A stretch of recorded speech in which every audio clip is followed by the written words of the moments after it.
Hello and welcome to Superpower Broadcasting. I'm Kevin Castley. Thanks for being here tonight. Thanks for waiting as well. We had a short delay in terms of beginning because StreamYard had an issue in terms of accepting a clip that I was uploading to it, and I wanted to have it prepared for tonight so we can watch this here. So Trump was on Rush Limbaugh's show earlier today, and the topic of Iran came up. Now, I didn't get to see the full interview or anything, but I did see this clip thanks to, the Hawks in one of my group chats, for example, that shared this.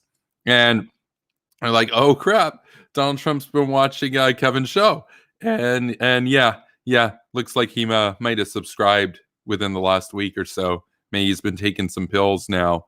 He got COVID-19. He's got a time to relax, kick back, watch some YouTube. Maybe he found some of these streams and was like, oh, maybe I should actually be tough on Iran. Because what he says here to Rush Limbaugh sounds like the kind of stuff that I say. Let's take a look. It's pretty awesome. So here is Trump at his best. And Iran knows that, and they've been put on notice. If you fuck around with us, if you do something bad to us, we are going to do things to you that have never been done before. Right. And Iran knows that, and they've been put on notice. If you fuck around with us, if you do something bad to us, we are going to do things to you that have never been done before. That's right. Oh, man. That's the president of the United States right there. That's the guy we talk about as being a total isolationist all the time. And he is on North Korea, and he is on Russia. And despite his tough rhetoric on China, he's very isolationist with respect to opposing them.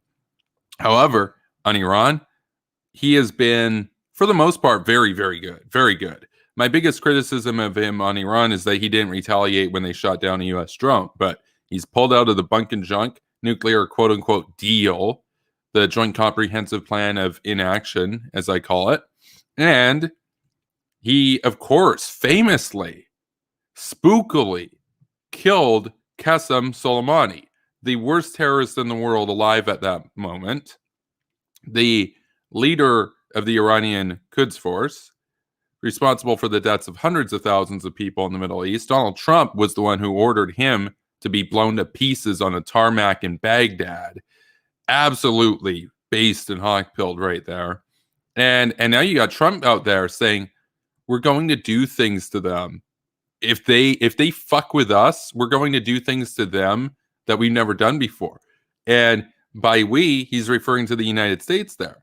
What has the United States done before? Well, the United States, of course, dropped a lot of bombs, lots of carpet bombs on Nazi Germany, Communist Vietnam, Northern Vietnam, Communist North Korea, for example.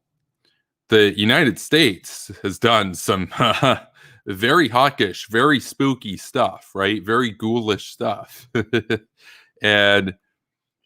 And the United States, of course, has actually used nuclear weapons in warfare to target the military facilities and industrial facilities of Imperial Japan at Hiroshima and Nagasaki.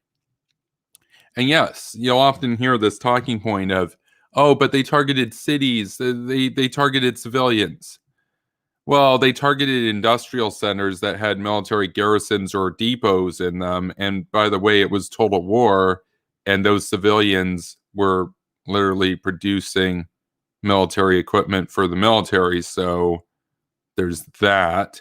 It's kind of like, no, you can't just bomb my city full of civilians. They were building tanks and guns and bullets to shoot at your soldiers. No, like I'll have to make that meme, and then Truman there on the other side is just like, haha, nuke go boom.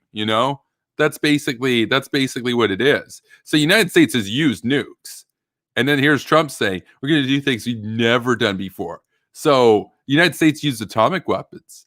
Is he maybe hinting at thermonuclear weapons? Who knows? Probably not. It is Trump. But, still kind of spooky, right? Still kind of spooky. So maybe he's been watching this show. Maybe he understands that, hey, look, these guys are going to get nuclear bombs. What are we supposed to do? Just wait for them to get bombs and then do the war when they have nukes? That's stupid. Let's take care of them before they get nukes. How about that? So we got Wyatt here. Wyatt commented earlier, right around when I had scheduled the video to go live. Shortly after that, he says, I like how a stupid joke comment by me turned into a Superpower broadcasting episode. Oh, yeah. No, we had to talk about it because I look at the Hawk chat and Wyatt's just like, he shows this clip of Trump on Rush Limbaugh. He's like, basically, wait, is Trump watching Superpower broadcasting? And it's like, this is Trump. This is the most isolationist president. And here he is sounding like your boy here. I love it. I love it. I love it. And here's the thing, Trump, I know he's probably not subscribed to this channel. That's probably just a meme. That's probably just good fun. But if him or his aides or anybody around him or anybody that knows anybody around him is watching this, here's the thing. We're a pretty fair network here. We're not like MSNBC or the Never Trumpers, which I like a lot of the Never Trumpers, but let's keep it real. They're they're unyielding. They're the type of people that you could run 1,000 miles for and they won't be impressed. They won't give you any credit. For me, though, I'm very, very critical of Donald Trump. I call him Big Debt Don. I call him Donnie Yesser Vladimir Trump. He said of the KGB that he has more trust in them than the CIA, his own intelligence at the Helsinki summit a couple years ago. That was embarrassing. That was disgraceful. He said of the war hero, John McCain, that he, quote, wasn't a war hero because he was captured. That's disgusting. That's ridiculous. That's absurd. That's disqualifying. But he is the president. He has power. So you have to give him credit where credit is due. And there's no point in completely writing him off because he's the president, because then what incentive does he have to do anything differently if you're just going to write him off? So take MSNBC, for example, the NPCs over at MSNBC. Let's say Trump says, I don't know, Russia good. Then MSNBC, what are they going to say? They're going to say, oh, look at him. He's a Russian puppet and everything, and that's bad, and Russia's bad. But then if Trump does anything tough on Russia, hey, look, he could start World War III, man. You know, Putin, like, we want peace with him and stuff. In other words, anything he does, they're going to say that it was bad. Whereas for us here, for me, if Trump does something good, I'm going to say it's good. Here he is talking about getting tough on a country that's trying to get nuked so that they can wipe Israel off the map and nuke U.S. bases in the region. And you know what? I don't like Trump. But if Trump is going to come out there and say what he just said here, and if he means it, I'm going to give him credit. I'm going to say, great, I want to like you. I hope you do more of that. And I'll give you more credit. And I'll do videos saying that you're based and hawk-pilled. How about that? So I'm not a never Trumper. I understand that Trump, for the most part, doesn't have a very firm position on a lot of these things. And he can be influenced.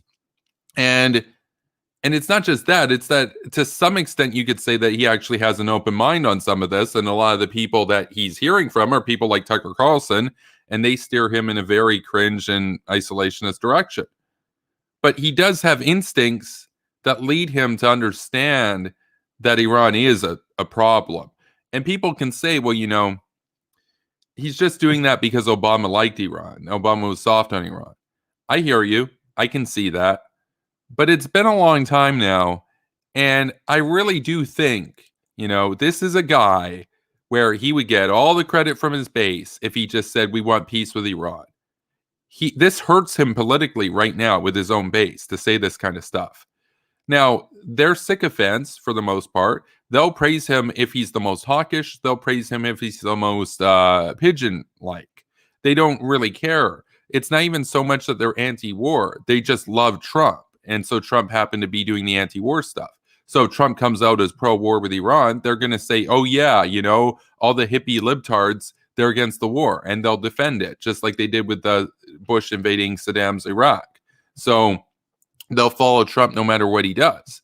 But with some of the more radical paleocons, it definitely hurts him politically for him to get tough on Iran.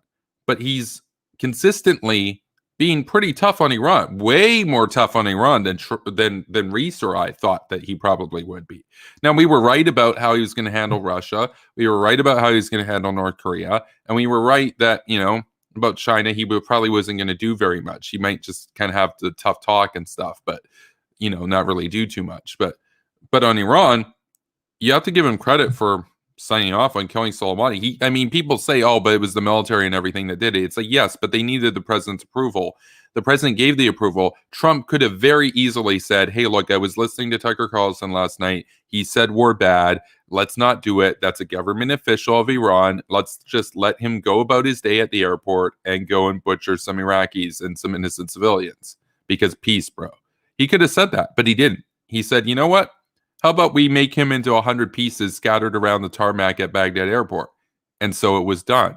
And I love that. I love that. That man was a freaking monster. It's been pointed out on Twitter is essentially like Reinhard Heydrich, who led the Schutzstaffel, the SS, during World War II, as they carried out the Holocaust and everything. This man, Qasem Soleimani, was the head of Iran's Special Forces Quds Group as they terrorized the region in order to promote and expand the Iranian Empire, essentially, under the Ayatollah. And Donald Trump killed him. And it was a substantial blow to the regime. And I've had brainlets try to say, oh, well, they just replaced him with somebody else. Yeah, they replaced him with somebody else. Okay, cool. You can't really replace Qasem Soleimani. It takes a long time to get a seasoned expert that knows what they're doing. And he was kind of irreplaceable. He was kind of one of a kind in many ways. And it was a big hit to the regime. And you got to give Trump credit for that. Now, you can still say that on the whole, you're going to support Biden, right? But on this specific issue, on Iran, Donald Trump is tougher on Iran than Joe Biden is going to be now. Even though Joe Biden in the 90s did want to bomb Iran. He's not the Biden of the 90s anymore. He's the Biden of the 2020s. And he's a lot more woke. He's a lot more progressive. He's a lot more likely to appease the Bernie wing of his party, even if he has the personal instincts that lead him to conclude that Iran is a snake. Donald Trump doesn't have to worry about that. Donald Trump really doesn't even really care. This probably hurt him politically with his base, and he doesn't care. He's Trump. He'll say whatever he wants. So, and his instincts here, they led him to say, hey, look, you get really tough on Iran. Shock and awe type of stuff. I like that.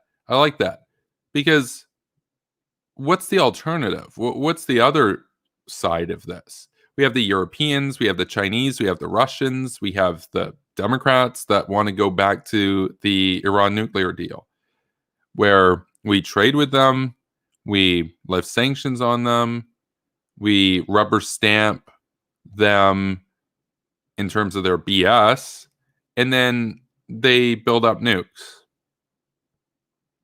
And then in a point of tension down the road, they reveal that, yeah, actually, we did build some nukes, bro. So we've got 40 of them now, or we've got 36 of them now. We fooled you guys. Ha ha, tee-hee, psych. Yeah, except we've seen this movie before. That's what happened with North Korea. Except North Korea was a little bit more honest that they were building the nukes. They bragged about them before they had them. But so has Iran. Ahmadinejad, of course, said way back, it's the goal of the regime to get the nukes so that we can wipe out Israel. They've been talking about enriching uranium above 20%. And the thing is, or I should say above, I think it's 5%. Here's the deal. There's like this myth out there that in order for you to get a weapons grade or like a workable weapon, you need 85% highly enriched uranium. You don't really. It's kind of, I guess it's kind of known right now with people that are like interested in like nuclear stuff. You don't need 85% enriched uranium. That you could technically do it with 20%. But they'll probably enrich to 80% anyway, 85%, right? They might go the plutonium route too. They'll probably do both. It wouldn't surprise me right now if in a laboratory or several laboratories in Iran right now, they're trying to work out the implosion coordination for a Fat Man style device where you implode the plutonium core on itself and you use an array, a spherical array of conventional explosives around it that all detonate at as close as the same time as possible that you can get them, such that the core goes supercritical and releases, the yield, right? And usually that's like a 15 to 30 kind of kiloton range. Uh, I want to make this very clear for people. We often on this show talk about the megatons and hundreds of kilotons and all that kind of stuff. Let's just be very clear. If you watch the test footage of what a 1 kiloton device looks like, I mean, I could download it now and play it for you guys. A 1 kiloton airburst doesn't look that impressive. It just doesn't. It just doesn't look that impressive. But if you plug in a 1 kiloton device onto the nuke bat by Alex Wellerstein, oh, what do you see? Oh, interesting. Even a 1 kiloton device, if detonated over a dense city like New York or Tel Aviv, would kill tens of thousands of people in an instant. And you're like, oh, shit. We're talking about 20 kilotons, 30 kilotons here. Oh, shit. And they're going to have dozens of these things within a few years, potentially. That's unacceptable. Unacceptable. I'm so sick of people saying, oh, but like people would die in a war with Iran. You don't think people would die when they nuke Tel Aviv? You don't think people will die when they nuke U.S. bases in the region? You don't think people will die when the retaliation inevitably happens? How about instead of always retaliating, how about the West preempt this? How about the West be proactive? How about the West do what Trump said? And, if they want to fuck with us, we'll do things to them that we've never done before. How about that? How about that? So, because that would definitely send a message to the enemies of freedom elsewhere in the world that, oh, you're on notice. The whole nuclear deterrent and all that kind of stuff, it wasn't just for decoration. It's actually a real thing. He doesn't even have to use nukes. Like, they don't have nukes yet, as far as we know. You could do a conventional war with Iran. It would just be pretty brutal, and it could definitely be sped up if you use tactical nukes, that kind of stuff and everything in order to minimize your own side's losses. And you definitely want to hit their facilities. They have the largest ballistic missile forces of any non-nuclear country. So that's a big problem. Like, the thing with North Korea is that they simultaneously were doing their missile program as they were doing their nuclear program. Iran has had a pretty sophisticated ballistic missile system for a long time, right? Like, we're talking about missiles that can reach Europe, they can reach India, they can reach Israel, obviously. They can reach U.S. bases across the Middle East. It's a problem. It's a problem now. Now imagine those, instead of a conventional warhead, now imagine those with, potentially miniaturized 20 to few hundred kiloton yield atomic devices. And then just wait. And if you think Iran blackmailing everybody, if you thought that they were aggressive right now before they had nukes, imagine them once they get atomic bombs.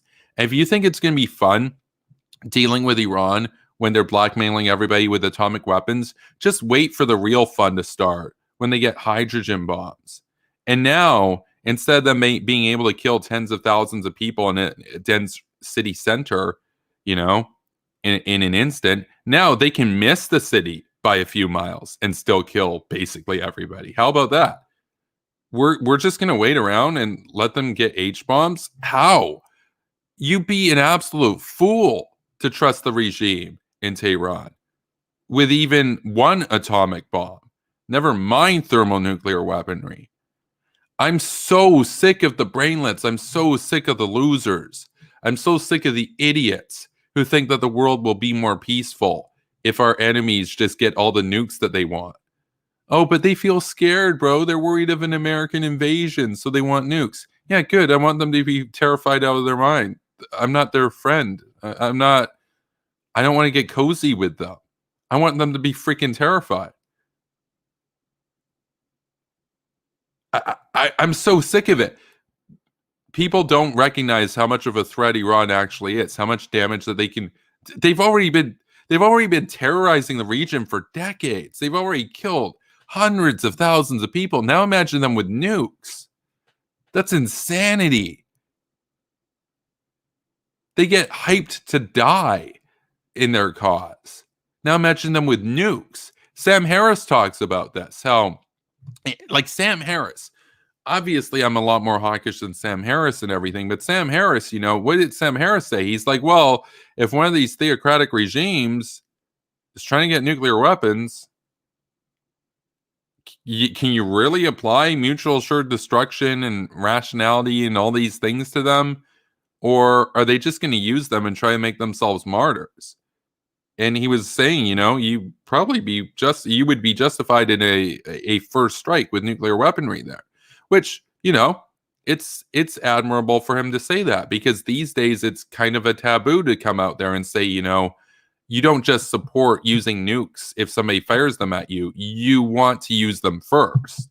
That's kind of a pill, because, of course, if you have to use nukes second, you might have already lost the war, right? You want to be the one firing first. I mean, nuclear warfare moves very quickly. You want the enemy to be caught off guard. You don't want to be caught off guard, because now we've got a time window of seconds or minutes. But I'll take a look at the chat. We've got Reese, we got Nicholas, we have Wyatt, we got Arthur here. Arthur's Nuki Spookies. Yeah, so we got Reese, of course. Reese, or we got Jay. I should say we got Jay, we got Nicholas, we got Suck on Brain. We got lots of friends here tonight. My friend Reese has rebranded. He's no longer Nightmare Fuel on YouTube. He is now Spooky Nukies. Everybody go subscribe to him. I hope he releases some spooky videos soon. It is October.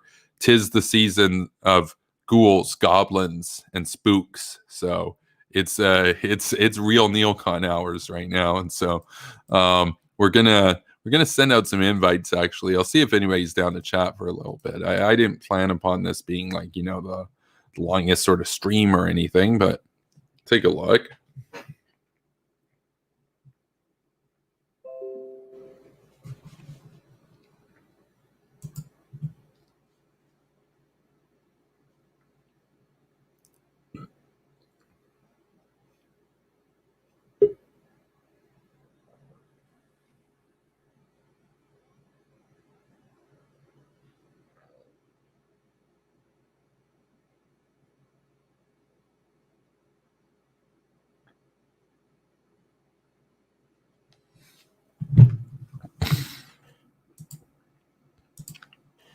All right, that's right. So I forgot I'm on the new computer, so I haven't actually gotten dug down and found my password and everything to log into Twitter on this computer yet. So I can't actually send out any invites right now. So there is that, but we can talk here.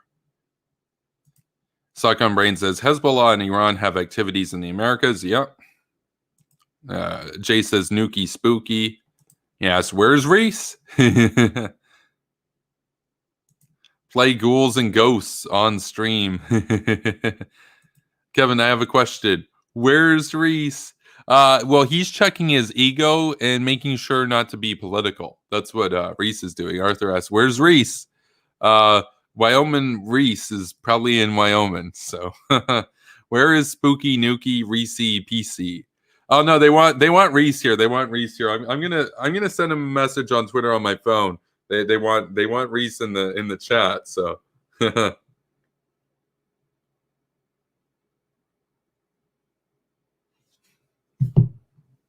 yeah, the new school computer. That's right. So that I can debate Ian Stevens. Oh man, he still hasn't gotten back to me yet. What a goofball! What a goofball! We'll play the Rush Limbaugh clip again. I think it's awesome. This is a breath of fresh air from an administration that's just been woefully pathetic on addressing Iran. Or I shouldn't say Iran, but Russia, North Korea, China. At least they get Iran right for the most part. So Here is Trump at his best. And Iran knows that, and they've been put on notice. If you fuck around with us, if you do something bad to us, we are going to do things to you that have never been done before. Right. And Iran knows that, and they've been put on notice. If you fuck around with us, if you do something bad to us, we are going to do things to you that have never been done before. That's right. I also get a kick out of how that's the president of the United States, and he's just dropping f bombs on Rush Limbaugh. That's pretty funny. That's pretty funny. I mean, it's Trump. He's so different.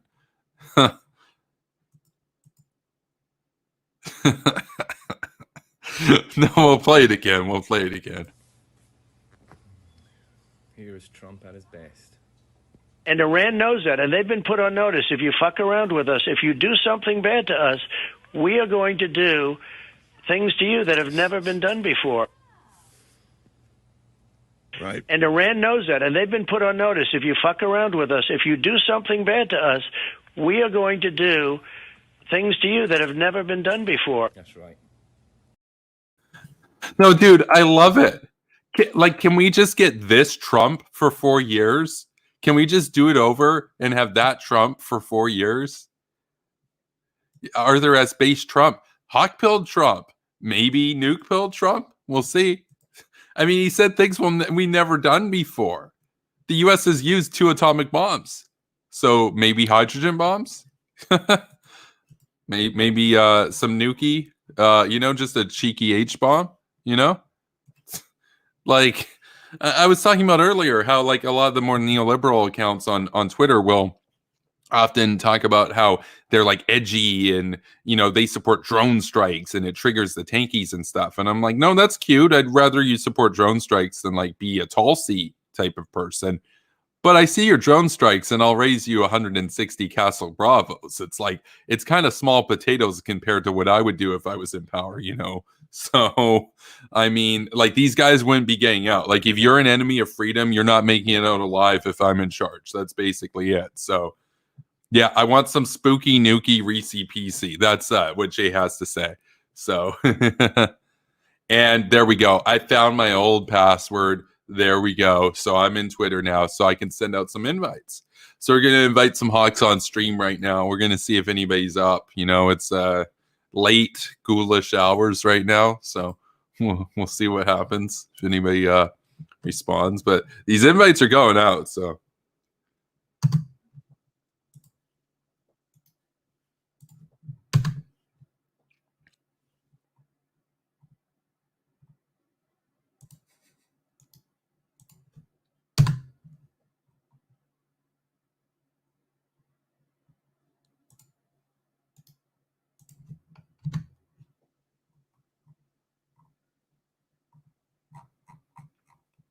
And one more.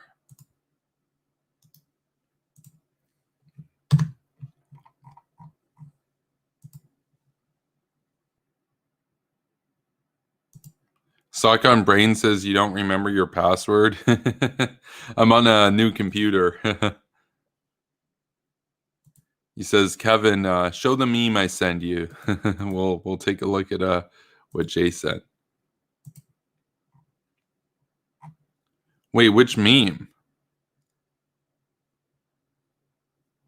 Where? I'm looking at our chat on Twitter. I don't actually see it. Is this in the Hot Gang, maybe? Where's the meme, bro? Says Sock on Brain says, show the meme I sent as well. Wait, which meme? Like just now? Which meme?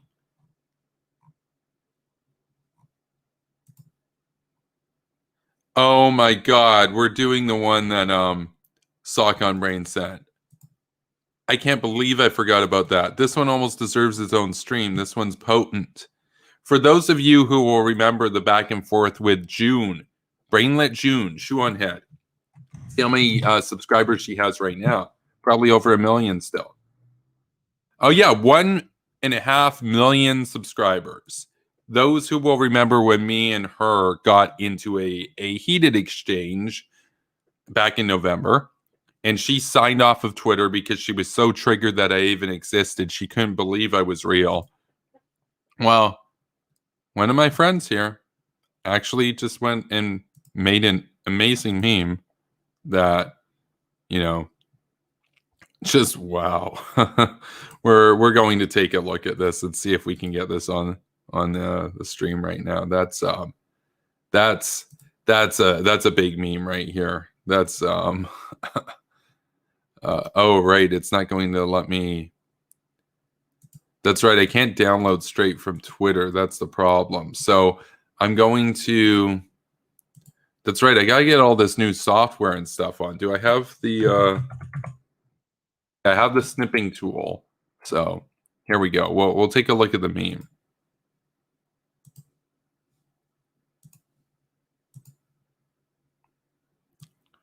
Just need to select it and download it. This is amazing.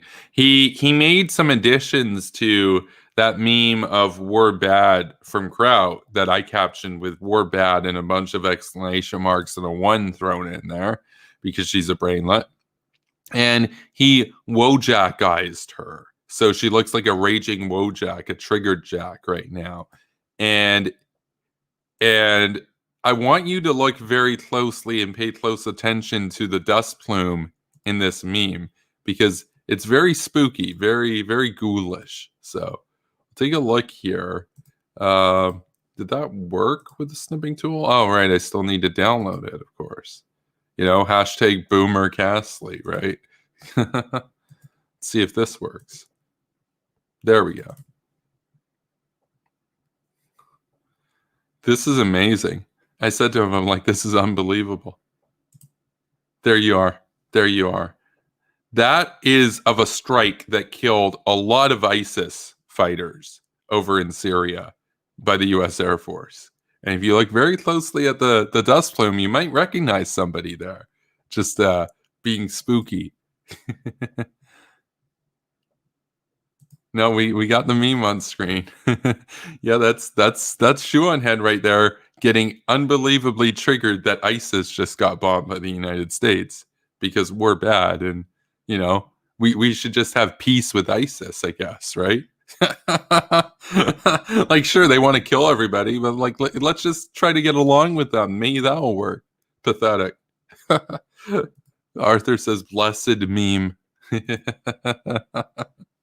Oh man, no, you gotta love it. You gotta love it. Yeah, Nicholas is like, okay, that's pretty funny because it's like, yes, yes, that's exactly it. Yes, your smug expression in this picture contrasts so well with June raging. Absolutely, absolutely triggered to the end of the earth. To the end of the earth. I mean, imagine simping for terrorists on YouTube the way that she does. No, you can't bomb Iran. That would be World War III. It's like they're the largest state sponsor of terrorism. They're trying to get nukes. What would you do about it? Just like try to get along, bro. Yeah, they literally want to nuke us and our allies. Like, why do you think they want nukes? like I love the idea how her definition of peace is being blackmailed and held hostage by a bunch of terrorists with nukes. Does that sound very, very peaceful to you guys? Does that sound very peaceful? Does that sound like a peace that you would enjoy? Does that sound like a meaningful peace? And you have to live like that until they decide to kill you? Does that sound fun? Does that sound relaxing? Does that sound in any way like in any sort of configuration that you could conceive of that could be considered peaceful or harmonious? No. How about this? How about the idea of peace with dictators is completely absurd? How about that? But Jay, I sent you an invite if you're able to come on tonight. But you know, it's kind of late here, so probably means it's about afternoon where you are. But yeah, that particular blast though killed a bunch of ISIS fighters. So I love it. I love it. The work hiddle says drop the spooky nookie. Yeah, well, we want Reese to come on, but Reese is probably asleep, so probably asleep. But yeah, no, there's a lot of spooky stuff. I mean, it's October. Like I said, it is the season of goblins, ghouls, and spooks. So, you know, like look at all these spooks on the screen right now. You got John McCain, you got Hillary Clinton, you got George Bush, you got Bill Clinton, you got Ronald Reagan.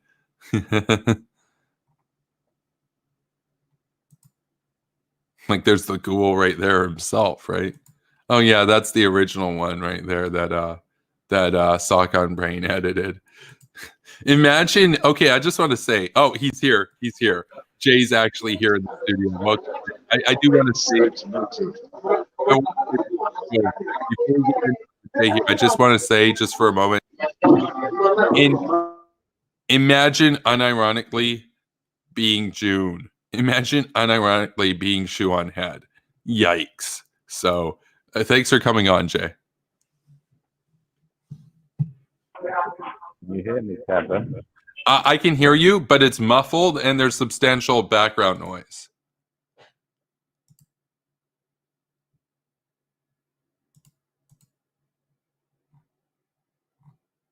Okay, so Jay is hopefully just adjusting the audio settings currently. We'll take a look at some spooky memes. I like this one. That one's a good reply. If you would like to download this meme to reply to brainlets and losers and haters that post cringe at you and try to insult you, you can also, have this meme in your inventory. You can go over to my meme page, Liberal Hawk Memes for Moral Universalist Teens over on Facebook, and it's right there. Just scroll down a few weeks, and there it is. And you can download it for your own usage. I expect to get many miles out of this. Great mileage out of this meme. This one too. I really like this one. So, but we do have Jay back. How's it going, Jay?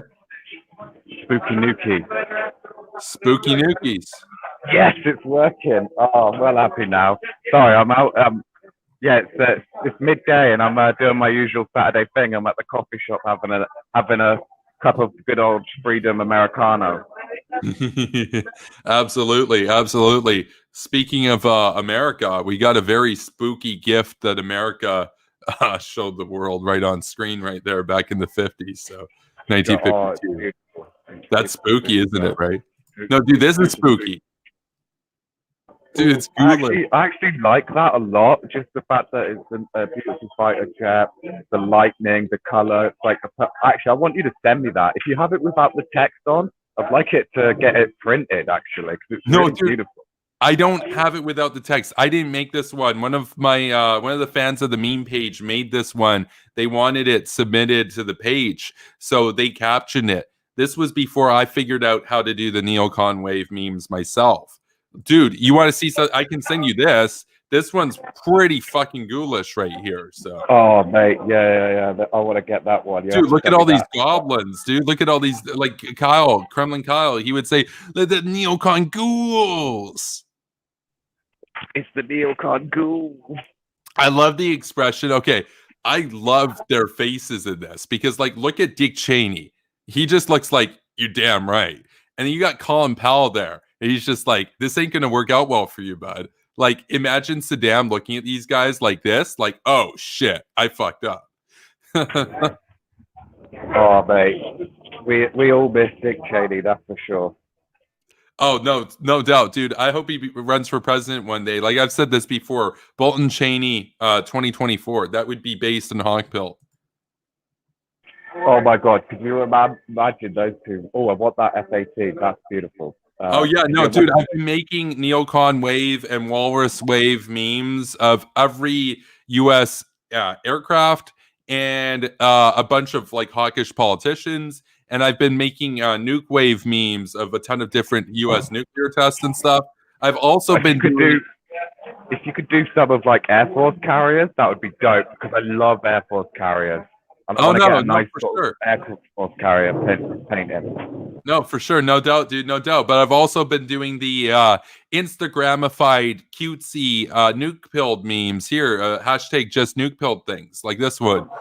Oh my God. The girl's favorite sort of like, yes, just girly things, dude. I love it. Like when you are a girl, just girly things. Yeah, it's like completely destroying the enemy's ability to retaliate. Hashtag just nuke pill things, teehee. I like it. It's ghoulish. And like there of course is another image of Ivy Mike before the plume really this one there is like as it's rising and everything. This is as it flattens out and you're like, oh shit, that's the world's first hydrogen bomb. Like shit just got real. And And you're like, that's 10 megatons of spooked right there. And look at the caption, right? It's like they can't even get anything off the ground, because it's gone, vaporized. So I also have this one. Reese got a huge kick out of this. When he tries to tell you about his sovereignty, but you're done talking, hashtag just nuke pilled things.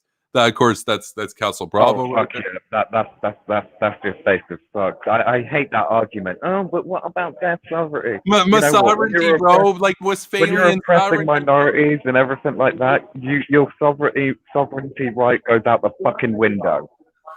Yeah, exactly. It's like, no, but I like this one too, because kind of like with the whole just girly things, that a lot of them are about relationships and stuff. It's like when he tries to tell you about his sovereignty, but you're done talking, that's Hillary Clinton nuking the shit out of Kim.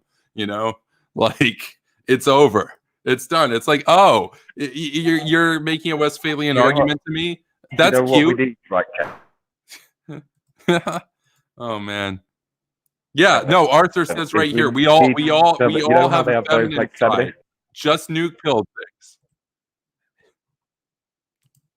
things. Yo, did we lose Jay? I think we lost Jay.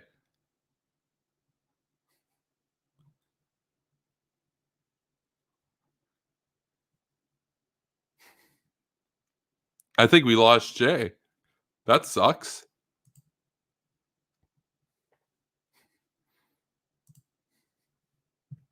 How's everybody else doing tonight?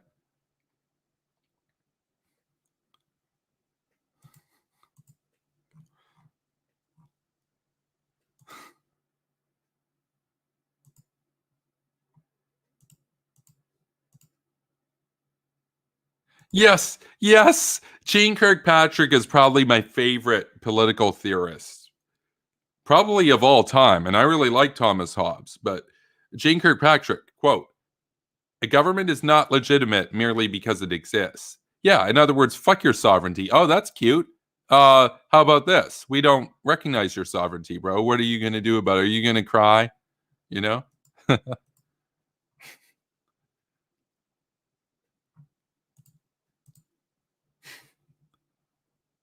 Yeah, no, I think we lost Jay. That's unfortunate. That's really unfortunate. So hopefully he'll be back soon.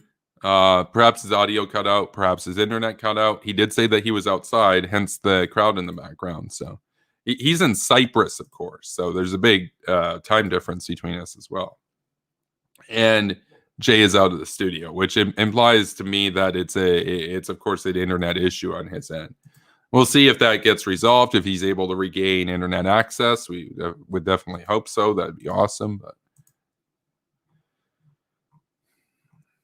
see if we have any other spooky memes already downloaded. Because like I've got, at this point, well over 2,000 of these, but I don't have them all here tonight. I'm capped to 100 per brand set in StreamYard, and I've been too busy to, fill up all the memes. So.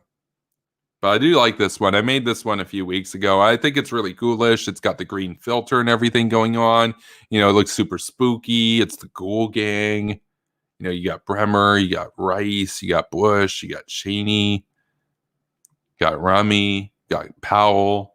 The whole gang's there, right?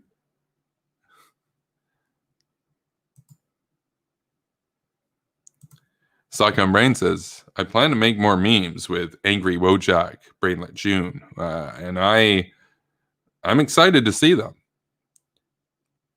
Jay's back. Yes, Jay's back. Spooky Nukies are back. What's going on?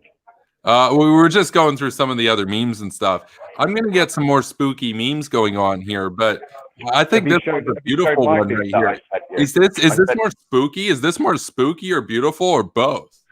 Ooh, I think that's more beautiful than spooky. Yeah. It's almost like art and poetic. The way the colors flow, the light. Like I'm on about the center bit where it's all like sun white. You know what I mean? And then it's got like this beautiful yellow glow, and then the red at the bottom. It's just beautiful artwork, really. You know what I mean? Yeah. No, I put the filter over that one. I'm not sure if I have the original one here. The original one doesn't look anywhere near as cool. But you know, and of course, you know, I've got the name and everything on it, you know, Plum Bob Fizzo test. What do you think about this one though? That one looks kind of majestic, don't you think? I love how we're basically like the Gilmore Girls of the nuclear weapons industry. Oh, where 100%. we're like, oh, yeah, we're sat here drinking coffee, looking at beautiful pictures, adding filters onto them all.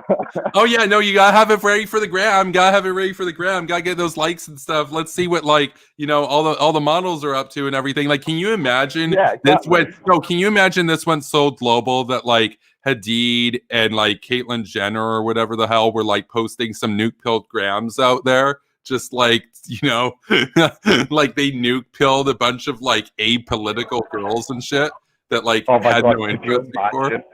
Speaking of which, actually, do you have an Instagram account? You need to name it something kind of like girly and whatnot, but at the same time, like, oh, how about Spooky Nookies? Spooky, no, dude, that's Reese. Reese has to make an Instagram and make it Spooky Nookies. No, I actually have a personal Instagram that's private, and you won't believe who requested a follow. Do you the school computer boy? The school computer boy? No. Somebody else. Somebody even better. Were you around for the drama regarding a particular dog? Do you remember this? No, I don't. Okay. Well, there's an account over on Twitter by the name of Richard Smith, aka Nikki Haley fan. You're familiar with him, right? Oh yeah, because I sell T-shirts that say that I'm the only true Nikki Haley hater. Yes. Wait, yeah, we have to look at those shirts. No, dude, do you have a link? If you can send me a link to the shirts, I will put that up there right now. I will promote your product, my friend. I will promote your product. I'll send you the link on Twitter. 2 seconds, I'll find it. I got mute, but yeah, I'll be absolutely awesome. No, we're gonna get some more spooky stuff up here tonight. While you're here, speaking of spooky and stuff, to commemorate Reese's branding, I was thinking, you know, you're a Brit blogger. How about we for the gang that's here tonight? How about we show them what an absolutely beautiful piece of artwork on film? I'm going to download this video. This one is amazing. So super spooky too. Super spooky. So we're going to get this one going. It's got downloaded, of course.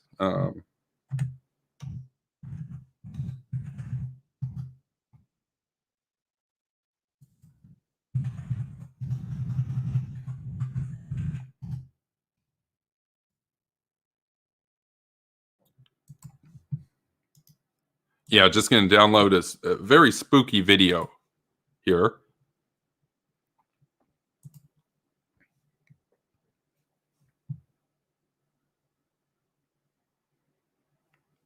Just in the process of downloading.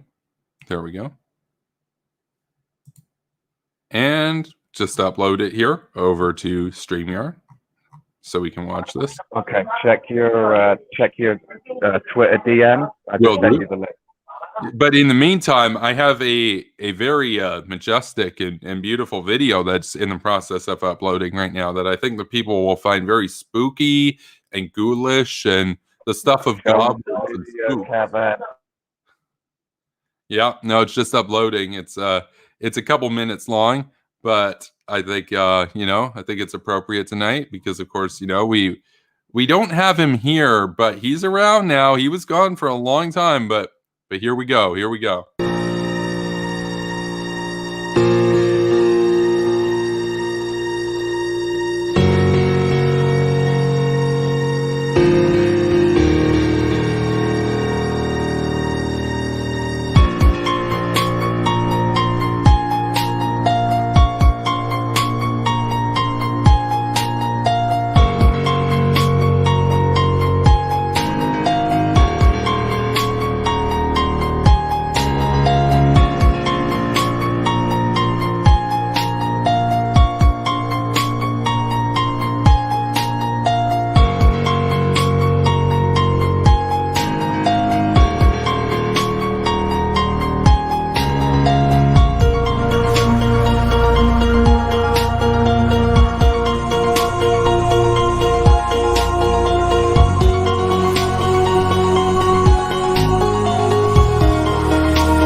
Spooky Nukies.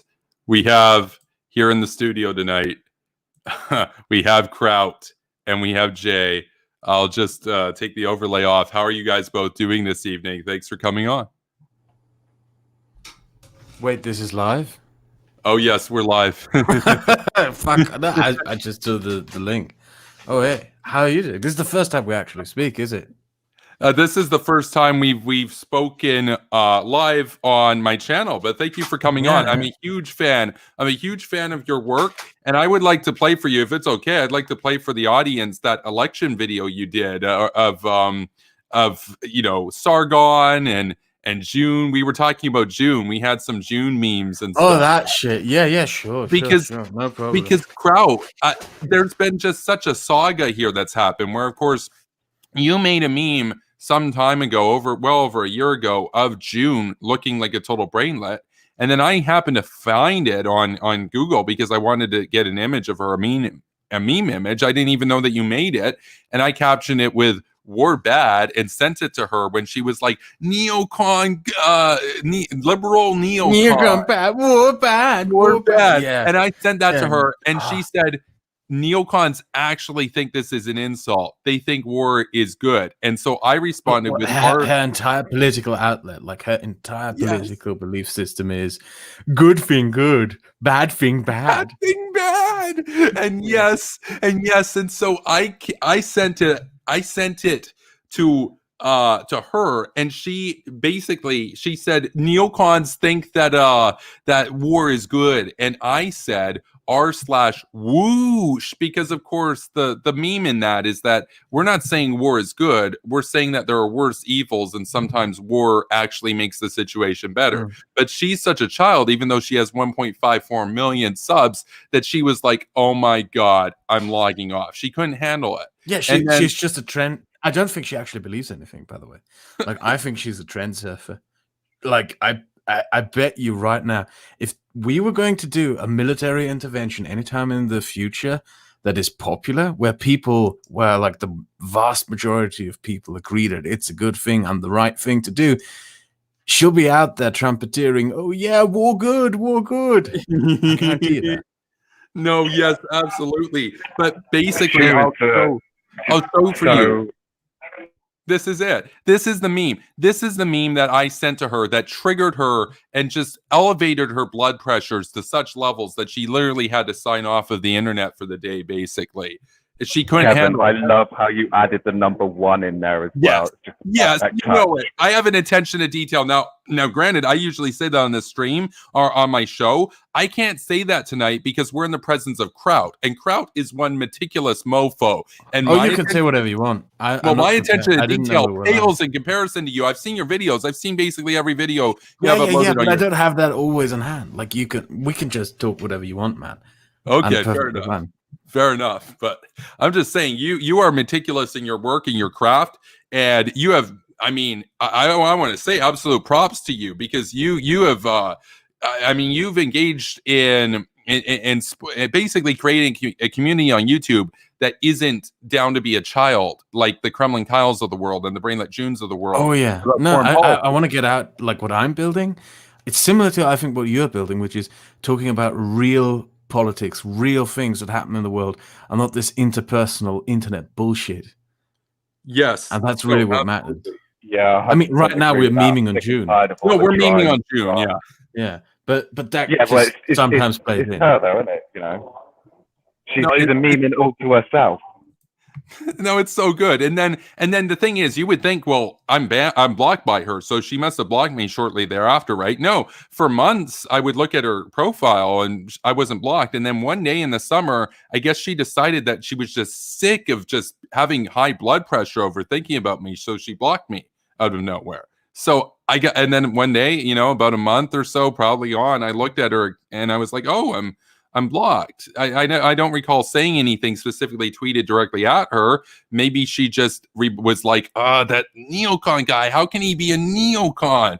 So she blocked me. And then a few of my friends were like, you should unblock Kevin Castley. And now they're blocked by her. So I don't think I'm going to be getting unblocked anytime soon. But I think it's pretty funny because that's what started it. And then my friend Kanzuk, he made an addition to your meme, Kraut, where he made her into a triggered Wojak type figure, and then he placed that triggered Wojak figure into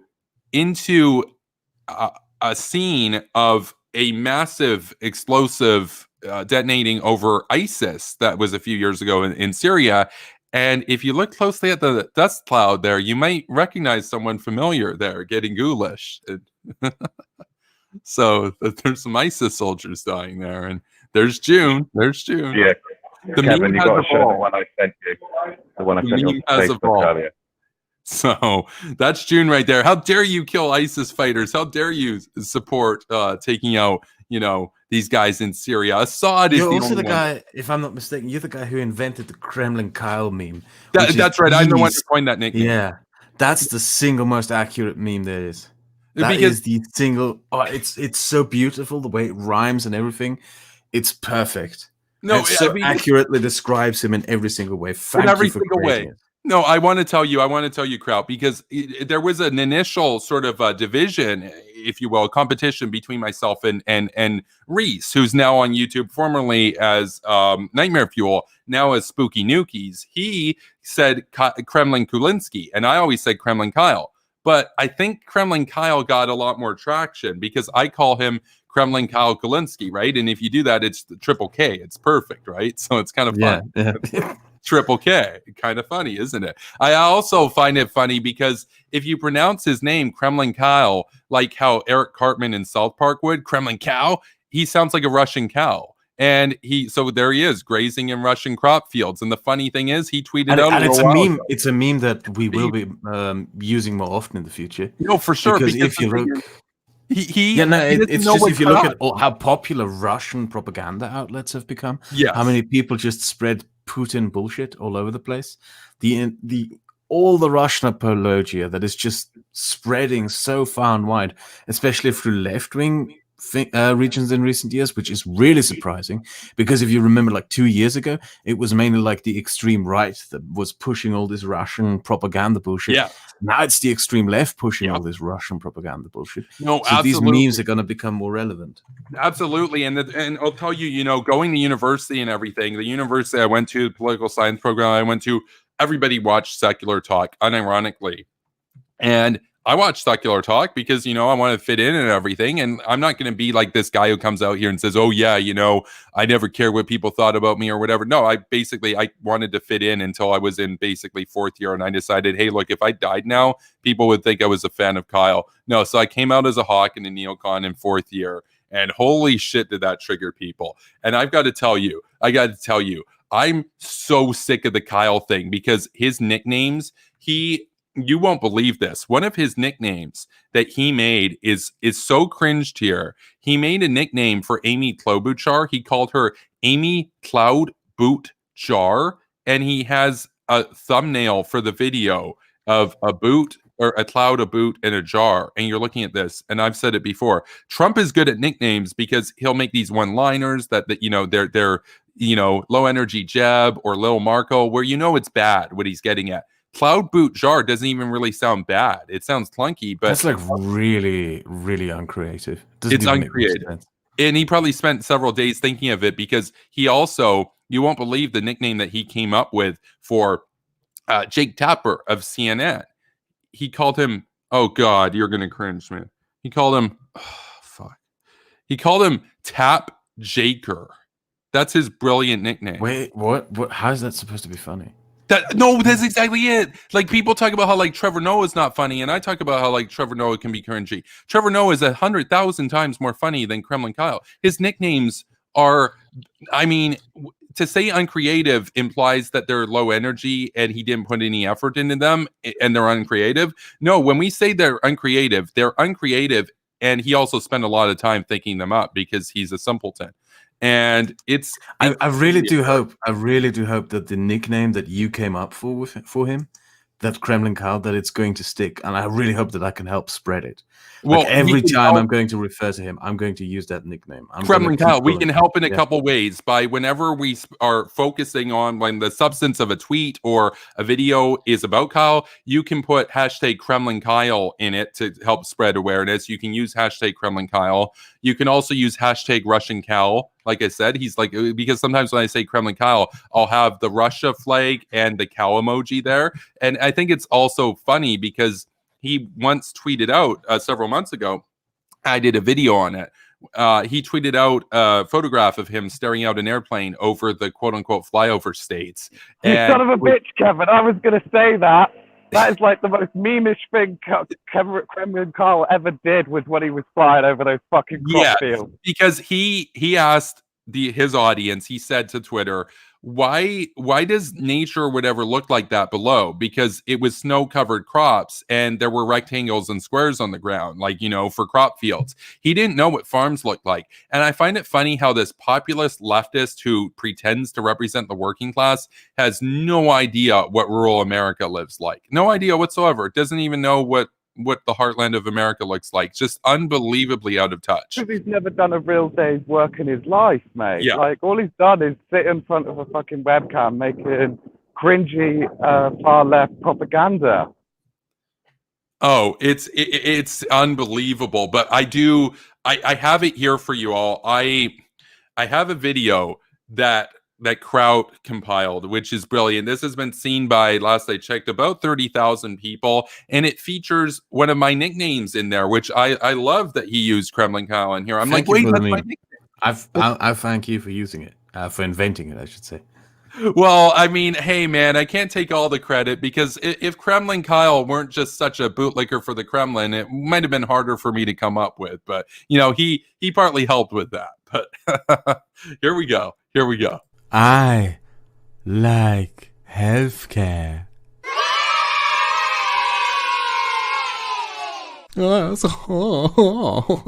I'm so smart. Yeah. As a supremely educated and well-versed and very smart intellectual member of the working class of Beverly Hills, would you like to see my cock?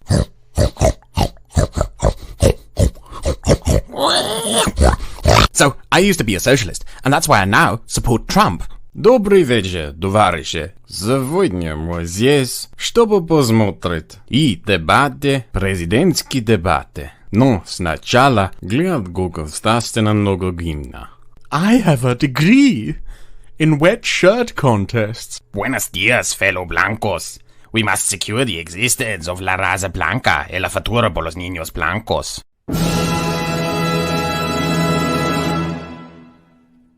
Россия свечерна, где наша сестрана. Россия любимая наша страна. Могущая воя, великая слава.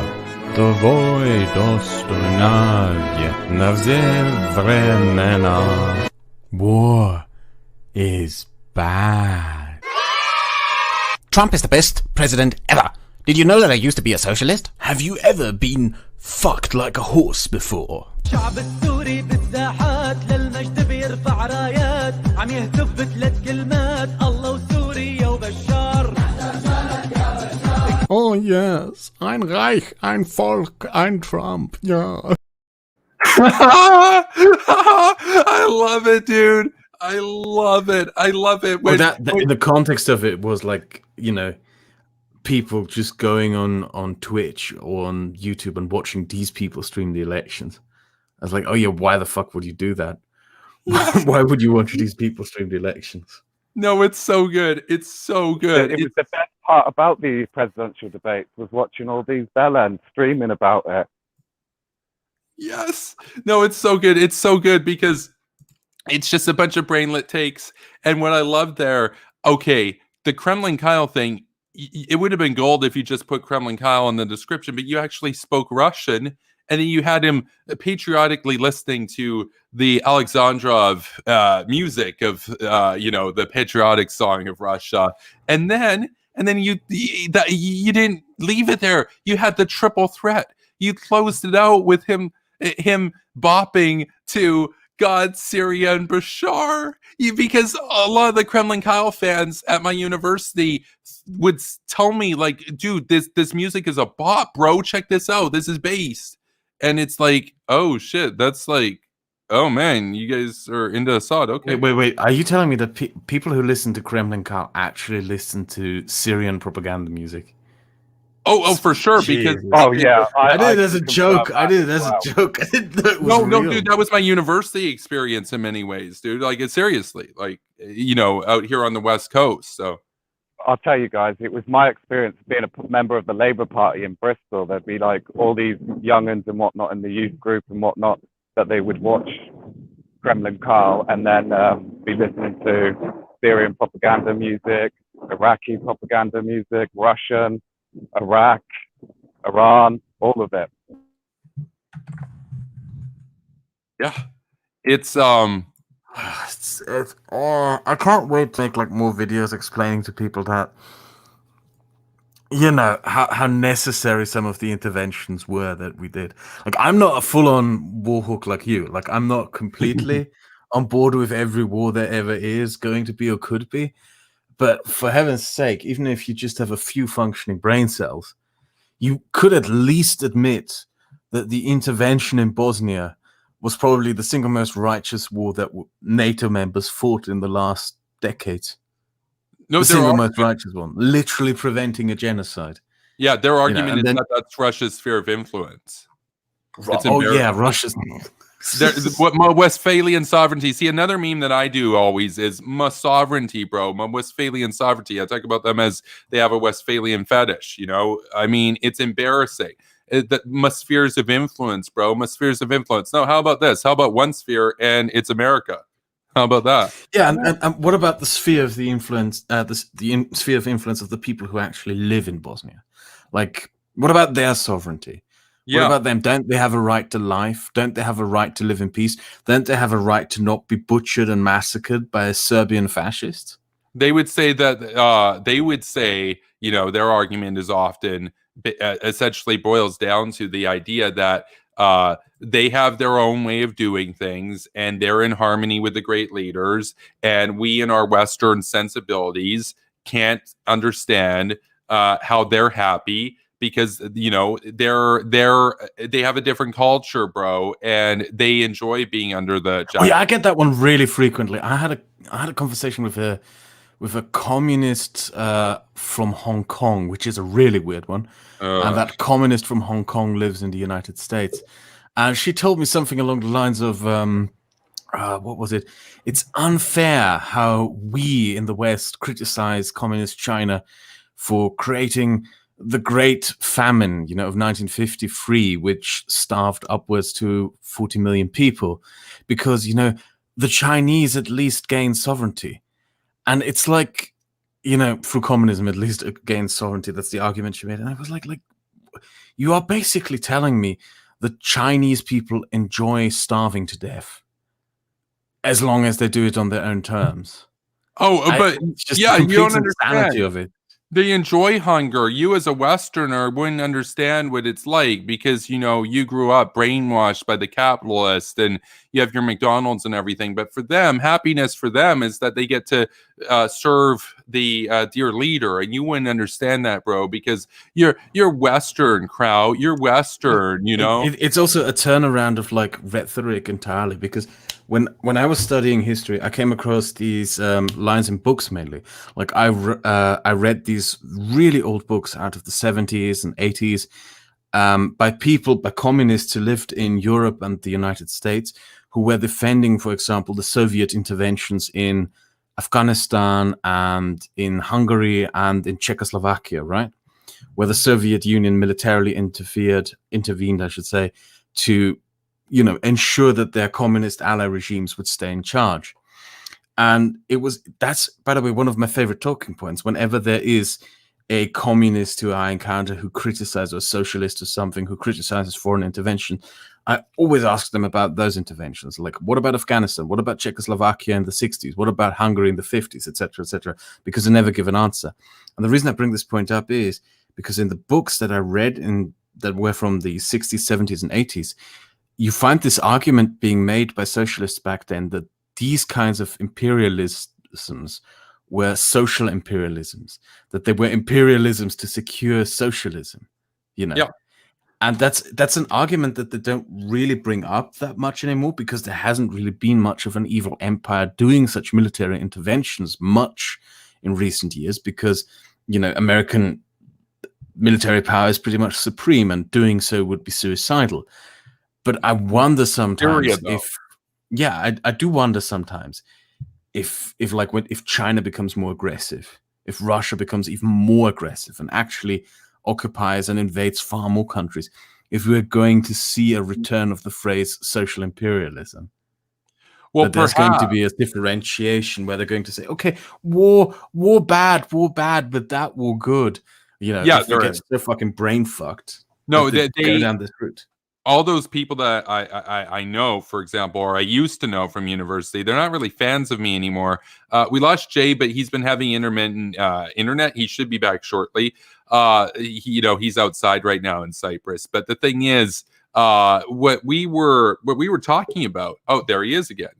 He was just saying he was outside. But welcome back. Yeah, sorry, I was outside. I was at the coffee shop being all fucking Wonderful. Cypriot. I'm home now.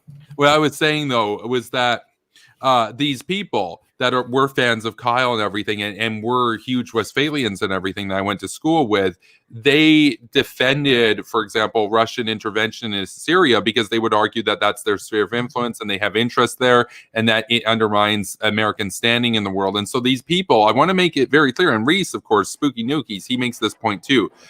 There are very few people that are actually pacifists, where they're just against war on all sides and regardless of ideology. Most of these people are actually hawks. They're just hawks for the enemy. They're not like peace loving. Oh, totally. Yeah, they're just on the side of Iran. I have a question, Kevin. What is worse, in your opinion, the fucking communist far lefties, or the ones that turn around and be all like pacifist and whatnot? Well, actual, genuine, 100% pacifists. Yeah. That's what I'm talking about. Say both sides, both equally bad and whatnot. Yeah. People are cringy, but they're very rare. Most people, if you press them on it, or if you even just talk with them, you can kind of get from it pretty quickly that they're pro-Putin or whatever. They're not actually pacifists. They're just on the other side. That's why I call them fifth columns. That's why here at this channel, when they come into my chat, I refer to them as haters and traitors, because that's I refer to them as masochists. Like they're like social masochists, basically. They want to get fucked over. Yeah, and the irony of it is, a lot of them are like these alt-righty kind of guys who like to call other people cucks. Except I can't think of anything more cucked than somebody like Sargon sitting there in a town that the Russians have nukes pointed at and shilling for them. That's the most cucked thing possible. Yeah. They have 8,000 nukes, and some of them are aimed at your house, bud. And here he is, Sargon, shilling for the fucking enemy, he has the nerve to call neocons cocked. There's nothing more cocked than that. The worst thing about Sargon and all of that shit is he lives, and well, I used to live really close to Salisbury Plains, where the most recent fucking Russian murder happened on British weapons of mass destruction. Thank you, Kevin. Thank you. Yes, on British soil. And yet, he turns around and acts like Jeremy Corbyn, being like, "No, it wasn't Russia. We need to investigate. It was probably a false flag." Probably a false flag. It's not like the KGB would use polonium and that kind of shit. It's not like they would actually poison people, except that's what they did. It's proof positive that the Russians think that the British nuclear deterrent is just for decoration. They don't think that Britain would ever actually use the nukes. That's why they feel comfortable. Have you ever heard of Hannah Arendt, who was a political scientist in the 30s and 40s? Yeah. When she observed the rise of Nazi Germany, and the way a lot of people forget this these days, that there were peace movements against going to war with Hitler in France, in Britain, and in the United States. There were protests at the University of Berkeley by people protesting against war with Hitler. And Hannah Arendt wrote and observed and wrote about this, that to be a totalitarian, right, it really only takes two things. First, you want to subjugate and dominate others. And second, the one that we less think of is a desire to be dominated and subjugated yourself. And I believe that is what we're seeing there. These are people who want to be dominated and subjugated. Yeah, well, I mean, don't get me wrong. I want to be dominated, but not in that kind of way. No, a lot of these people, let's keep it real, a lot of these people, they're not very successful in their own lives, and they feel that if we can just, side with the enemy, redo everything here, that they'll be on top. And of course, the total irony of all of this is that if you can't win in the West, if you're a loser in the West, the easiest society in history to make a decent living for yourself, the easiest possible, it would have been a lot harder to become successful in a feudal era. You basically had to be born lucky, and they probably would have been born peasants. But here, you can live a decent life and be decently successful, and it's possible. It's the easiest throughout history to gain prosperity.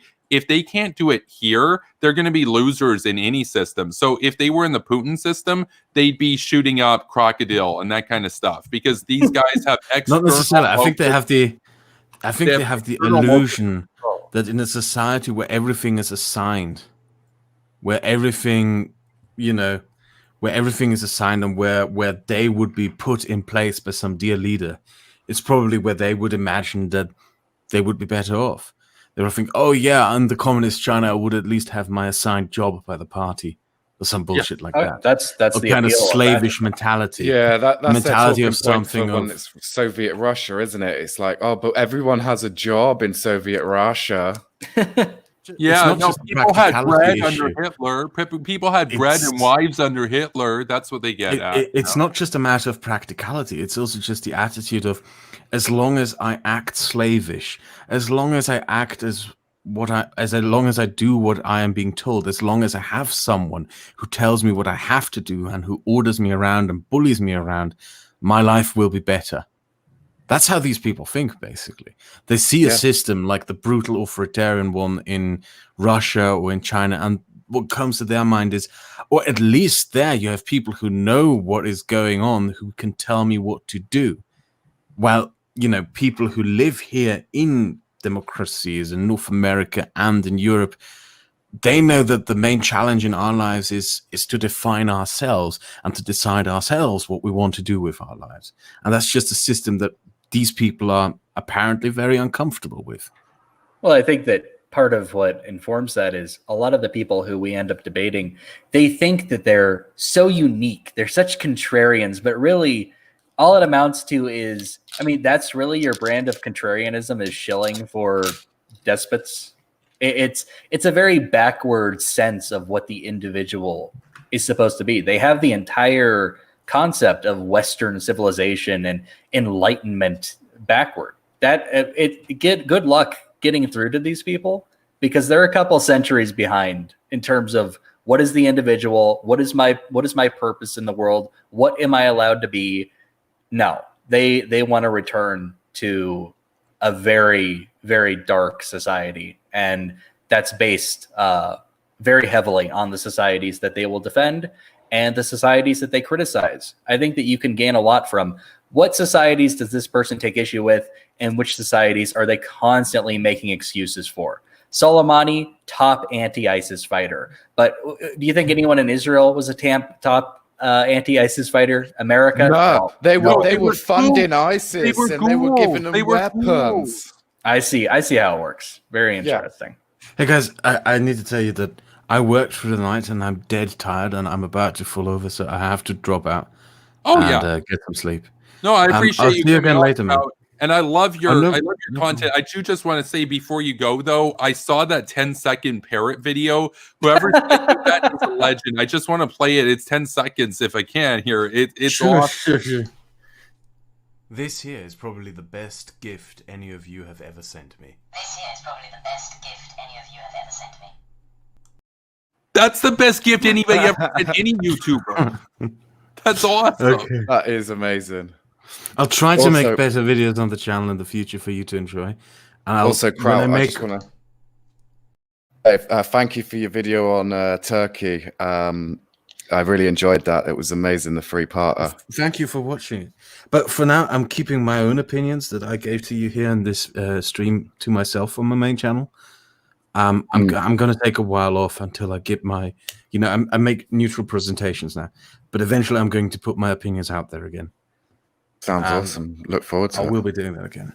Okay. No, I look forward to it. And you're always welcome on Superpower Broadcasting, Crowd. I'll try to be around. And I hope you all have a wonderful weekend. And thank you for having me on. Thank you very too. much. Thanks for coming on, Kraut. We'll talk to you later. But Kevin, a very important question. Well, not a question, but statement.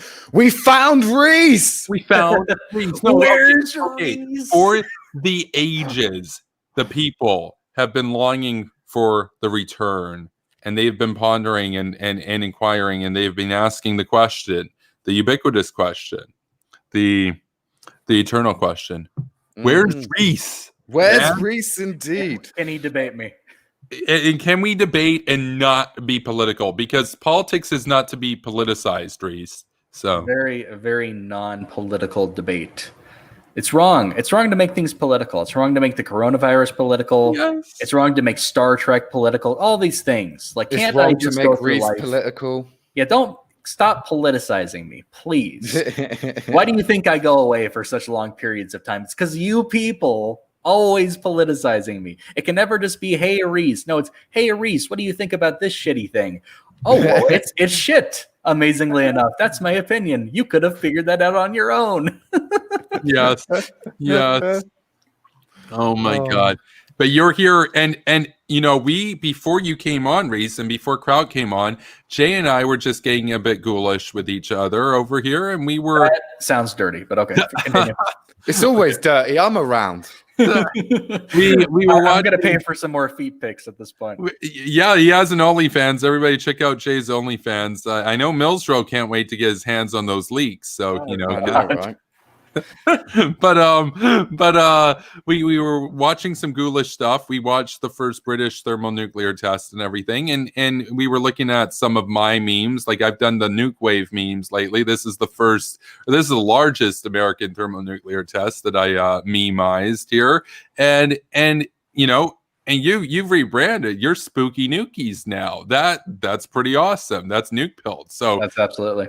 I'll give credit to Arthur for the new artwork. I think that this is the best artwork we've had for the channel. I think it's a lot of fun. Neocon ghouls. I'm gonna see if I got Spooky Nukies. He made Spooky Nukies as a similar graphic. It's all ghoulish and everything. I'm gonna see if I got it. That's the problem when you're Kevin and you have 50 memes on standby. I have. Yeah. Well, I was saying I have about 2,000, but I'm only able to have 100 in the inventory at any point on StreamYard. But I do have a new computer. Speaking of your new school computer, we need to set you up with OBS and everything, so then you can just go mental and have like 1,000 meme stream. Excuse me, sir. It was a computer equipment at school. It was computer equipment at school. Get it right, you hacks. Yeah, that's what that's what the historians will say, is that the irony of all of this is that he never even actually said school computer. He said school. He said, see, even I'm screwing it up. He said computer equipment at SKU. So it's like, that guy, that Ian Stevens, he still refuses to debate me. What a loser.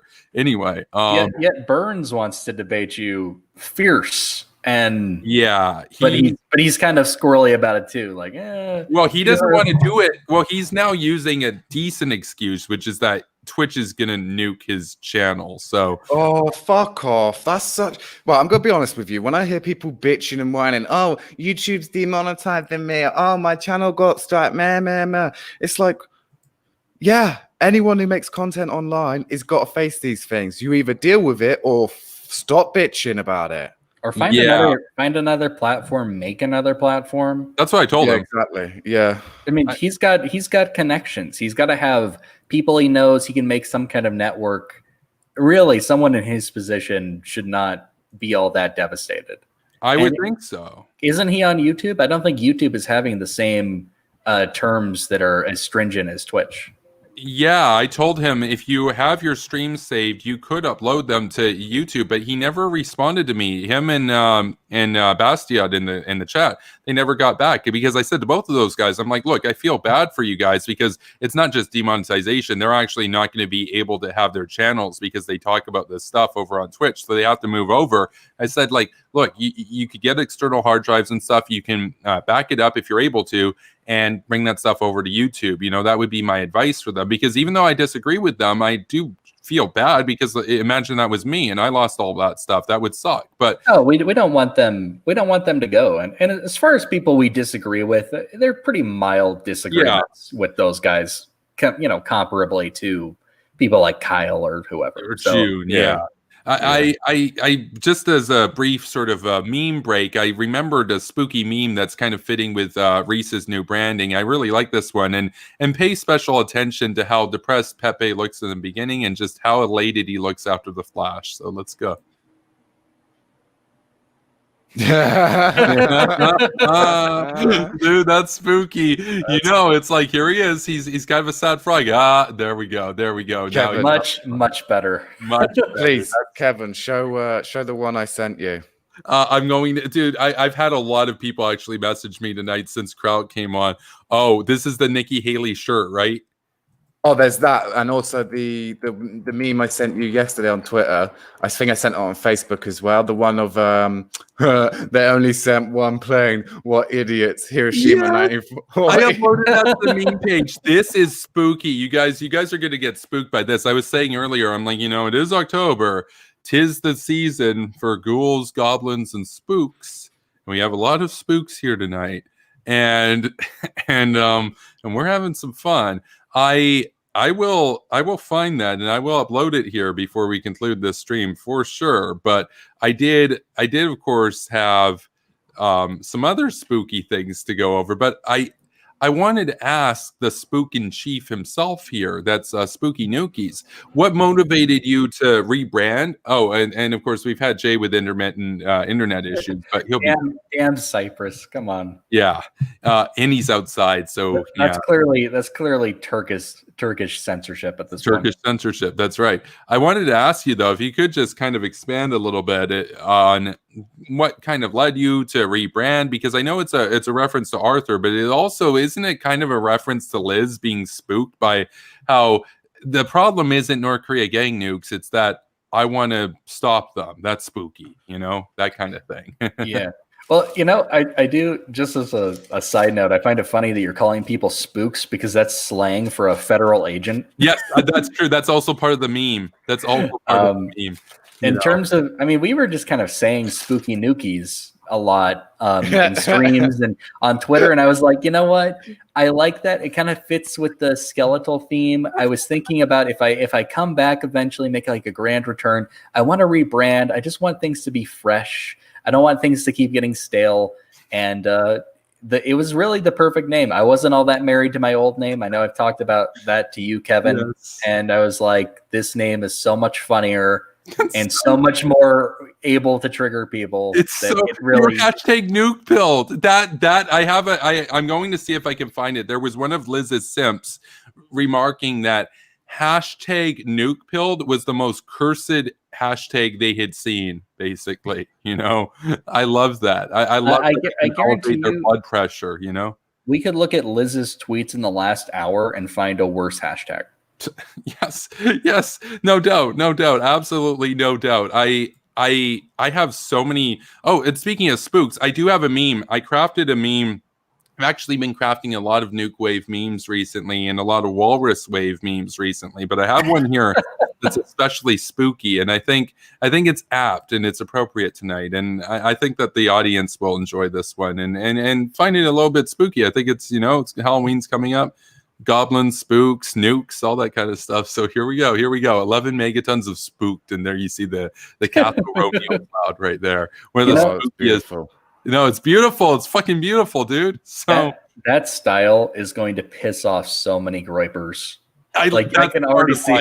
That's part of why I did it. I was like, you know what? They keep on bitching about how the left is stealing their aesthetic. How about the neocon steals their aesthetic? What's going to happen now? Because if you check out my channel, my most popular videos are me absolutely eviscerating the nose picker, catboy lover, Mexican white supremacist Nick Fuentes, who wants Stalin over Donald Trump. That guy. What was it in the video? Hola, mi amigos. No, we must secure the existence of La Casa Raza, no, La Raza Casa. Los Estados Unidos is solamente por los blancos. That guy, the Nazi. Yeah, I wonder who's going to get purged. I put this out as a poll earlier. I want to see what you guys think, though. This is a few months ago. Who would get purged first if they got their revolution or their putsch? Would it be Nick Fuentes, the Mexican white supremacist, getting shot in the white ethno state, or would it be Vosh getting shot in the communist dreamland? Who would get purged first? Because they both want a revolution. They both want to overturn the rule of law. Well, it's hard to say because both of like the political ideologies will do the genocide of their political dissidents first. You know what I mean?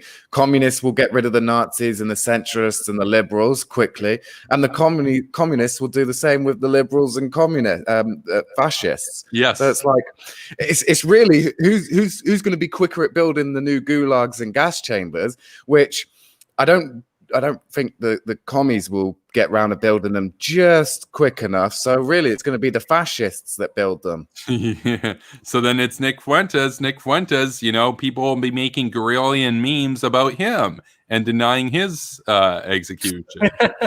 Like it's like cookies, man. Come on. Just like cookies. It's just cookies. Oh my God. Right. So one day I was watching his fucking stream and he was talking about cookies and he was like, let's say I was making 6 million cookies. And I was like, okay, 6 million cookies, looked at the time frame and went, that's like 100 and something cookies a day. I can cook 100 and something cookies a day in my oven, you fucking moron. You know? your one oven. Yeah, my one oven. Not all of your, not like multiple camps with multiple ovens. Yeah, exactly. And let's not forget, like, it really pisses me off because they only go on about the 6 million as the Jews, but they never talk about like the LGBT, the political prisoners, the fucking, you know, all the blacks, the disabled, and all the other people that the Nazis fucking gas chambered. Yeah, they don't talk about that at all. It's just always, oh, we don't like the number 6 million and Jews, and it's just so cringy. So I have the meme that Jay sent me earlier. Oh yes, it's amazing. Look at this, Hiroshima, 1945. Oh look, they only have one plane. What idiot! And then of course, insert the froggy. I think that's a perfect. That needs to be edited together, basically, as made into one giant GIF. Show that meme, and then the GIF. No, it's so good. It's so good, and like that's just oh man, it's so classic. Oh man, that's so good. That's so good. I want to show you all. I know Jay saw this earlier, but I'm not sure if Reese saw this yet. It's very spooky. So. We were talking in the crowd about the evolution of the War Bad meme featuring his original depiction of Brainlet June looking like a total tard, essentially. And we talked a little bit about it. Well, one of my friends who hooked me up and helped me get my computer set up and all this kind of stuff, he made a meme. He crafted a meme, which was a Wojak-ized version of Kraut's meme without the caption that I added, but you know, I do appear in this one in some measure, so pay attention to the dust plume and see if you can recognize anybody there, Reese. That's an explosion that killed a lot of ISIS people, and there she is, furious about it. So there's that. Holy shit, it's Mysterio. He and he's like, dude, you're literally a ghoul in there, or a ghost. And then, but he sent me just now, and I'm gonna see if I can upload it for you all. He sent me one that's even spookier, even ghoulier. And we've got a lot of ghouly memes here, but this one is absolutely amazing. So you all will recall that we were taking a look earlier at the Ivy Mike shot, and of course, I was talking about how I've been making the hashtag nuke wave memes. So that's the Mike shot right there, coupled with the girly memes, the hashtag just nuke pilled memes. That's the Mike shot. Well, he took a perspective of the Mike shot and he spookified it a little bit. So here we go. So, but it's kind of reversed now. So, Oh my day. That is amazing. No, dude. Ooh, war bad. War is bad. Yay! No, it's a meme. It's an absolute meme. It's an absolute meme. No, okay. This channel, even though we only have like a few hundred subscribers, we have to have like the most original memes per subscriber of like any channel on YouTube. Probably the highest patrons per subscriber of any channel on YouTube to these. You fucking do, Kevin, to be honest with you. I mean, I got like 4,000 and I rarely get memes from my followers, but I do have quite a few girls, so I get that. Honestly, girls over memes, but the memes are still good. Yeah, why not both? Why true. not both, bro? Why not both? Oh man. No, here we go. We've got, I'm just going to see, there were so many, there were some other memes that I wanted to get to, but I think one of the ones that really spooks out a lot of people is this one. It really has those kind of like horror kind of old wave vibes going on and whatnot. I really like it. This one, Jay was saying like, this one's spooky as hell. I really like this one, like this triggers the gripers so much. Like they complained on my page about how I was stealing their aesthetic and all this kind of stuff. And I love it. It's like, oh man. Keep bitching. Keep bitching. Yeah, it's like whining and crying. That's what I always say, So, and then of course we had these goblins here, with the these goblins. No, dude, look, I was saying earlier, I'm like to Jay, I'm like, look, Dick Cheney, like imagine you're Saddam and you're looking at them with these expressions. Dick Cheney's just there, just like, you're damn right, you know what's happening. Colin Powell's just like, yeah, you fucked up, bud. Bush is there just like, yeah, we're going to have a good time, like, you're done. You're done. Like, we're going to have a good time. We're going to have a good time. Oh, man. Yeah. And I was saying as well, can't remember if I showed this to Reese or not, but you can find this. I can send you the link. This one you can reply to the brainlets when they ever try to insult you or whatever. He looks like he's actually saying no you there. I think it works. I captured. No you. He looks like a Bolton mixed with Mario right there, and he's just like no you. It's so great. It's so great. But we're gonna get some more memes going here. I'll leave it on this one for a little bit. You guys feel free to talk amongst yourselves. I've got some ghoulish memes I'm going to work on getting uploaded here. So, what's the latest, Reese? Tell us. Well, tell me. I'm planning on coming back. And I've already, so don't think it's totally abstract. we already worked that out. I meant more like what you've been up to. You've been out drinking, slaying tail, dropping hawk pills, all of the above. All of the above. Yeah. My man. My man. My ghoul.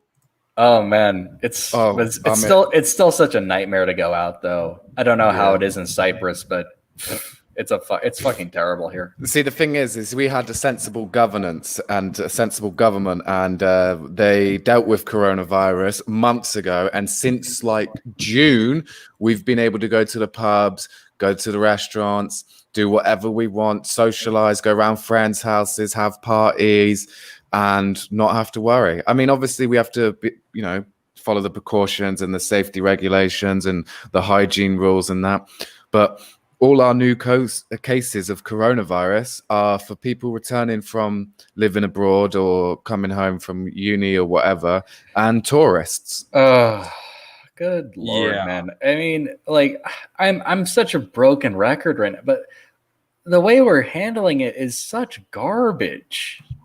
It pisses me off, man. When I see what you guys are able to do, I'm jealous. And I mean, it's not like everything's shut down here, especially where I'm at. But, it's still, it makes it kind of worse because all of these businesses I need to go into are packed and I put on my mask, but part of me's thinking, oh, this might not be enough because I'm surrounded by fucking people who aren't wearing masks, and no one. It says on the door, wear a fucking mask, but no one is enforcing it because good luck with that shit. Yeah. So at my local coffee shop where I was this morning, but I joined the stream, I got my coffee for free. Do you know why? It's because every time I go in there, the lady that owns the place, she loves the fact that I walk in, I've always got my mask on and shit.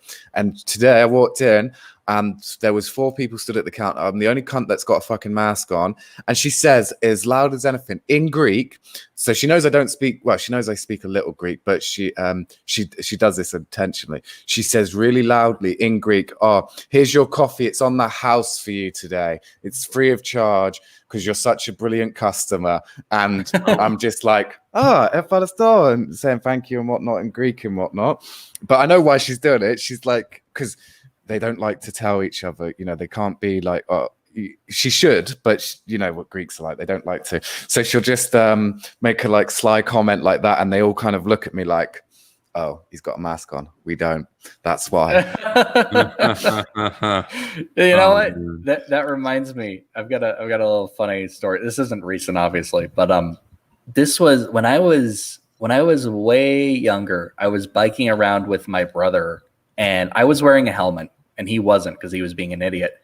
And we had this like Napa. I don't know if people know what that is, but it's like a biking store car pull up to us, and it was kind of weird, kind of odd to have someone pull up to 2 kids on the side of the road. But this person got out, and they gave me rather like a ticket or like some kind of waiver, and it was to enter a contest to win a free bike. And they didn't give my brother one, and he was like, "Why?" He was like, "Oh, you're not wearing a helmet." And I just got to point at him like, get fucked, bro. Get fucked, yes. You don't get to win the bike. Of course I didn't win the bike, but hey, I won more than a bike that day. Let's keep it real. Exactly. All right, so I got the numbers here because I wanted to actually have a look. Now, bearing in mind my population on this island is only 1.2 million. Okay. We have had 1,951 cases, 25 deaths. Wow. Yeah. We are at 100. At one point, we were quite high, like because we had Corona quite early. Like we were like Italy, the initial sort of thing. We are now 150th in place, and our cases per million is where is it? Total cases per million is 1,613, which is not bad. Now let's go all the way to the top of the list. Oh, look at that, USA with its set nearly 8 million cases. Total cases per million, it's 23,000. Unbelievable. Yeah, this is the death rate that I'm just shocked at, mate. I'm sat here going, oh, 25 is a lot of deaths. And then I look at America and go, oh, 218,000. You've seen nothing of death, bro. Yeah, innit? I've seen nothing. And then I've looked into the abyss. Yeah, I looked into America's soul. It's so fucking embarrassing. Like, it didn't need to be this way. It really didn't. And people will be like, oh, yeah, it's no big deal. And I'm not surprised whenever I go anywhere and I just see people milling around without a mask, not giving a fuck about their community, about their fellow man, about their own fucking lives, like they're morons. It's infuriating. And if you tried to approach them, they would be like, oh, you fucking libtard, you're buying into that propaganda. Like, no, I'm trying to save you, you dumb motherfucker. Yeah. We have the exact same problem here. However, it's a bit of a weird one because, like, a lot of them, they don't believe it's from China. They believe the Turks did it. Oh, of course. Well, which I'll work with that. At least they're like, it's a dangerous virus, but they just think it was them. So I'm like, okay, I'll work with that. That I can live with. To be fair, I guess the Turks are starting some peace talks with China, so maybe they can just be one and the same in the eyes of everyone at this point. Exactly. Free Cyprus. If that's what it takes. Hey guys, there's this virus coming. Yeah, it doesn't sound so bad. The Turks made it. Oh shit. Well, I was making that point before about how it pissed me off to no end. I even did a stream on this. It pissed me off to no end how a lot of the more right-wing people in America instead of taking this as a time to channel their rage against communist China and how they've been screwing us over and how they're our enemy, they were like, no, it's fake. Oh my god, dude. Or it's just not a big deal. It's like the flu. That's even worse than it's fake. At least if someone said it was fake, that would be kind of funny. See, at least here the far right do see it as real, but they're using it as an excuse to keep the border with the north closed, which pisses me off because it means I can't go to the north, I can't see people, and well, they're restricting my movement. Don't tread on me, bro. So and also they're blocking me as well, Reese. So I've got that's worse than treading, honestly. Oh man, that should be the shirt. It should be a snake, and it should say "Don't cock block me." Oh my god, I think I might have to make that. Oh man, another shirt design down the pipe. It is. It's happening. Sorry, Kevin. Show us what you got. You were right in what you were saying, though, Kevin. Like this would have been, but the thing is, America's right wing isn't nearly as hawkish as we would like to actually capitalize on something like that.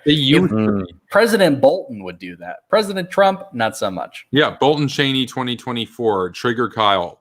You know, oh my god, he would fucking kill himself.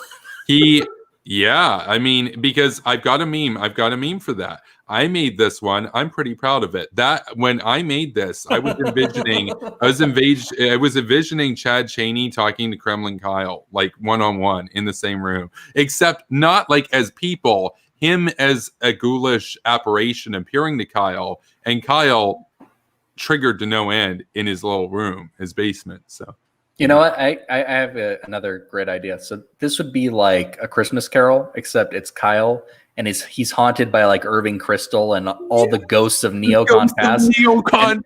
And he has to come to his senses by the end of the night. There we go. Yes, and like Gene Kirkpatrick appears and flies him over North Korea to a gulag and actually sees what happens to punks like him that get accused of talking shit about the dear leader. And if you consider his American privilege, Kyle is kind of like an Ebenezer Scrooge type character. I'm just saying, because he's perfectly happy to have other people die and suffer. Because I had to work at McDonald's once. Isn't America so horrible? These people are so privileged. They think but I finally made it. I have a show. I'm a known personality. Yeah, dude. I have to tell you right now, I have a big ego. I want to be big on YouTube and everything, but I'll tell you, if somebody said to me right now, you can get the $20,000 a month, you can have 800,000 people watching you be a total fucking clown. Do you want to do it and just be known for all time and posterity as the massive shill for the evil empire? I would say no. I'd rather be anonymous for the rest of my life. Yeah, I'm with Kevin 100%. I mean, I'd love to make it big on YouTube and do this full time. And it's like a dream job. Well, I want to expand it more. I don't want to sit at home. I want to go to like Lebanon and Israel and the north. He could. You've already been there. Live. No, but he makes $20,000 a year. He could, or a month rather. He could do it, but he doesn't. But he likes to be in his studio and not be around farms, even though he's a cow. But we're lucky if he leaves New York. Like, this is the least worldly person you're ever gonna come across. Yeah. So we've got a meme. We've got a parade of memes here. Some spooky memes that I think are appropriate right now, given the branding of Reese. They kind of kick it off. We've got a new generation of memes that I have crafted, and so the next generation. Yeah, here we go. I think you all will get a kick out of this one. I made this. I'm pretty proud. It's kind of fun. It's pretty good, right? It's pretty good. Ouch. It's like the Chad meme, except nuke pilled form, because he says ouch on his shirt, the Chad. We have Bolton saying yes. I didn't make that. Timothy Finn made that. Go follow Timothy over on Twitter. He's great. He's great. He made the European Union meme video that we laughed at. I made this though. That's Bolton. You're done, son. You're done, son. I love that. I had so much fun making these, bro. I did an alternate history over on Twitter, which I'm going to continue at some point, of World War III, except it's all memes and shit. So it's kind of a meme on like the whole SpongeBob thing, and then it's like, colorized. Well, I've got one here. An American nuclear bomb with a 3 megaton yield barrels towards its target, a Soviet ICBM complex in eastern Siberia, 200 miles northeast of Yakutsk during World War III. August 17th, 1987, black and white-eyed. And there you go. That's a clip from Doctor Strangelove. So I'm there you pretty sure this happened in the Watchmen universe. Oh man. Okay, so I made another one. This is that's what happens when you mess with the Hawk Gang. So Game over. Game over. And it's all like glitch effect and everything. We got one here. Base Bolton, cold and bold, looking majestic as always. The Walrus. We've got another one. Dig it. This one right here, Democracy or Death. I made one here. This one's simple. This one's just LaMail bottom text type meme, but I think it accurately sums up how Ian Stevens and all the brainless realists feel about world peace. And you get a nuke.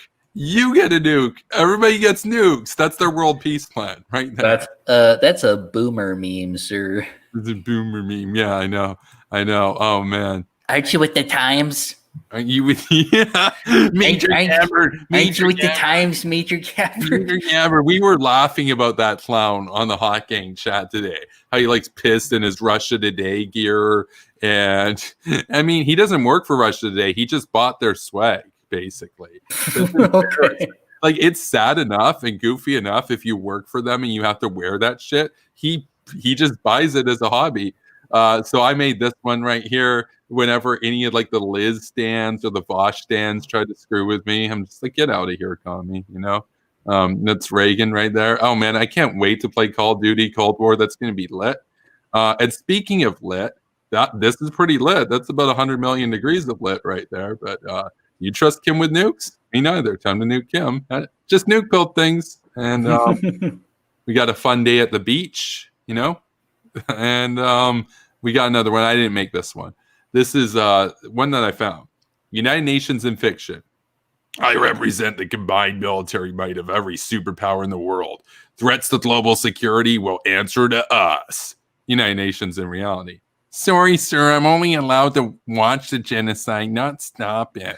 Hey, now. Don't hate. They get a front row seat.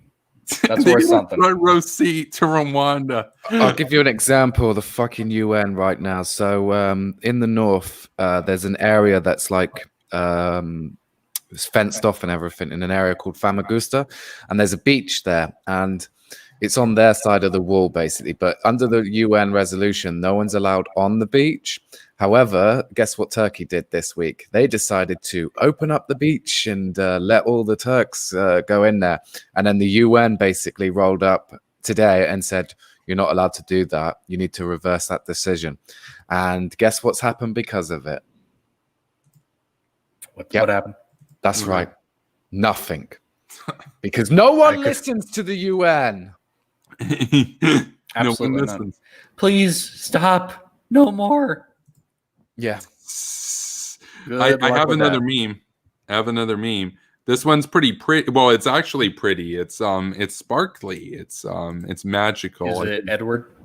There's a meme. Okay. What is it? We'll bring it up on screen. So when they asked me what I would do about Kim. Get the nukes out of the tubes. Yeah, it's like Kanye always says, like, get the X out the Y. It's basically like it's a Kanyeism, basically. So what the fuck does that even mean? Is that like a chromosome thing? I don't know. No, you'll have to just say that, like get the car out the garage, that kind of shit. It's just... That doesn't sound cool. That sounds lame. Well, I got get the nukes out the tubes. That sounds spooky. That's much better. So, because you have to be in a special position to do that. Anyone can get a car out of a garage. Yeah, that's true. You could get a commie car out of a commie garage, but yeah. All right, guys, check me out. I'm about to pull the car out of the garage. Oh, hell yeah. It's like weird flex, bro, but okay. I got some real swag. Look I've got wheels, man. I got 41 horsepower made in East Germany, bro. Have you seen these wheels? They spin, man. They're roughly circular, man. Rubber tires, man. Check it out. It can go up small to medium gradient hills as long as it's not too long. Very impressive. Communism, man. Oh man. Yeah, Oh, man. as if you're gonna have a car under communism. Pfft, you're gonna have a bus. Yeah, bus. And then the bus You're gonna have a square shitty wheels. bus. Oh, I got another meme. They say he's a ghoulie ghoul, you know? A ghoulie ghoul in a nuki world. A ghoulie, yeah, that's exactly what Arthur said. I'm a ghoulie ghoul in a nuki world right there. There you go. You're also a material girl in a material world.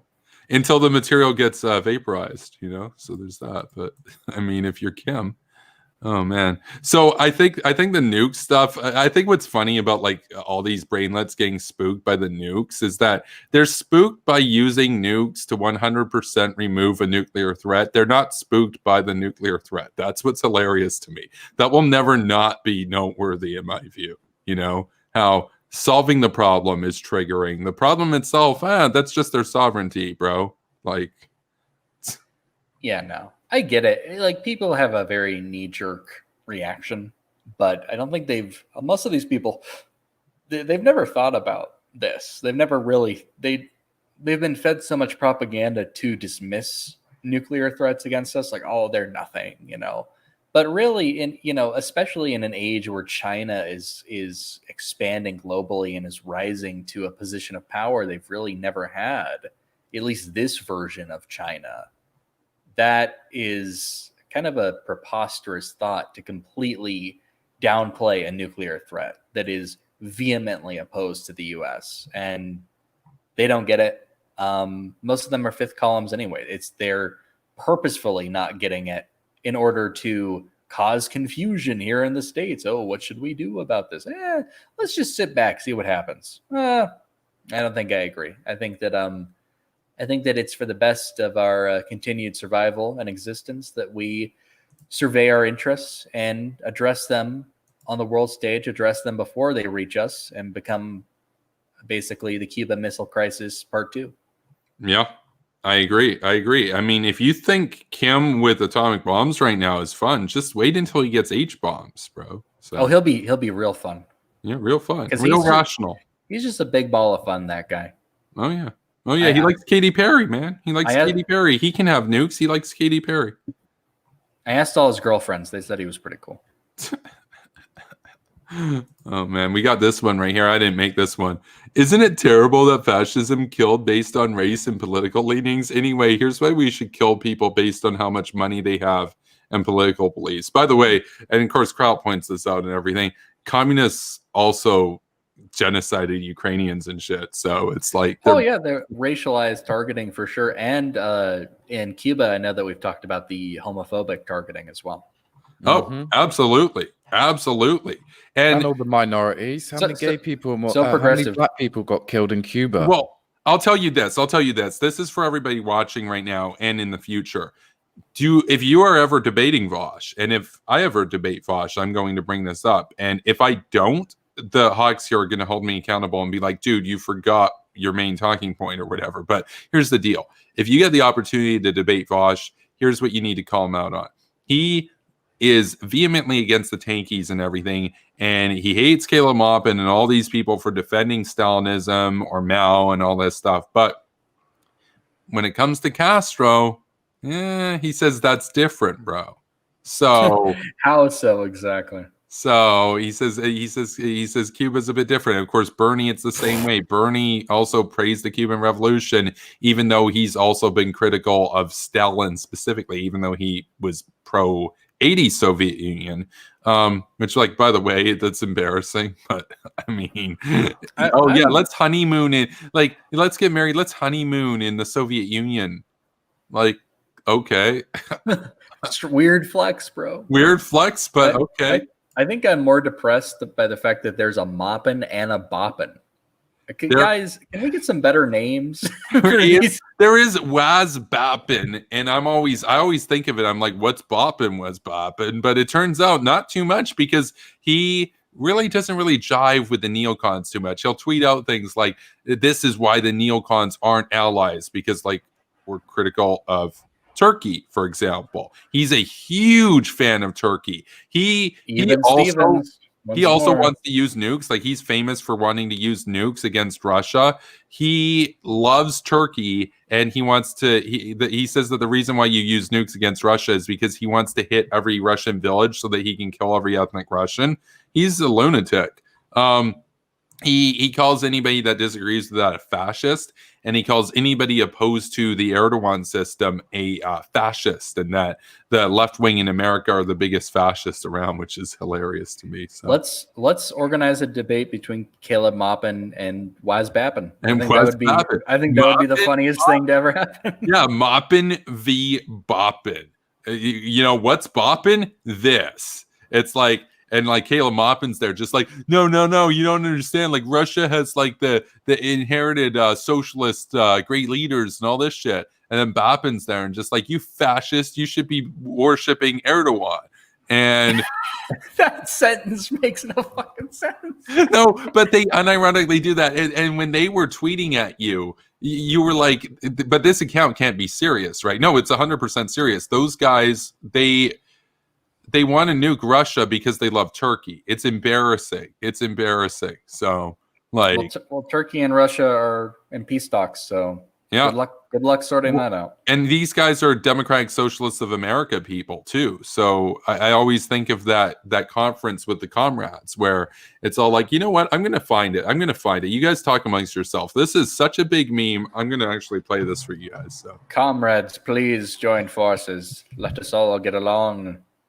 Yes. Yes. Waz Bappin. I am very, tangentially aware of who this guy is. I've seen him around. I know he's crazy. And thankfully, I think that, the thing is, it used to be a bigger problem because there weren't as many hawks. Now I feel like there's a bunch of hawks and we can pretty safely distance ourselves from Alex R. or Waz Bappin type people.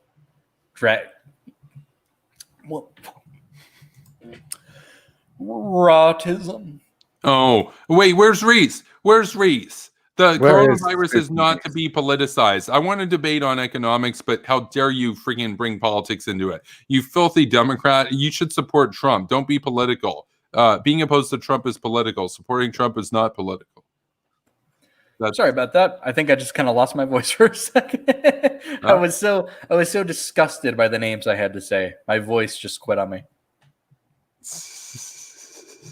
Okay, I'm getting a video of Democratic Socialists of America. It's hilarious. It's gonna be funny. So,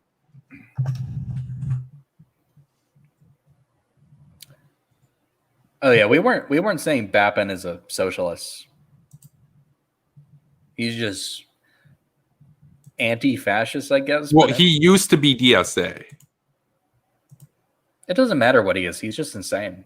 Yeah, he's nuts, but he's in favor of straight up genocide. No punches pulled there.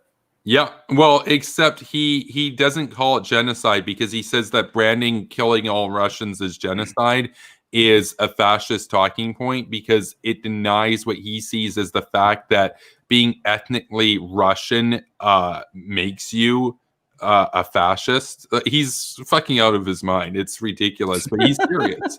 Like, wait a minute.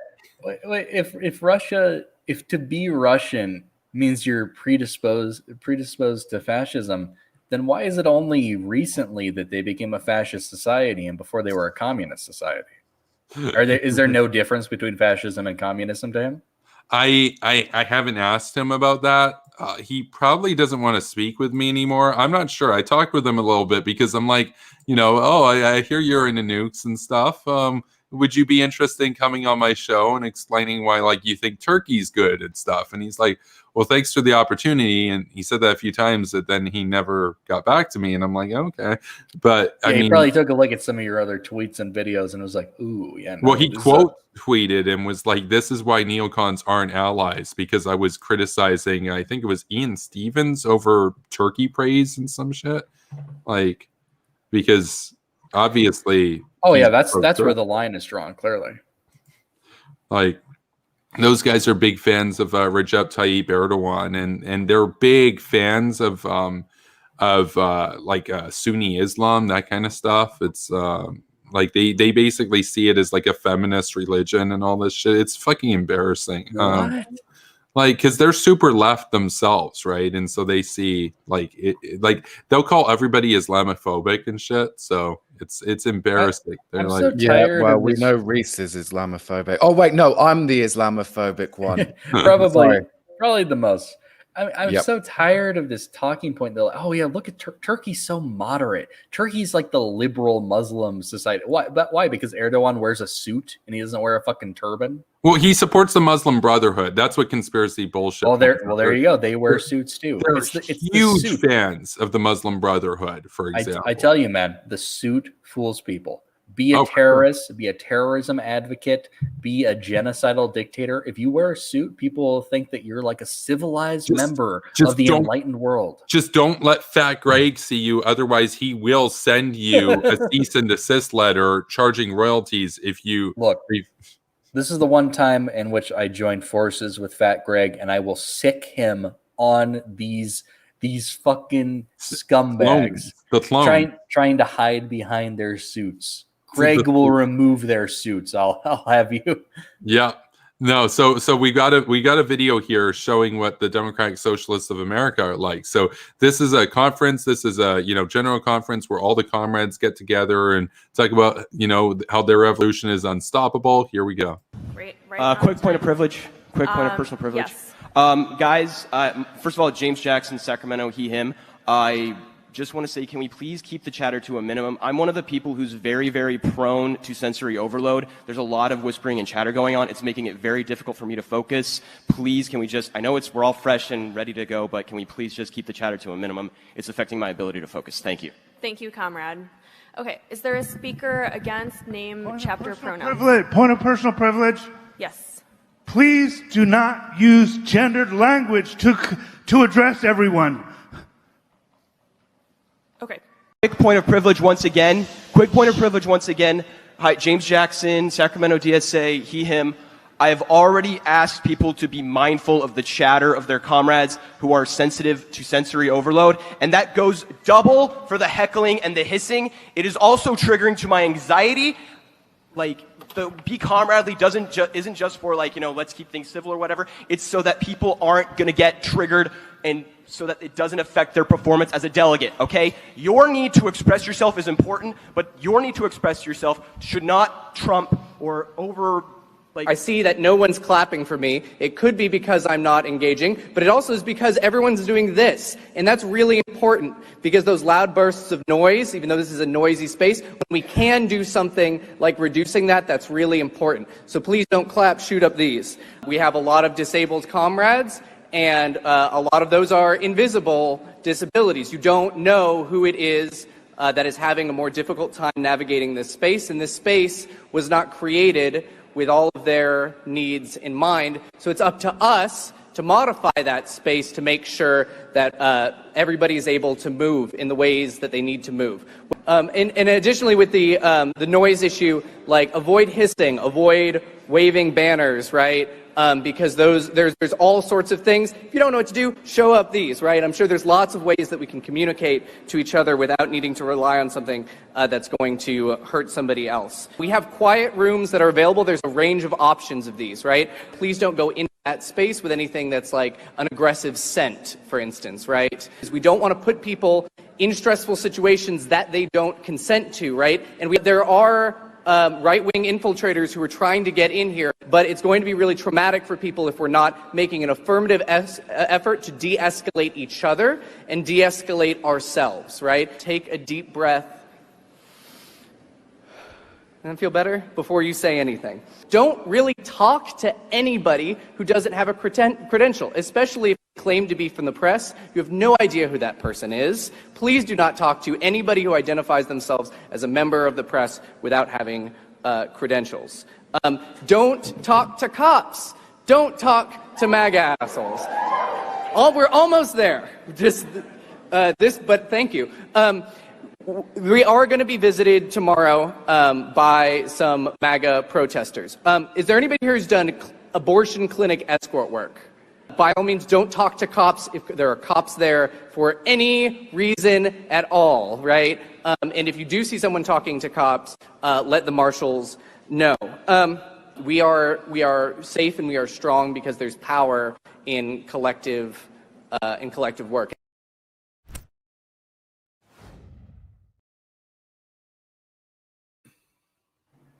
So I just want to say, right? It's a South Park episode come to life.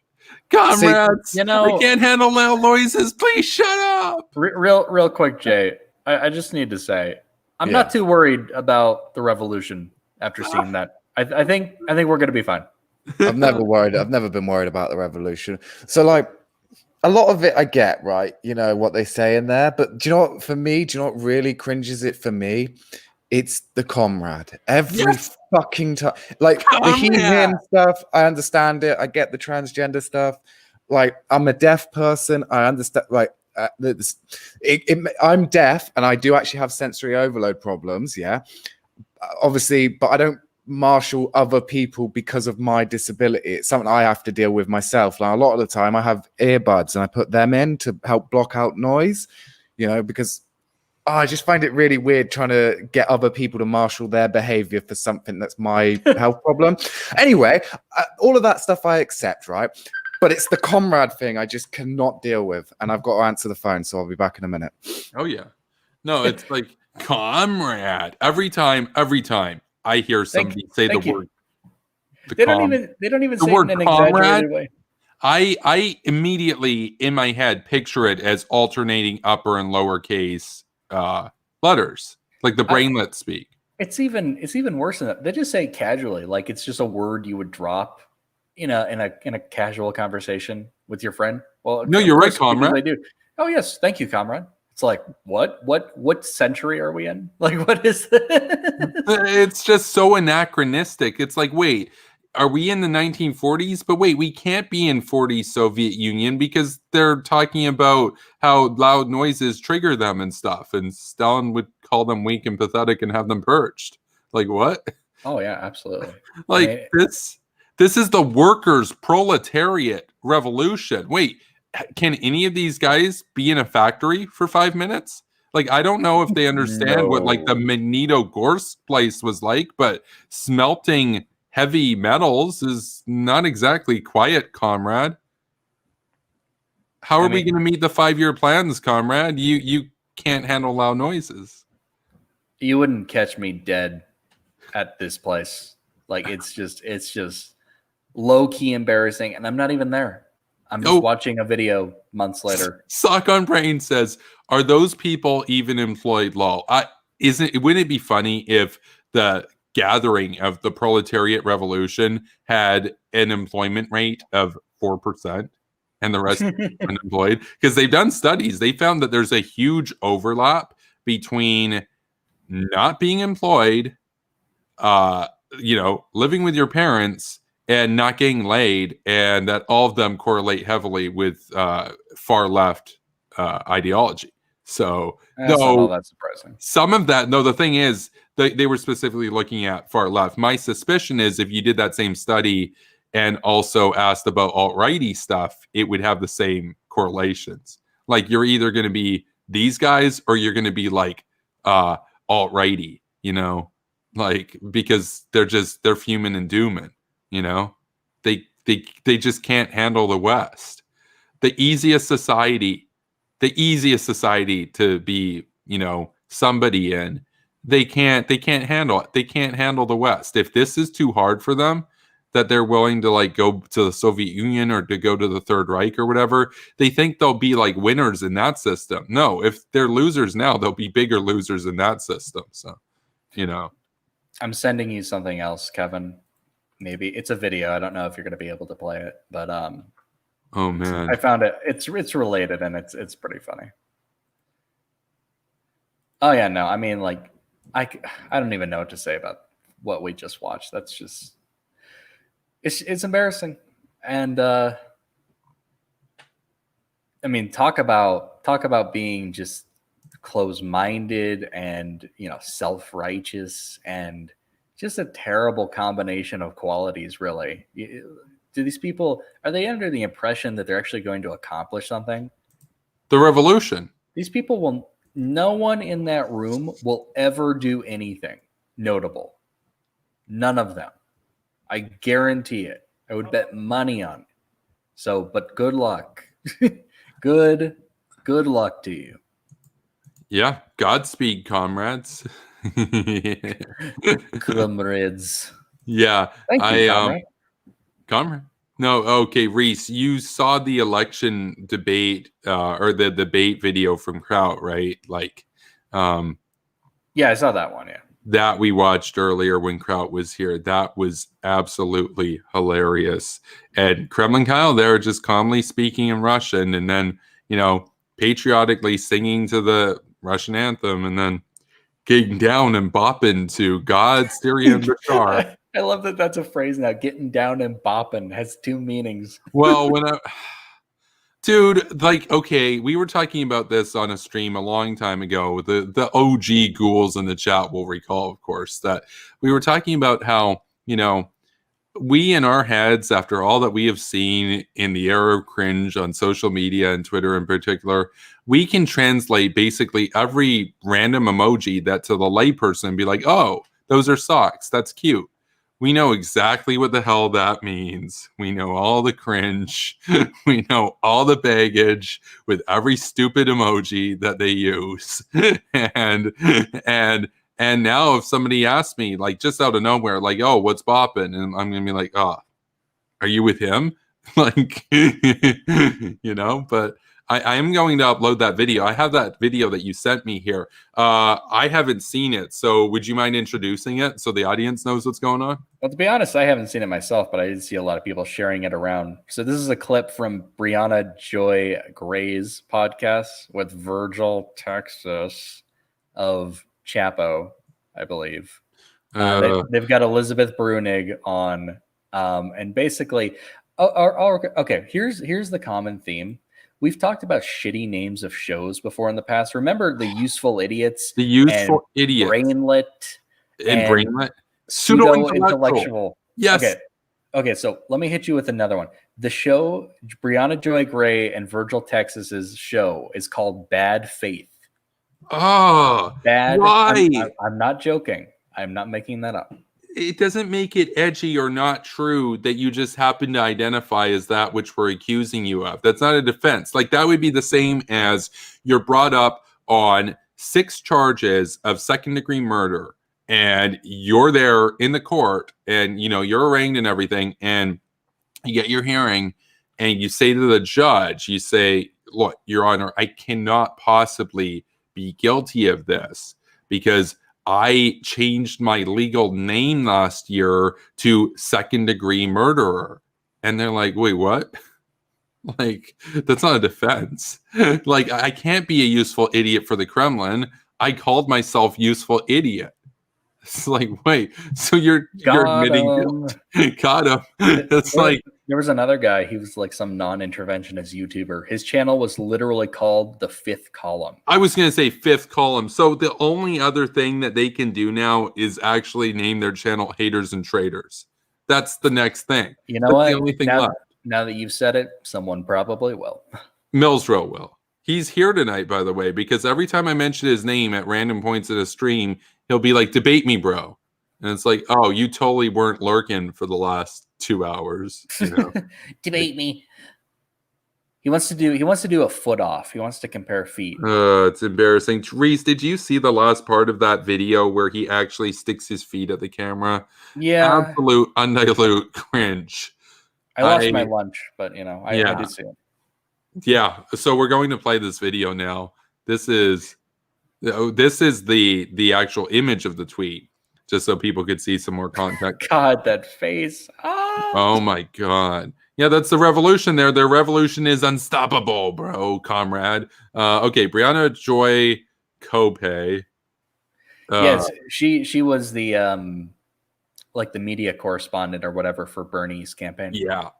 So shitlords need spices too at Perrine and at E. Bruinig.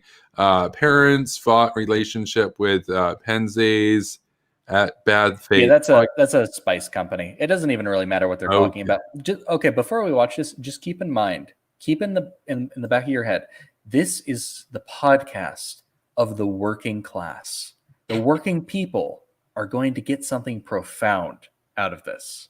They're going to gain consciousness and throw off the chains of the false consciousness that the capitalist bourgeoisie has imposed on them with the hegemony of all of the opiate of the masses and that kind of shit. So let's take a look.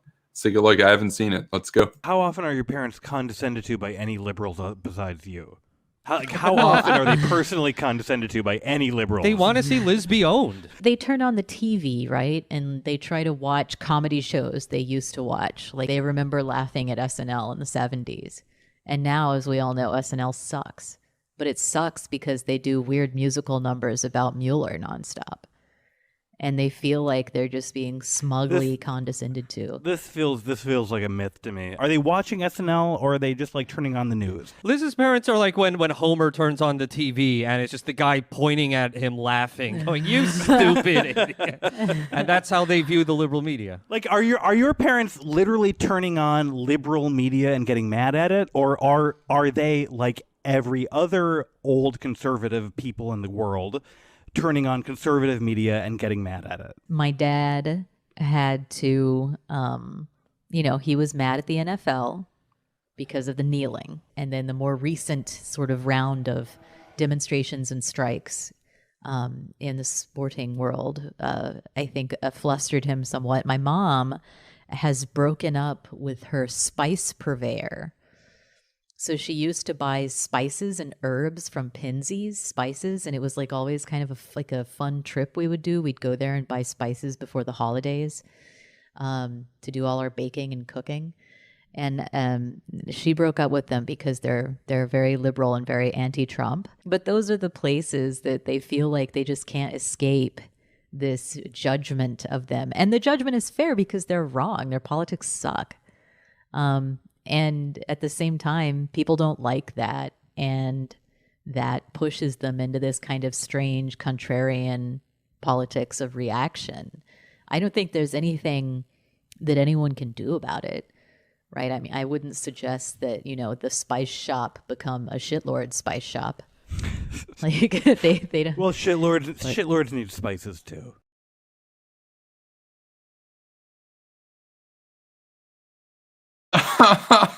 Wow, that I really didn't know what to expect. That was awful.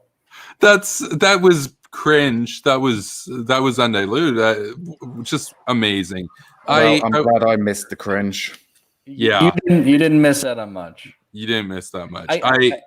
I was thinking about it. I was thinking about it as we were watching it, about how they all call themselves, all of the accusations that we levy at them, bad faith, fifth column, useful idiots, pseudo-intellectual, all that kind of stuff. And I was thinking, I wonder if it works in reverse. And I'm like, yes, it does. Look at my channel, Superpower Broadcasting. We're the voice of the vanguard of liberty. So I guess that's how it works. You are what you say you are. So all you need to know about someone really at the end of the day is how they speak about liberalism.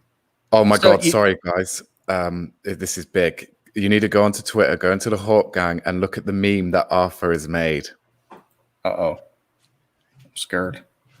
He's done it for us, Reese, Wait, really. Is it spooky? Is it spooky nookies? Let's take a look. It's the best meme so far. What? It's about me and Reese, what we were talking about earlier. Okay, that's going up on stream. Absolutely. Let me get that ready to go. Thank you, Arthur, so much for that. There's actually a girl that lives up there, yeah. So I am actually genuinely getting cock blocked right now by the government. So I'm actually going to send her that meme and be like, "Oh, your government don't right now." cock block me. Oh man, that is great. We're gonna get this one up. We're gonna throw up some memes. So, oh, your bird, Jay, your poor bird. Fuck her. I'm on about me. Poor me. Poor me. There we are. Arthur made that. That is amazing. Fucking is. Oh man.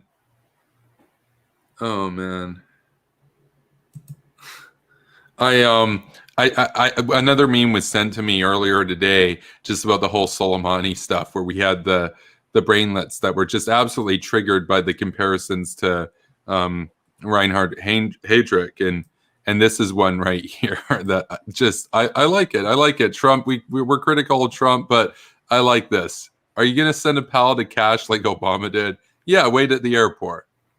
Mwah, mwah. Mwah, mwah. I mean, can we just have that Trump for 4 years? Because we opened up the stream. I'm not sure if you guys saw the clip. We're going to play. It's a very short clip of Trump on Rush Limbaugh today. He sounds like he's been subscribed to this channel for the last week. Let's take a look. Here is Trump at his best. And Iran knows that, and they've been put on notice. If you fuck around with us, if you do something bad to us, we are going to do things to you that have never been done before. Right. And Iran knows that, and they've been put on notice. If you fuck around with us, if you do something bad to us, we are going to do things to you that have never been done before. That's right. He sounds based in Hawkpill there. He sounds like he started watching the show. I don't think I've ever heard him drop an F-bomb while he's been president before. Yeah. That's so weird. Yeah, no. Well, I guess it depends on what he considers to be an action against us that's worthy of response. It's been kind of hit or miss, but you know, the thing is, like, going into the election, you know, we're pretty much there. He's not going to do anything to, like, well, you know, this could go either way in terms of being popular or unpopular. I don't know, but maybe if he was reelected, maybe he would do something, but I really don't know. I wouldn't bet money on that for sure. He needs more people around him. But the problem is, if I say he needs more people around him like Bolton, he's just going to get rid of them. So I don't know. You know, all we can do really is encourage that, respond positively to when he does things we like, and try to steer him in the right direction before it's too late. I sent you something, Kevin, by the way, that I thought it was the perfect meme that described me and my video making habits. Yes. We're gonna bring this one up too, for sure. Kevin, I have a video for you. We're just sending Kevin shit. Oh man. Well, before we get to the next video, I did want to give Reese kind of the opportunity, because you did explain a little bit about how, you know, you wanted to rebrand, and you thought, Nukies would it would spook people and everything, and there's the whole reference to, you know, Liz and Arthur and all that kind of stuff. But I've just got, like, you know, question and whatnot, like, are you going to have like nuke themed content, or is it just kind of, you know, just the new brand sort of thing, or what's with that? I may talk about it. I don't plan to talk about it anytime really all that soon, but I'm sure it'll get brought up because it is such a major issue. The content's mostly going to be the same, but I think it's going to be a bit more varied than it was before. And currently working on my Dave Rubin video, which is very funny, a very fun. I don't plan on making that a super big habit. Oh, there we go. There it is. I downloaded it earlier because I figured we might be talking about Mr. Dubin, and there's Dubin right there, and there's Weiss. So Dubin looking like he's been smoking a doobie. That's exactly what I thought. I'm like, he looks a little bit doobie there. Dubin. Dubin's been doobied. Oh no. Doobie? No. Okay. Dubin. Doobie.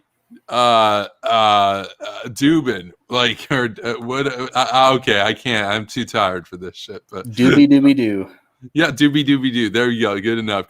But here's Reese's creation style. Right? Brilliant. I love that. That's ghoulish. That's ghoulish. Right? Arthur, get back to me. I wanna make that as my header picture on Twitter, but it crops off weird. So maybe you can help me make it fit a little bit better. Oh man. So there's this video that I've sent it. It's in the Hawk Gang. Go to about 40 seconds in and then press play. It's just what this guy says to a press conference. I just fucking love it. Take a look. And to answer Lance's comment, yes, I am getting cock blocked again, mate. But this time it's not Annie. Is Annie okay? She's doing great, mate. Okay, just making sure. She's getting me banned off fucking TikTok though. I got banned because of her, but yet she still gets to be all fucking alt-righty and shit. It's not fair. God damn it. Oh, Yeah, man. you're the real problem on TikTok, Jay. Yeah. Well, we know what it is. Female privilege. She gets to, talk about boobs. I don't. And OnlyFans was great until Bella Thorne came on. Leave Oh, my man. girl Bella alone. Bella Privilege, didn't do nothing. rich bitch. No, but like just imagine that we made this stuff so pervasive and viral that like even Thorne and like Jenner and stuff were like tweeting out or like putting on the gram like hashtag just nuke pill things, like a fun day at the beach and shit like this, you know? Oh my days, could you imagine? That would be the most insane world ever. It would trigger Kyle to no end, like to no end. It would be, well, actually, we have an analogy of like a brief example of what that might look like. A lot of people on Twitter were just triggered to no end when the e-girls became hawk-pilled for a few days. You know? That's true. That made heads explode. So That can was you imagine the microcosm of what we're hoping for. what we're hoping for, you know? So I think what Kyle is really suited for is more Wojak memes. Like doesn't he look like that guy? That Wojak is Kyle. It was clearly modeled after him at some point. yeah, there are so many memes. Like every third sentence that you guys bring up reminds me of a meme that exists somewhere, either on my page, which has almost 1,000, or on my Twitter, which is probably about 1,000, or in my inventory on my laptop, or on my external hard drives. Like there's so much that I've got to consolidate here for the new computer. It's going to take a while, but we will have them all ready to go. Like it's several thousand memes over the last year and a half. Like I'm pretty proud of this one. From the last month, I'm really hyped on this one. A lot of people told me, like, dude, that's fucking brilliant. So, just ouch, Ouch. Ouch. Oh, man. Reese, did you get to see Kraut's? I can't remember if you were here for that, Kraut with the parrot, like just that 10-second parrot. It's Yeah, no. I had already seen that too. That one's funny. I like that. I really like that. It has his voice and everything too, but we're going to play that video that Jay sent. I'm just uploading it right now. We got a new guy in the chat, Olympian God, says Yo Hawk Gang. He's been here before. He's been here before. Yeah, no, we know Olympian God. He would show up for the streams all the time over the summer. So welcome back to the program. And I remembered seeing him. He just popped in tonight for the first time though. Yeah. We're having that other video upload. Yeah, so for me, we were talking about Reese with his new channel and everything, or his new branding at least. I am actually going to be having a gaming channel roll out very shortly, and we're going to start off by playing a game of sellout.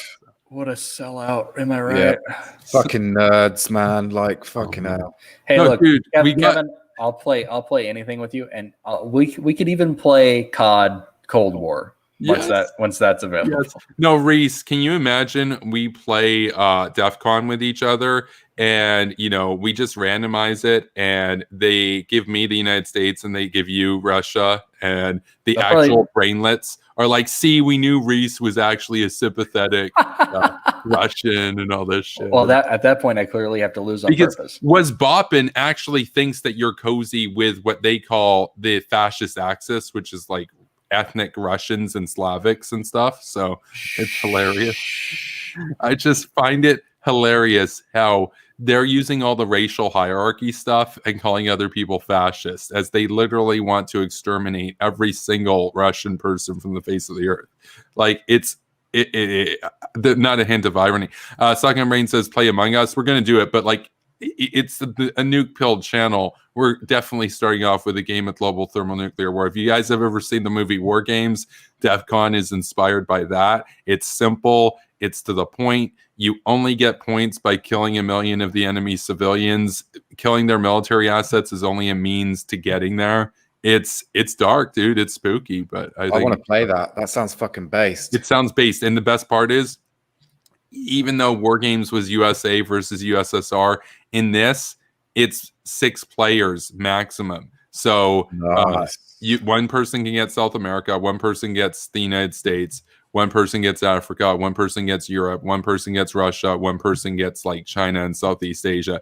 They all get the same number of nukes, all get 100 million people, and all get the same radars and ships and stuff. So it's not exactly realistic, but what you're telling me is this game is Ian Stevens' fantasy come to life. it is essentially this meme right here. That's actually the world of DEF CON. And just like in real life, does it give you world peace?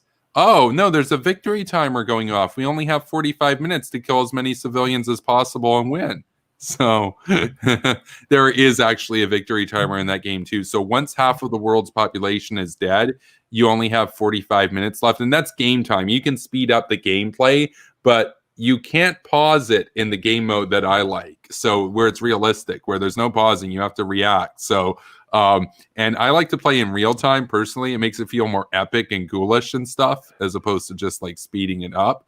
And it makes, I mean, it can feel long, but then there's a lot of stuff to manage and stuff too. It's a realist dream come true. The idea of the absolute balance of power where it is perfectly balanced as all things should be. And then everybody nukes the shit out of each other. It's just, it's perfect. And then the other dream is going to be once we set off all the missiles, then Superman rounds them up in a giant net. That's what's going to happen. and then oh man, no, that's so good. Oh yeah, no, conspiracy bullshit is here. He also adds Bappin also wants to kill Chinese, Iranians, Armenians, Serbs, and Greeks. That's true. He also views them as he's got quite the task that's set ahead.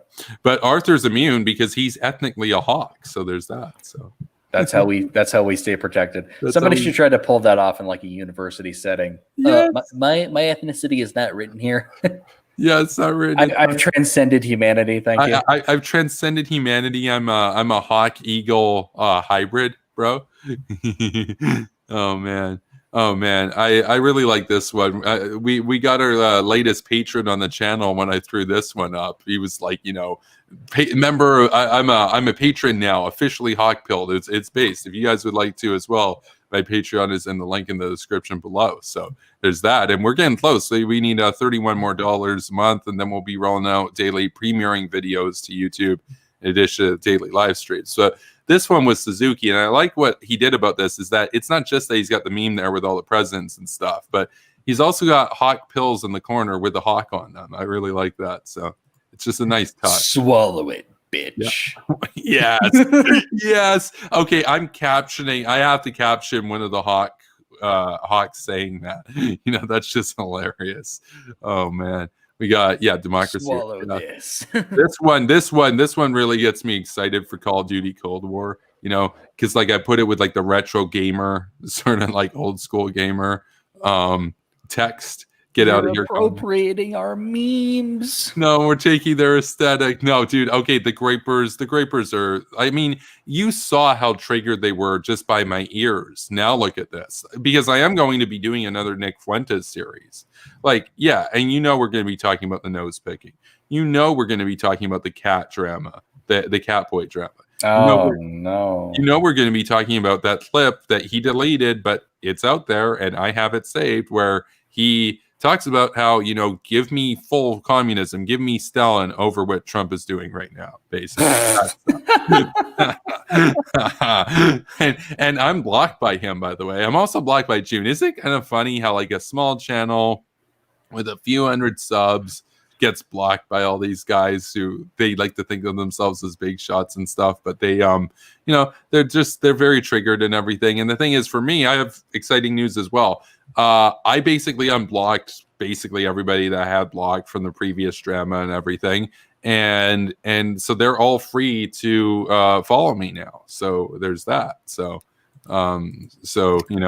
maybe I'll do that at some point, but we'll see. I think that might be a bad idea. Oh man, I've considered it a couple times. Like, what would happen? I think now there's been so much time. Some of these people probably fucked off, but you never know. Fuentes, he blocks everyone. I wouldn't be too worried about him. But June, like, somebody was asking her recently to unblock you, and then she Many blocked. times. She blocked them. Okay, so yeah, she clearly has an obvious vendetta against you. No, the reason why is because she didn't block me right after our exchange and then forgot about me. She blocked me in the summer, even though I hadn't tweeted at her in months, which means she was thinking about me a lot. Her blood pressure had been elevated for the year, and she said, "You know what? I'm done with him. I'm blocking him," after months. So there's a chance, based on that pattern, that if you actually were to reveal what did she find to be the most cursed account on Twitter, it would probably be the Neocon Ghoul right here. So yours truly, your friendly neighborhood Neocon. So, you know, that's like a Casper the Friendly Ghost reference, which is also pretty ghoulish. So, you know, there's that. Ooh, apparition. Casper was originally a hawk. Oh yeah. Oh It man. would have had to have been. So we've got that video that Jay sent. We'll take a look at it. It's about a minute long. I haven't seen it. So here we go. And the threats to our nations, they don't sleep. They're watching our every move. Iran, Russia, China, North Korea, ISIS, Al-Qaeda. They may be watching this right now. Our military should not be mistaken for a cable news gabfest show. We don't care what you look like. We don't care who you voted for, who you worship, who you love.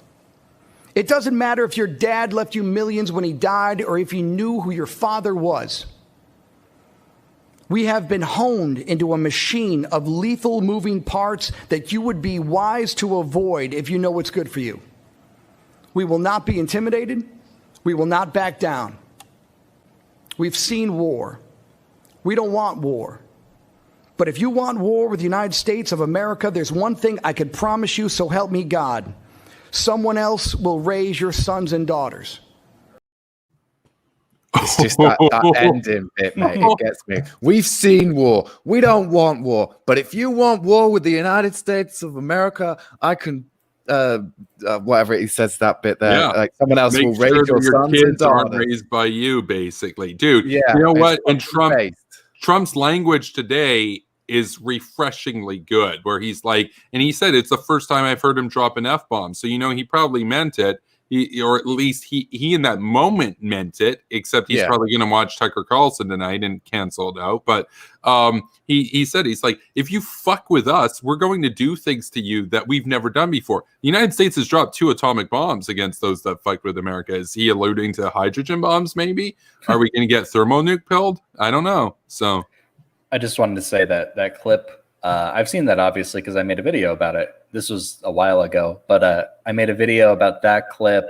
Really? Yeah, it's well, if you check my videos, I haven't uploaded a whole lot since there. It's like on the first page, but I said it's called Kremlin Kalinske compares Medal of Honor recipient to the mafia, and that's what Kyle said about that video. Oh, fucking hell. I must have missed that one. I feel terrible now. Yeah, and he you're one of the compared ones him to the mafia. You're one of the ones. He's like, we're gonna break your content. knees. We're gonna break your knees. That's what he compared that general to there, the Vanguard of Liberty. By the way, that man is the Vanguard of Liberty. But he's like a mafia boss because he's talking about violence. That's the level of a simpleton and a child that Kremlin Kyle is. And I love Kraut because Kraut was saying there, he's like, we're going to do everything we can to get this Kremlin Kyle thing out there. Every time he comes up, we're calling him Kremlin Kyle. That's what Kraut said. So, and he's like, we're going to do it more. So let's make him famous. Let's make it known that anytime anybody's talking about Kyle and you're like, wait, which Kyle? You mean Kremlin Kyle? And I'm being like, wait. Are you? And they're gonna get triggered. We need to make him famous, and we need to make him famous as the Kremlin guy, the Russian cow.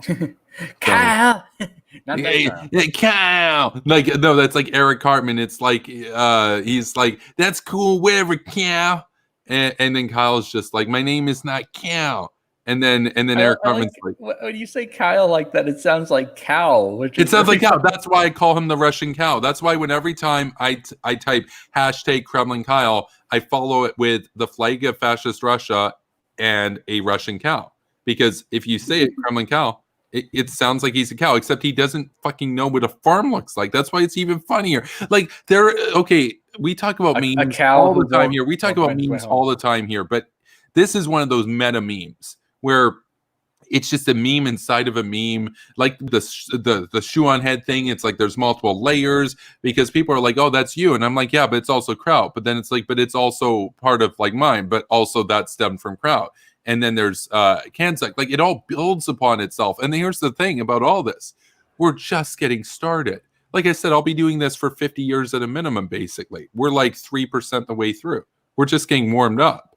Imagine this channel in 21 years. Imagine this channel in 7 years. Imagine this channel in 32 years. We're not letting these people get away with posting cringe to try to undermine our civilization. It's not going to happen because, and I've said this before, the battle lines, if you were to look from a satellite, if you were to look at hardware, you would see that America was on Russia's border and you would say, oh, America must have the upper hand. But if you look at the information Cold War, the Russians are here and we can't do anything over there because they undermine their own free media. So they screw over their own open society. So it's in our court.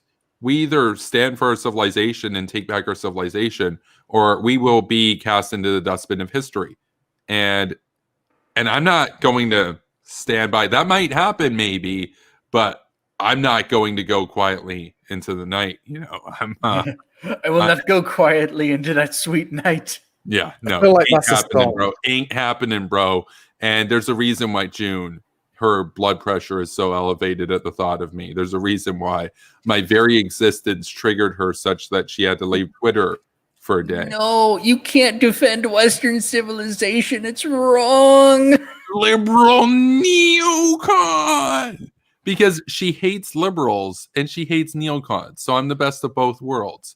And I mean together all the time is that the neocons have consistently been the best defenders of liberalism, because a lot of people that identify as liberals right now, when you bring up military intervention to defend it, they'll often get squeamish. So, or the most that they're willing to go is a drone strike here or there, which is a lot better than Tulsi, but still, like I said, I see your drone strike, I'll raise you 150 Castle Bravos. So, there's that. But Let's be careful not to target any government officials. yeah, the government officials, man, He was wearing a Reinhard suit. Heydrich, man, he was just a government official, bro. Sure, he did a Holocaust, but it was a government, bro. So, yeah, he was a government. This is It was all a you need. government. See, that pisses me off so much with these people who are like, we can't take out government officials. And it's like, hang on a second. You're the people that bitch at us when we accidentally kill civilians. Yeah, we don't go out.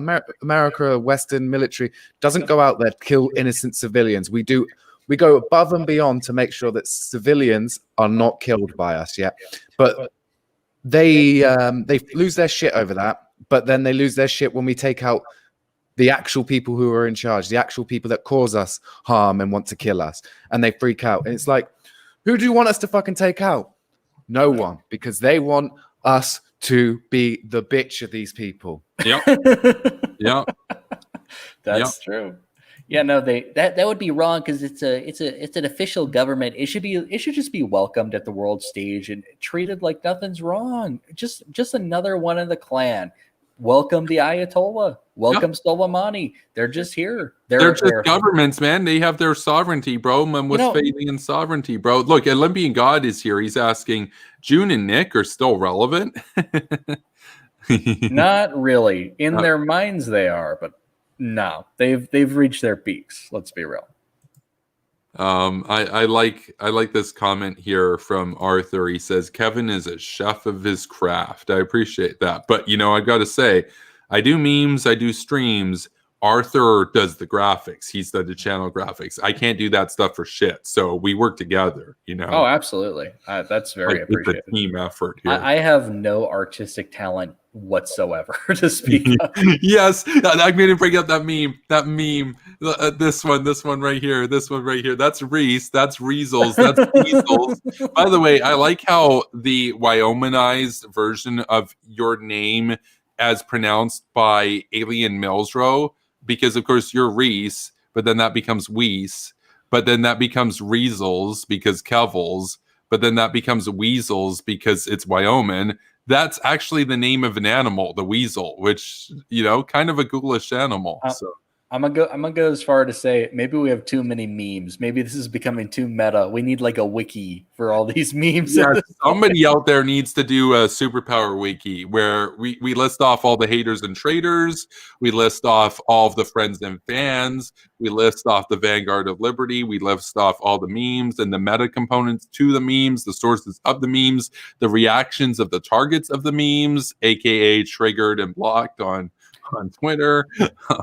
Yeah, so one of you who has no job and no other hobbies, go ahead and do that. Imagine it's Elon Musk. He's just watching this and he's got the money to actually do that, so he makes it.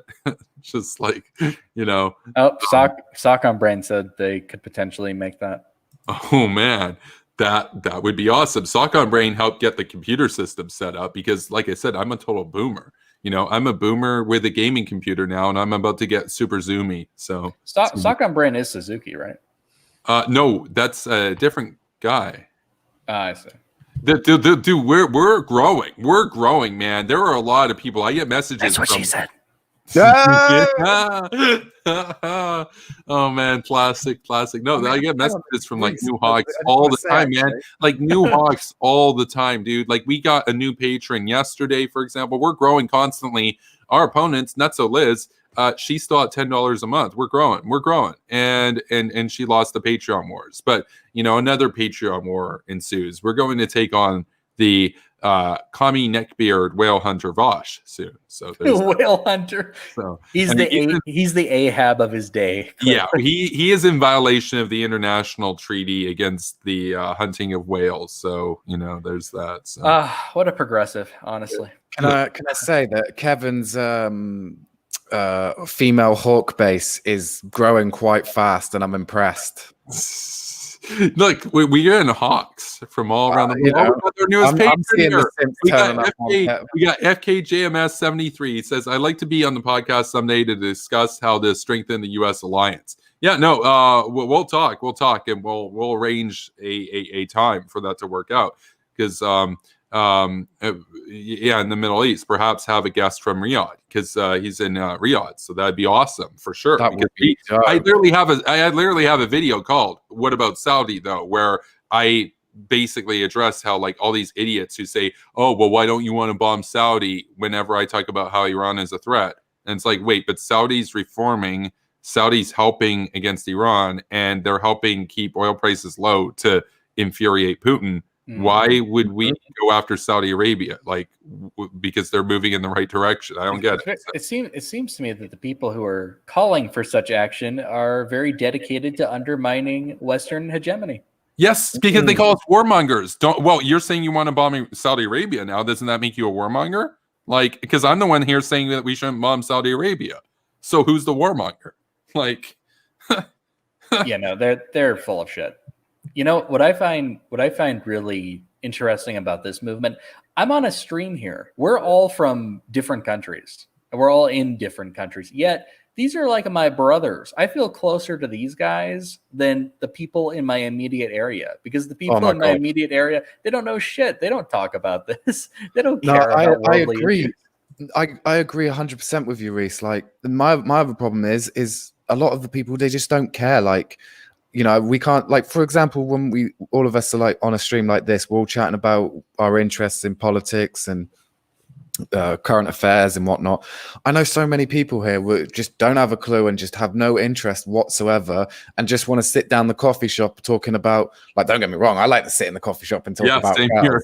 But I want to like talk about how we can free those beautiful women in like Iran and Syria and stuff like that, No, absolutely. And I'm so done with this idea. I'm so done with this idea that, oh, it's a different culture. You don't understand, man. Where people here want things like, consumer goods and stuff. People over there just want to be in harmony with the Dear Leader. Like Michael Malice debunks this, where, he wrote Dear Reader. He's a contributor with like Fox News. He goes over to North Korea and he said, what did one of the women who was a guide to him, one of the minders, what did she say when he asked her basically, well, is there anything that you would like me to like bring from America, like just as a gift the next time I'm here? And she's like, well, can you bring me some Chanel and a Porsche? And isn't she supposed to be like in harmony with the leader and stuff? It's like, no, they want nice stuff there. They want like consumer goods there. They just can't say it, like, because we're all human. And so this is why I've come to the conclusion that there's a myth out there. There's a myth of collectivist and individualist societies. The reality is we're an individualist society where everybody gets to follow their destiny and be individuals. North Korea is also an individualist society. It's just there's only one individual that matters, and that's the Dear Leader. So, like, the same human nature is a thing. It's just here, individuals, they serve their own interests, and you have the invisible hand, that kind of stuff, and everybody, it's in aggregate, it kind of works out. But in North Korea, they're also individualist. It's just there's only one individual whose needs are taken into account. That's not collectivism. That's just hyper-individualism, where all the rest of society is discarded in the interest of one individual. So all those people who call us hyper-individualist, no, we are the least individualist, because as a collective, everybody is given autonomy and rights, whereas over there, they're the most individualist in the sense that they place the highest priority on one individual. It doesn't mean that people derive utility from serving the leader. That's bullshit. And it's amazing how many privileged Westerners have bought that line. Like, imagine having a political science degree. I know people like this. 4-year degree, master's degree, this kind of thing, and making that bullshit argument. Because what? Do they not understand that the human body needs a certain number of calories regardless of what ideology they're living under? Like, fucking unbelievable. So anyway, that's my little rant there. It's kind of a misnomer because, people would try to draw this line in the sand between collectivist societies and individualist societies. I would say that if you had a society that allowed the free will of the individuals, it comes together to form a good collectivist society on its own. Because at that point, if people are free to pursue their own interests, their own dreams, their own life goals, they're going to be much more, willing to contribute, and they will contribute because ultimately they're going to want to do something that is beneficial to the community around them. I'm not sure if that actually qualifies as collectivism, though. That's kind of a stigmatized word for sure. Do we still have Jay? Yeah, sorry, I'm here. I'm, leaving me hanging, sweet. Man. Sorry, women, mate. You know how it is. Like, I like how your pitch for Western intervention is like, well, we've got to save those beautiful women, right? Honestly, that's probably the best line. We should just go with that. We should show like pictures of the Iranian woman. They're taking off their hijabs, they're protesting. We're like, look at these birds, man. Well, come on, like, mate. At the end of the day, all I am preaching is what Christopher Hitchens preached in the beginning. It's always been about the women's. Give women the right over their reproductive organs. Give women the right to choose. To choose me in their bed. Ooh, yeah. Oh, yeah. Hey, it's a good sign. If the women are free, your society's free. It actually has a chance. Yeah, exactly. I mean, it's not just some weird talking point. I mean, I know I'm being a bit pervy and everything, but seriously though, I mean, why giving women yeah, exactly. Well, but like giving women the rights and freedom is the only way a society progresses. Like, look at every society that is modern, progressive, free, liberal. What do they all have in common? Oh, that's right. They have women's rights. Women are free to make choices as and when they feel, to choose to have kids and stay at home, or free to choose and go to the workplace, I'm sorry, you're forgetting about the patriarchy. Well, I mean, they can choose to be part of it or not be part of it. That's their choice. You can choose to be a part of the winning team or not. Exactly. It's a big Free point. the women. It's all about freeing women. And then when you freed the women, like, they go, oh, but what about the gays? And it's like, That's the benefit of freeing the women, because once you freed women, then the gays are free. Because guess what? The gays are made up of women. Ugh. Yeah. I'm sick and tired of. Don't go honey badger on me.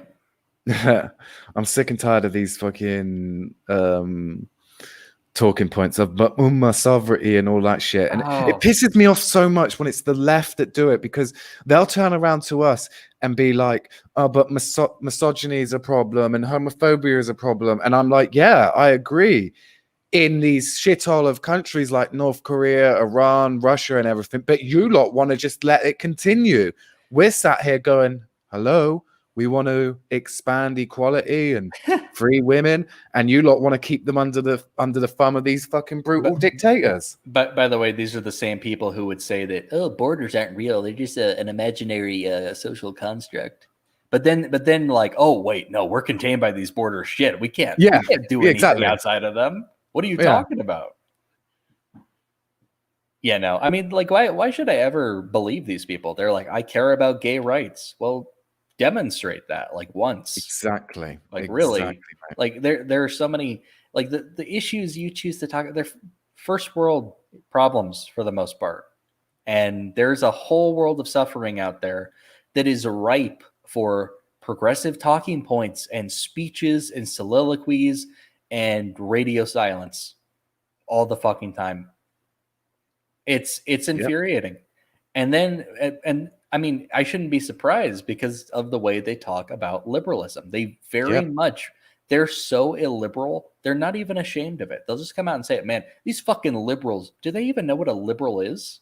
A liberal is someone who believes in gay rights, women's rights, democracy, secularism. These are things they don't fucking believe in. And they're sure as hell not willing to fight for them.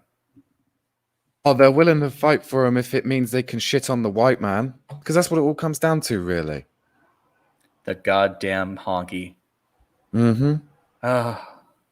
So colonialist. Oh yeah, that as well. Everything is a colonial, Western imperialist agenda. Well, I mean that makes it so much simpler, you know, because that's how the world works. There's one bad guy, just one. Yeah, just one.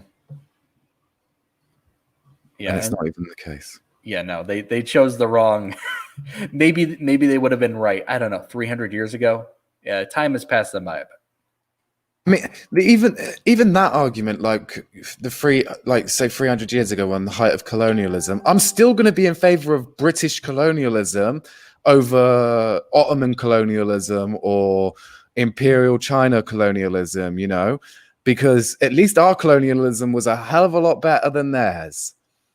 We can't measure these things like British colonialism from 300 years ago and like judge it compared to our standards today. So we have to look at it in the time it was, right, and apply it to what was in the time of the day. Well, British colonialism was a fucking shit ton better than any other form. Well, that's kind of interesting because it reminds me they're so opposed to modern warfare, yet if you were to really corner some of these same people, they may be forced to say, well, you know, I guess intervention against the Nazis was okay. Intervention against the Nazis was so much more brutal than what we do today. Oh, like, yeah. It's not even fucking like the wars we wage today are the most ethical wars fought in human history. Yes. It's not even close. We're not going Vlad the Impaler on these bitches. Exactly. We're not doing any of that shit. Exactly. The worst one is I've been seeing a lot lately is for some reason the Argentinian conversation has been coming up in some left-wing circles, and they all just turn around and go, oh, but Britain sunk that Navy ship outside of its exclusion area. It was returning to base. Meh, meh, meh. And I'm sat here going, why the fuck are you regurgitating Argentine propaganda when the captain of that ship in 2001 came out and went, no, it wasn't a war crime. And we'd been dropping depth charges and various other things. And also, it was a fucking war. It's what you do in war. You sink battleships. You sunk my battleship. Yeah, we don't send thousands of fucking troops 8,000 miles across the fucking planet just to be like not sinking battleships. It's what we fucking do. You just show up, wave. You know, that Good sightseeing. Okay, we're gonna head back, boys. Yeah, we went for a sightseeing mission to go check on the penguins. Well, how were they? Yeah, no, that's people's. It's like people suddenly forget what a war is, and they're oh my god, there was people are being violent to each other. Yeah, that's kind of part of the human experience.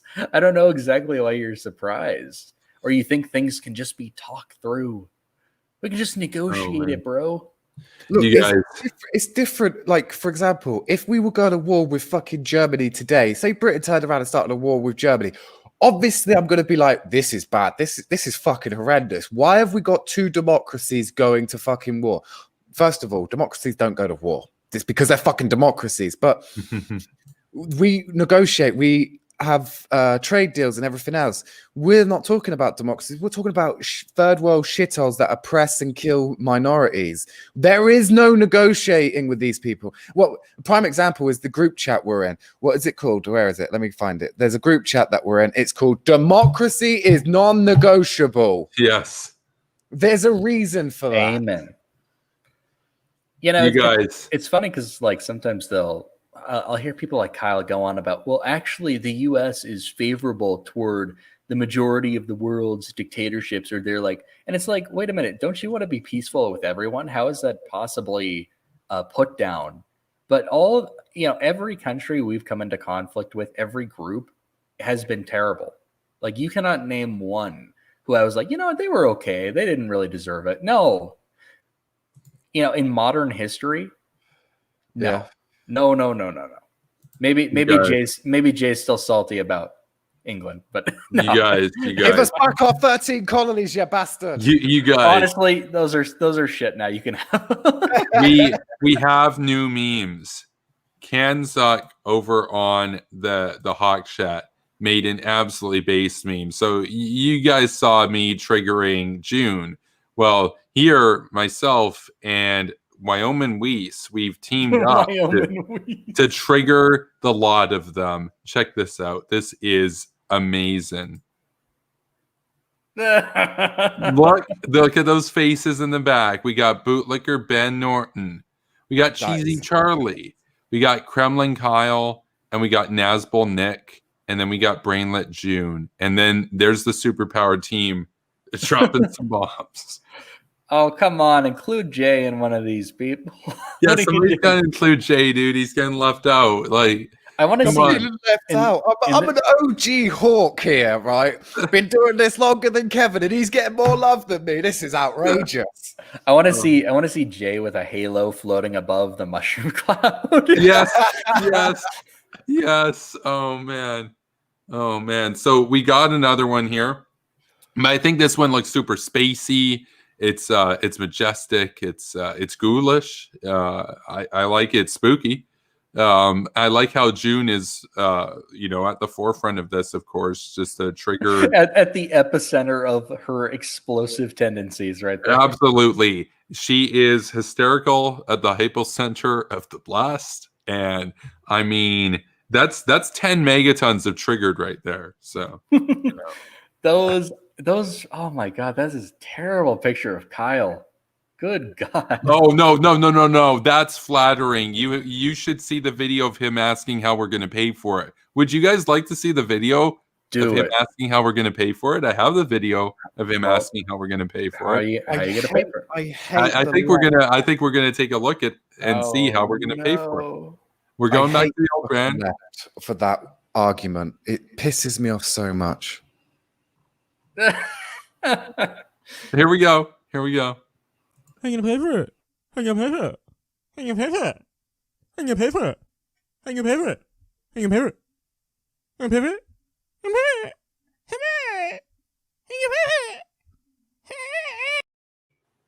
See, this Belen knows how we're going to pay for it. There's plenty of... Right? We live in a capitalist society, which basically means we can either legalize stuff or invent something that will pay for it. And my big one, when it comes to the whole paying for it, I use this a lot with right wingers who are anti social healthcare. My answer to it is Legalize the drugs. Legalize my motherfucking drugs, so my dodgy fucking weirdo drug dealer isn't well. I mean, he can have some money because he's still going to sell me the drugs, but make it legal so he has to pay fucking tax, and then that tax money, because that's a whole new tax pool of money that would be there. And when we look at states like in America that have done it with weed, how many of those states have actually turned around and created their own state version of a healthcare system? And where did the fucking money come from? Well, that's right. They just took it from the weed money. See, that already you're going to trigger people because they want a federal solution. They won't be satisfied with a state solution. I see the thing is, right, I'm going to be honest with you, in Europe we can do federal things like that, yeah, but with America, with the way the system is built, trying to do something on a federal level takes a long fucking time. So the easiest and quickest way is do it on a fucking state level, then other states look at it and go, oh, that works, we'll do that, which we have seen. And then before you know it, enough states have done it, because we've seen this happen in American history, where all the states come together and they're like, oh, we have enough states together where we can force a federal change, and we don't need the Senate and the House and the president to okay it, because enough states have said it. Yeah, no, that is the best way. But the thing is, like, I mean, that's kind of been happening with marijuana. But even then, I mean, like, that is slow going. Like, that's just the problem with America. America is slow to do shit. Yeah. It is a slow moving bureaucracy at best most of the time. And it's very frustrating. You guys, I mentioned before about Nick Fuentes talking about how he would prefer Stalin and communism over Trump. I actually have that video on the old brand here. Let's take a look at it. And so I hear people talking all the time about socialism is the biggest threat to our country. America will never be a socialist nation. America will never fall to communism. You know what? I would any day of the fucking week have America become a communist country, full-on Stalinism, than what we're doing right now, or what we've been doing for the past 50 years. Sorry for the language, but seriously, I would rather have Bernie Sanders be president for 1,000 years if we cannot be doing what we're doing right now with immigration. You know. Well, there you go. Comrade Fuentes, the Mexican white supremacist. I like how he apologized for his language as if that was the problem with that clip. Everything else was appropriate, but the language was what really offended me. It really triggered my sensibilities right there, because he said words like the F word that we probably shouldn't say, the Stalinism and stuff. No, that's not offensive, but I mean, like, that is, like, talk about being a one-issue voter. Like, oh, I'm so into immigration issues, and I'm so dissatisfied once we started letting those colored folks in. He's colored. He's Mexican. Once they let my family in, that's when America went to shit. Okay. I love it. I love it. But I've got another video here. We've seen this before, but we got a lot of new people that watch this channel. And I think, it's on an old brand. They might not have seen this before. It's a short clip. I want to take a look at it.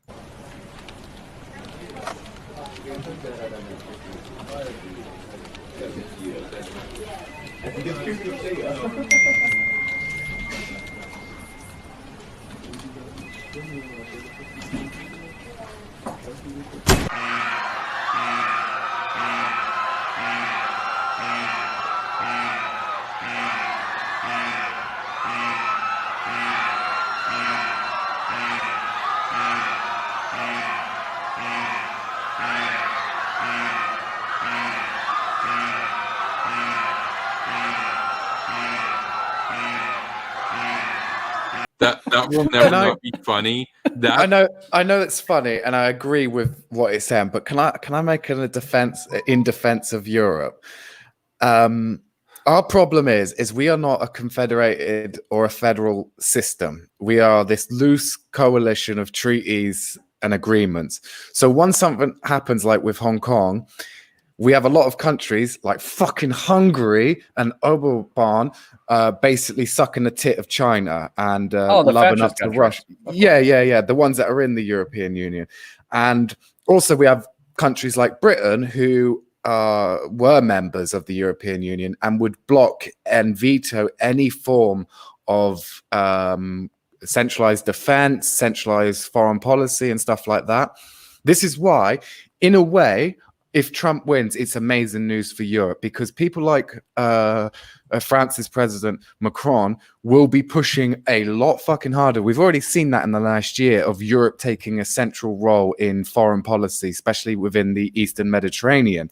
You know, so Trump being re-elected is great for us Europeans, because it means hopefully Macron and others will become more federalized, and Europe can become more federalized, and then we won't have stupid responses from the fucking central European Union, because they can't really say much without the approval of all member states. When we're more federalized, then we can make actual more better stands. Basically, I just want fucking Europe to become federalized so we can fucking have a proper defense policy and proper foreign policy. Until then, we are going to be end up cucking ourselves. That's what it comes down to.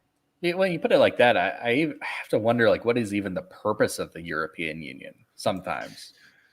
The long-term goal, like what it was meant to be, is long-term integration of member states. Mm-hmm. I mean, there's lots of us members in the EU who do want it.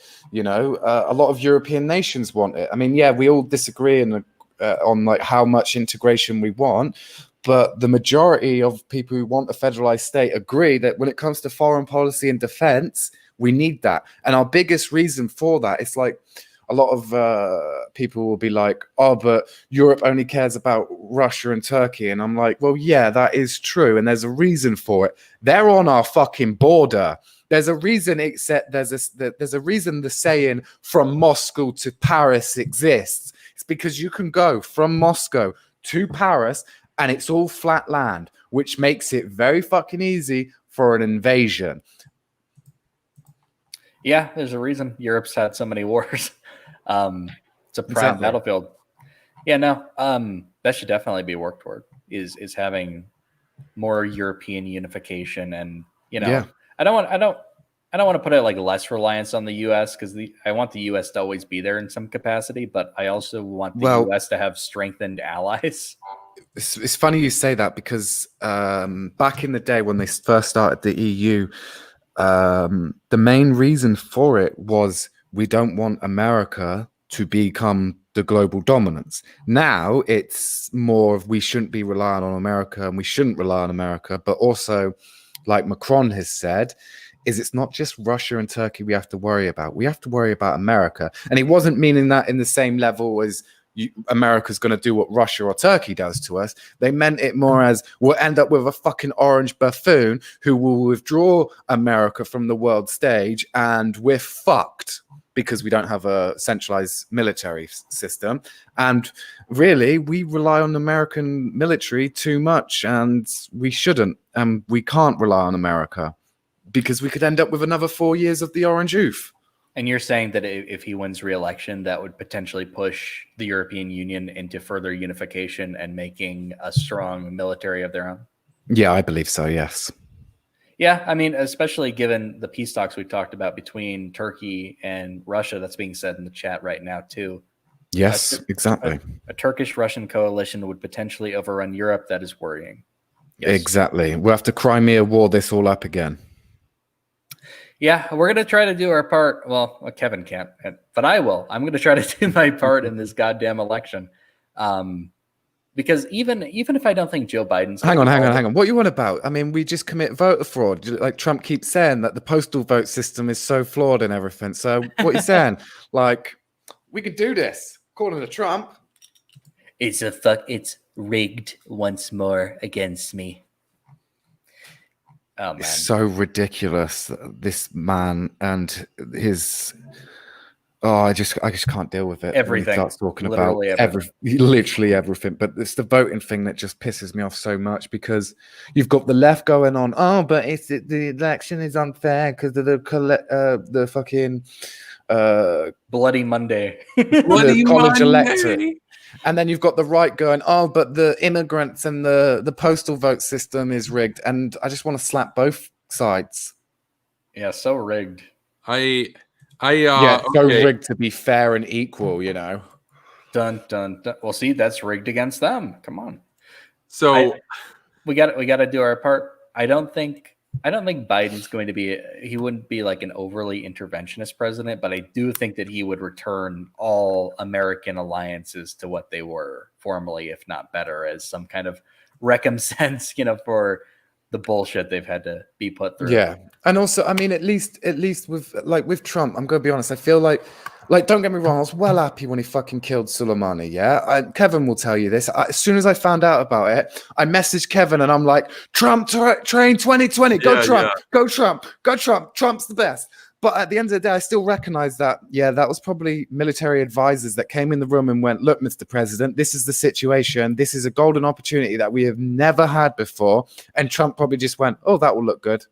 Yes, but he could have done he could have tuckered it. He could have said we're bad. He still approved it though. He still gets credit. So I'll give him credit for that. But at least with Biden, he'll reintegrate, and I feel that he will actually listen to the military more often, because I don't feel Trump does. I feel that Trump just does it because he gets something out of it, where Biden's going to do it because the military say so.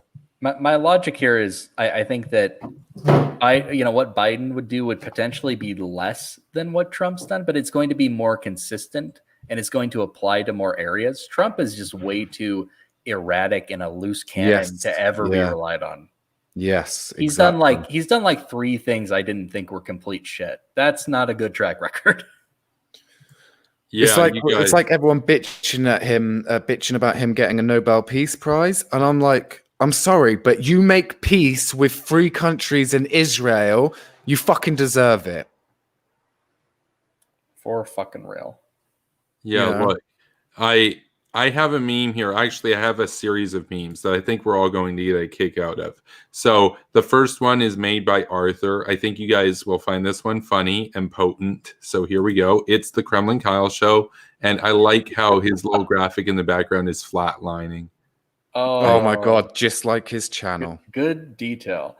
I love the attention to detail. That's one of the reasons why I'm like such a fan of Kraut, is just the meticulousness. That's how you'll always win points with me, right? So all that I know I've said it before, but all that green in his studio, it's so sickly. Like I just get sick looking at it.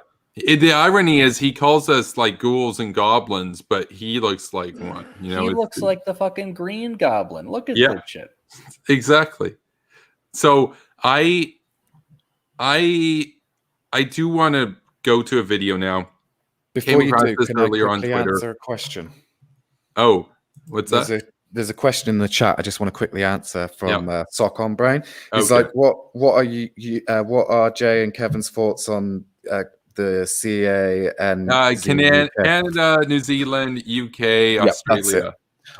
So obviously I don't want Britain to leave the EU, but it is. So my what I would want is I want Britain to take all the good shit and more of the good shit from Europe and make Commonwealth 2.0, where it's more federalized. We have more centralized power on things like defense and free movement and trade and stuff like that. Obviously, each individual nation can still do their what laws and all that shit, but things like defense, travel, trade, being able to work, free movement and stuff like that, that's what should be on it. But it's not. It's going to be a shitty little trade deal, and it's just going to be all fluff and no substance. Oh man. And it will be Britain. It will be Britain that will be against all the other good shit. It will be Britain that will just be like, we just want a trade deal. Well, okay. I kind of like the idea of it. I need to think on it more. That's kind of my approach right now, but I do have an amazing meme right now, a meme video. It's about 50 seconds long, and it absolutely parodies the hell and exposes just how uncreative the communist Chinese have been and their strategy. So here we go. Oh my God. That was so good because Putin's Squidward, of course he is. That's okay. They copy everything. Amazing. Safe to go in now. Dude, they copy everything. And of course, the good thing is it's poor quality knockoffs of American tech, but they try. I love the gun that's shown after Patrick burns his hand. Yes. That is so fucking funny. It's hilarious, dude. It's hilarious. I've got a few more lined up. This is on Jay's store right now. His merch store. I am the only Nikki Haley hater. That's a classic. That's a classic. Oh, and also, if you click on the left-hand side, the image and for the back of it, it's even got the war cattle on it. Yes, that's based. That's based. Oh, you're showing a screenshot. Yeah, I gotcha. I have another video here. Okay, so I've got a picture here that follows a video. So Kraut decided that he'd like to get into my club and be banned by Nick Fuentes. So, but the question arises, how does one go about getting banned by Nick Fuentes? I'm not really sure how I got banned by Nick Fuentes. In fact, when I had fewer than 100 followers on Twitter way back, like over a year ago, I found out I was banned, or blocked, I should say, by Nick Fuentes. And that was weird because, of course, he's like this famous guy and everything. And he's like, Neocon blocked, and it might have been a bot, who knows, but I'm blocked by him. Well, Kraut went about a more creative approach to getting blocked by Nick Fuentes. And he compiled a 38-second video here, which is absolutely fucking hilarious. You are going to love this. You're going to love it. Like there's no way you're not going to. So here we go. I like to live in America, mucho blanco in America, building a wall in America. Mama's basement is free in America. Buying a cat, boy, is so nice. With your super chat, I can charge twice. I have my own taco machine, good at keeping my nose so clean. Blancos like me in America, green screen room in America, no girls on my stream in America, 12 men in my room in America. That is fucking amazing. In America. Oh you need to send me that video, mate. It's so good. It's so good. What is it with all these cringy people picking their fucking nose on YouTube on a live stream? You're wondering now, of course. Hey man, he was what hungry. Was the result? Was it effective? Did it achieve the aims of the mission set forth? And the answer, of course, mission accomplished. Oh yeah. He saw the video. He saw the video. He saw the video. Oh man, okay, big up to Kraut for that one right there. Oh man, in America, he wasn't blocked by before. He was saying like, wait, why am I not blocked by Fuentes? Oh, here's what I can do. Yeah, building a wall in America.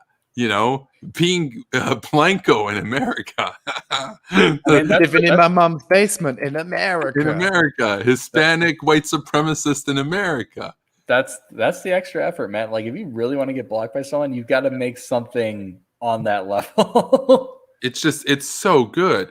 It's so good. And of course there's the Catboy thing, the nose picking, the green screen, like because my studio is real. Like when we get that up and running, hopefully tonight, Saturday's stream, after I've got it all clean and everything, we got the background lights, it's RGB, it's swag, but there's no green screen. It's all real. So yeah, the green. Yeah, exactly. You've got a nice bookshelf and everything with actual real books, not some fake the Empire State Building, and he's got a shitty green screen loop of the Empire State Building with like a flash and stuff.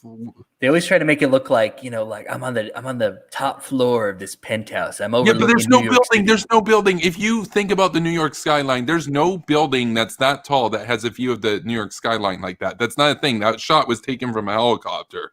If that's a real picture. That's where his office is, man. I don't know what to tell you. He's just in the clouds, dude. He's just in the clouds. Because he's an angel. So we've got another one.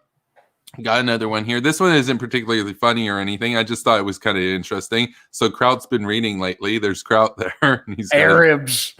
Yeah, Arabs. I love how that's in capital letters. All so capitals. I got a kick out of it. I figured you guys would. And look on the screen. Look on the screen on the computer. What do you see? Arabs.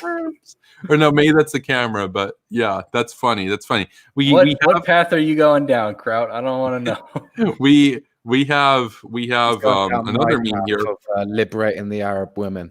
I So, get it. so Kraut threw up some memes, nuke-pilled memes of our friend Jeb.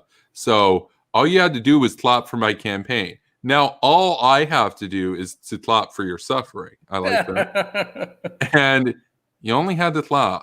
So I liked when we were playing the comrade video earlier. Somebody in the chat said, like, please clap. And please, and- no, that was me. That was me because he was talking about clapping. I it's thought it was very fun. triggering. Please clap. No, imagine most people don't actually say like I'm triggered. They say something like if they're going to do that, they're going to say like, you know, that this is like setting off like my sensory, that sort of thing. Nobody says I'm triggered except for the comrades. They actually meme. What he should have done is he should have stuck up that business card from the Joker movie. I have a mental problem. Don't question me about this. Oh man. Oh man. You know, the Chinese, they can try to copy everything, but they'll never have this. They'll just have a cheap, shiny knockoff that won't have the avionics. So, you know. Sad. Low energy. Low stamina.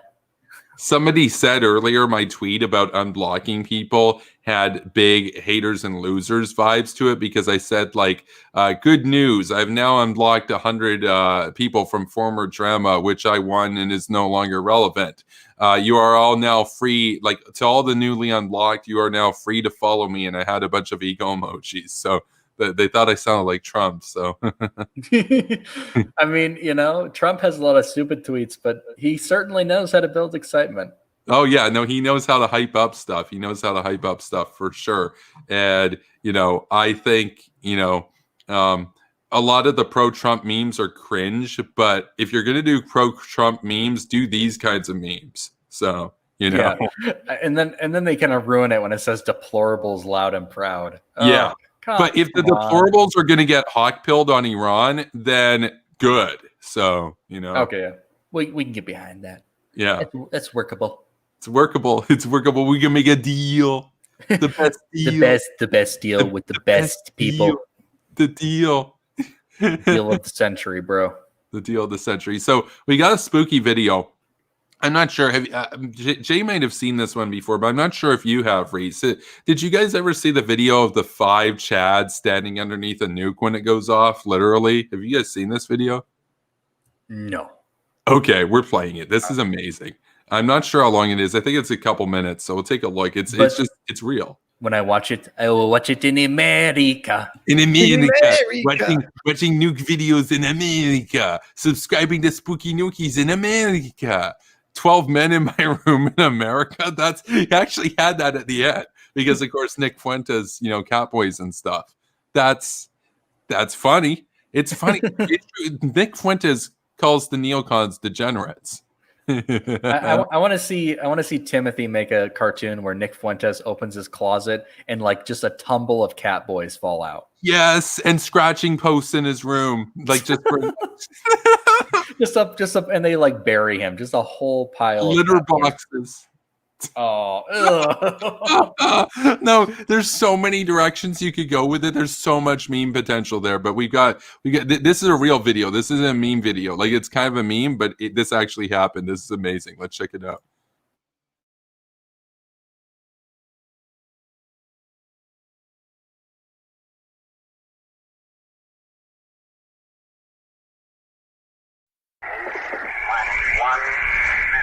H-1 minute. The airplane is up over our shoulders. It is a bright silver spot in the sky. Turn it on, I'm going to look away and then I'll find it again.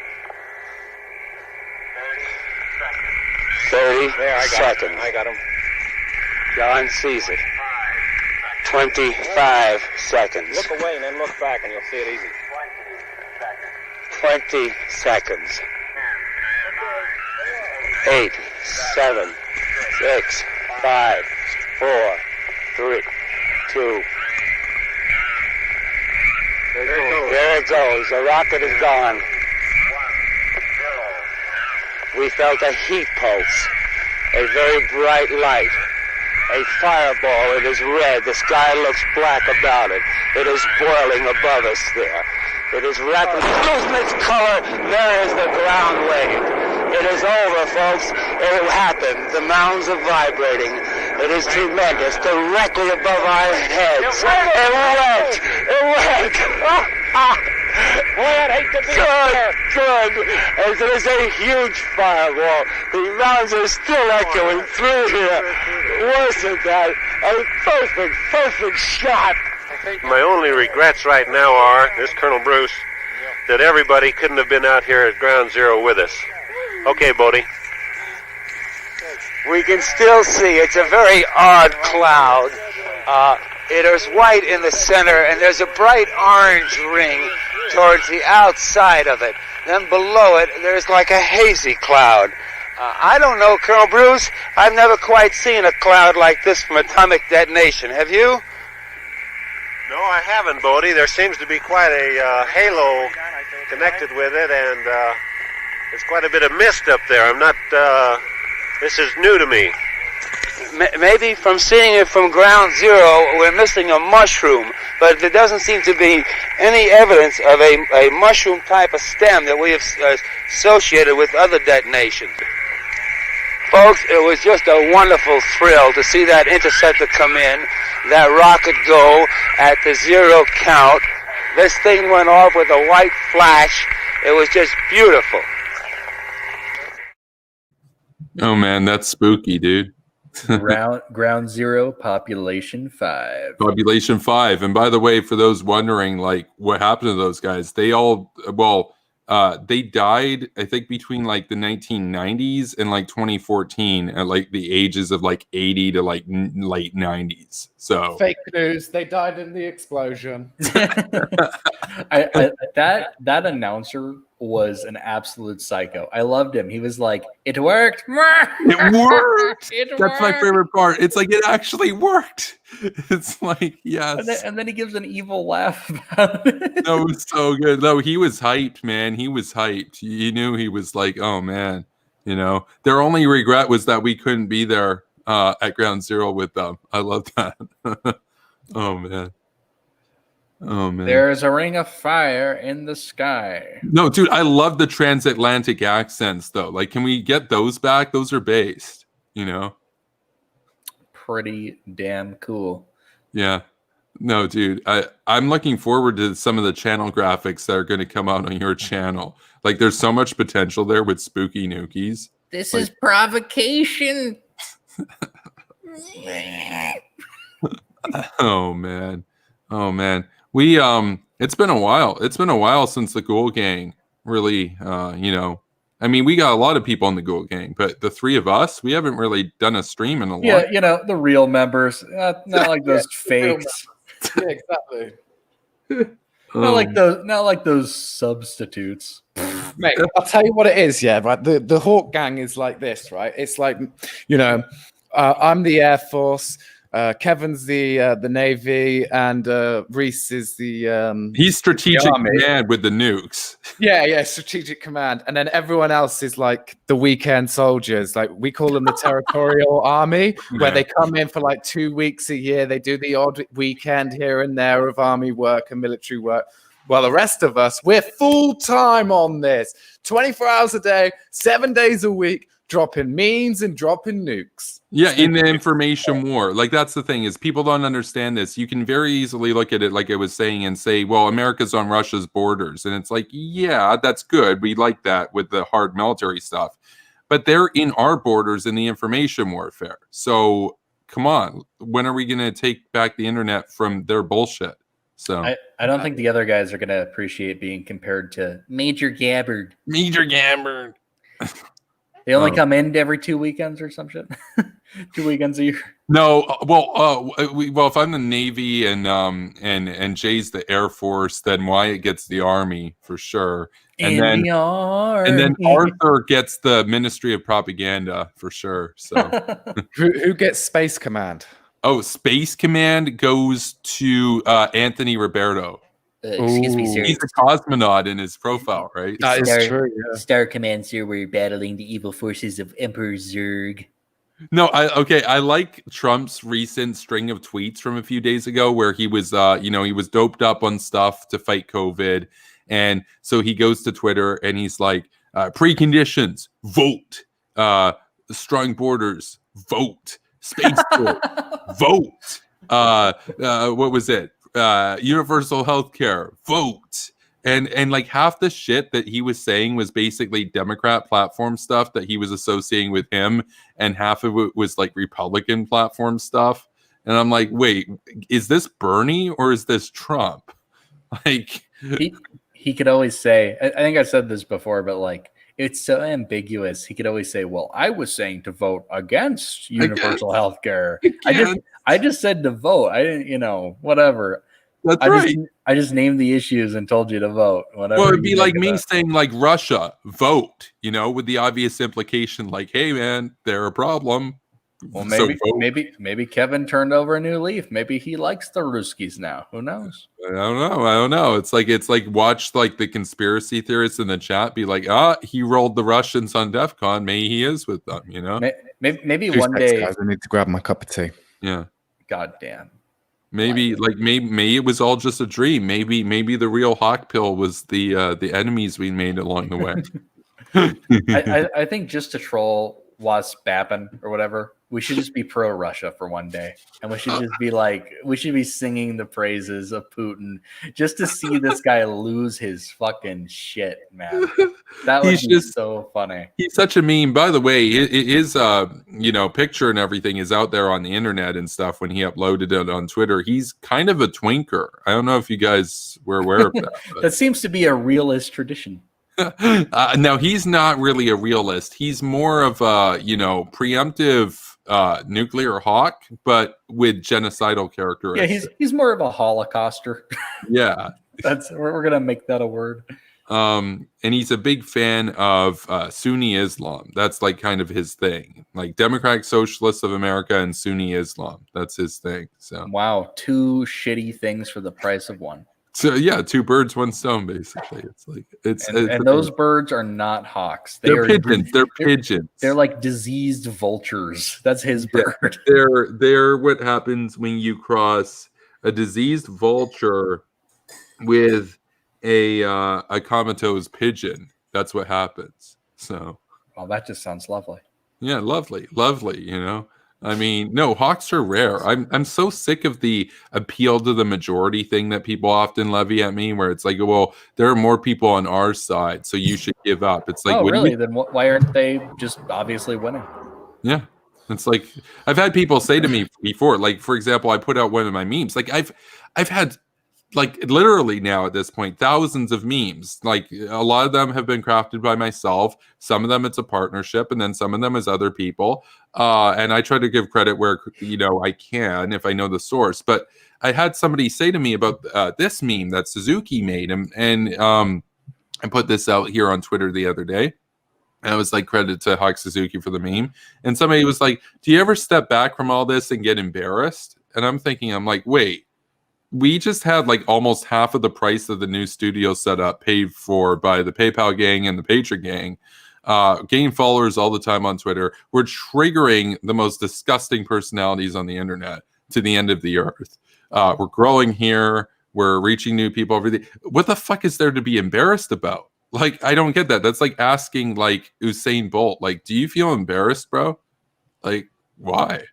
It's like asking like Reese, yo, you have 10,000 subscribers. I have 2 subscribers. Do you feel embarrassed? Oh, it's like, no, you. I failed. and like that meme of all things, like, yeah, if you went up to the average American, they're gonna support a lot of the people in that picture. They're gonna know all those people, and they're not gonna know who Ben Norton is. That's right. They're like, who's that?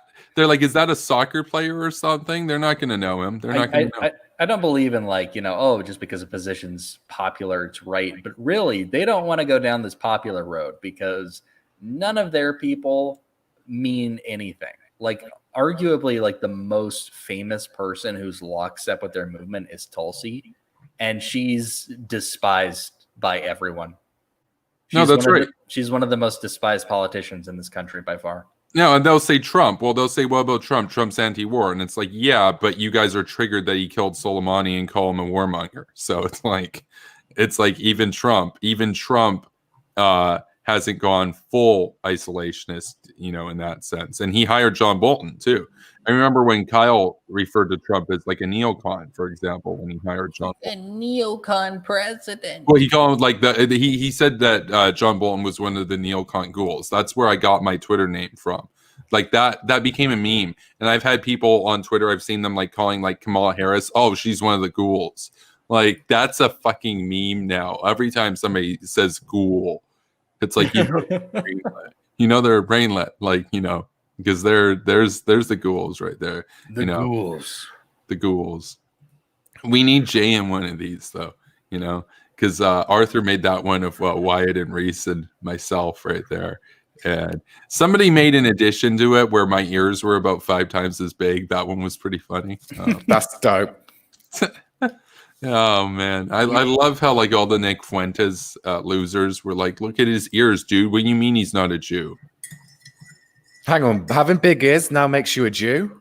Wait, apparently. Wait, yeah. Wait, you guys remember that stuff, right? Like, because that was a huge meme back like a year ago, or almost. Oh yeah. Like because they flooded the chat and they were like, look at his ears, or like Jews ears, like ears in brackets, that kind of stuff. Like, and they're serious. They're not trolls. They're like Nick Fuentes fans. They came from his discords and stuff. But Sock on Brain did add me to one. Meet your Gabbard. I love how that guy doesn't refer to Pete Buttigieg by any sort of military titles. Just Pete Buttigieg. Well, yeah, he clearly doesn't have a rank, unlike Major Gabbard. Major Gabbard. And like the thing is, it's like they'll always just use her military service as this total crutch to condemn America and everything. And it's like, wait, if you're using this appeal to authority to be like, she was in the military and she's anti-war, I can just be like, okay, but like Dan Crenshaw was in the military and he wants to bomb the shit out of the Taliban. So Exactly. like what's that supposed to mean? Like for every person that was in the US military that has the Tulsi approach, you could find 50 that think that Tulsi's a fifth column. So like, I don't get it. Yeah, they're tokens for a reason. They're not. Obviously, most people who go into the military, they're not exactly squeamish about people dying. They're probably more hawkish than us in many areas. Major Gabbard, I don't mean to diminish anyone's record. Major Gabbard was a medic on like the back line. She wasn't G.I. Joe or some shit.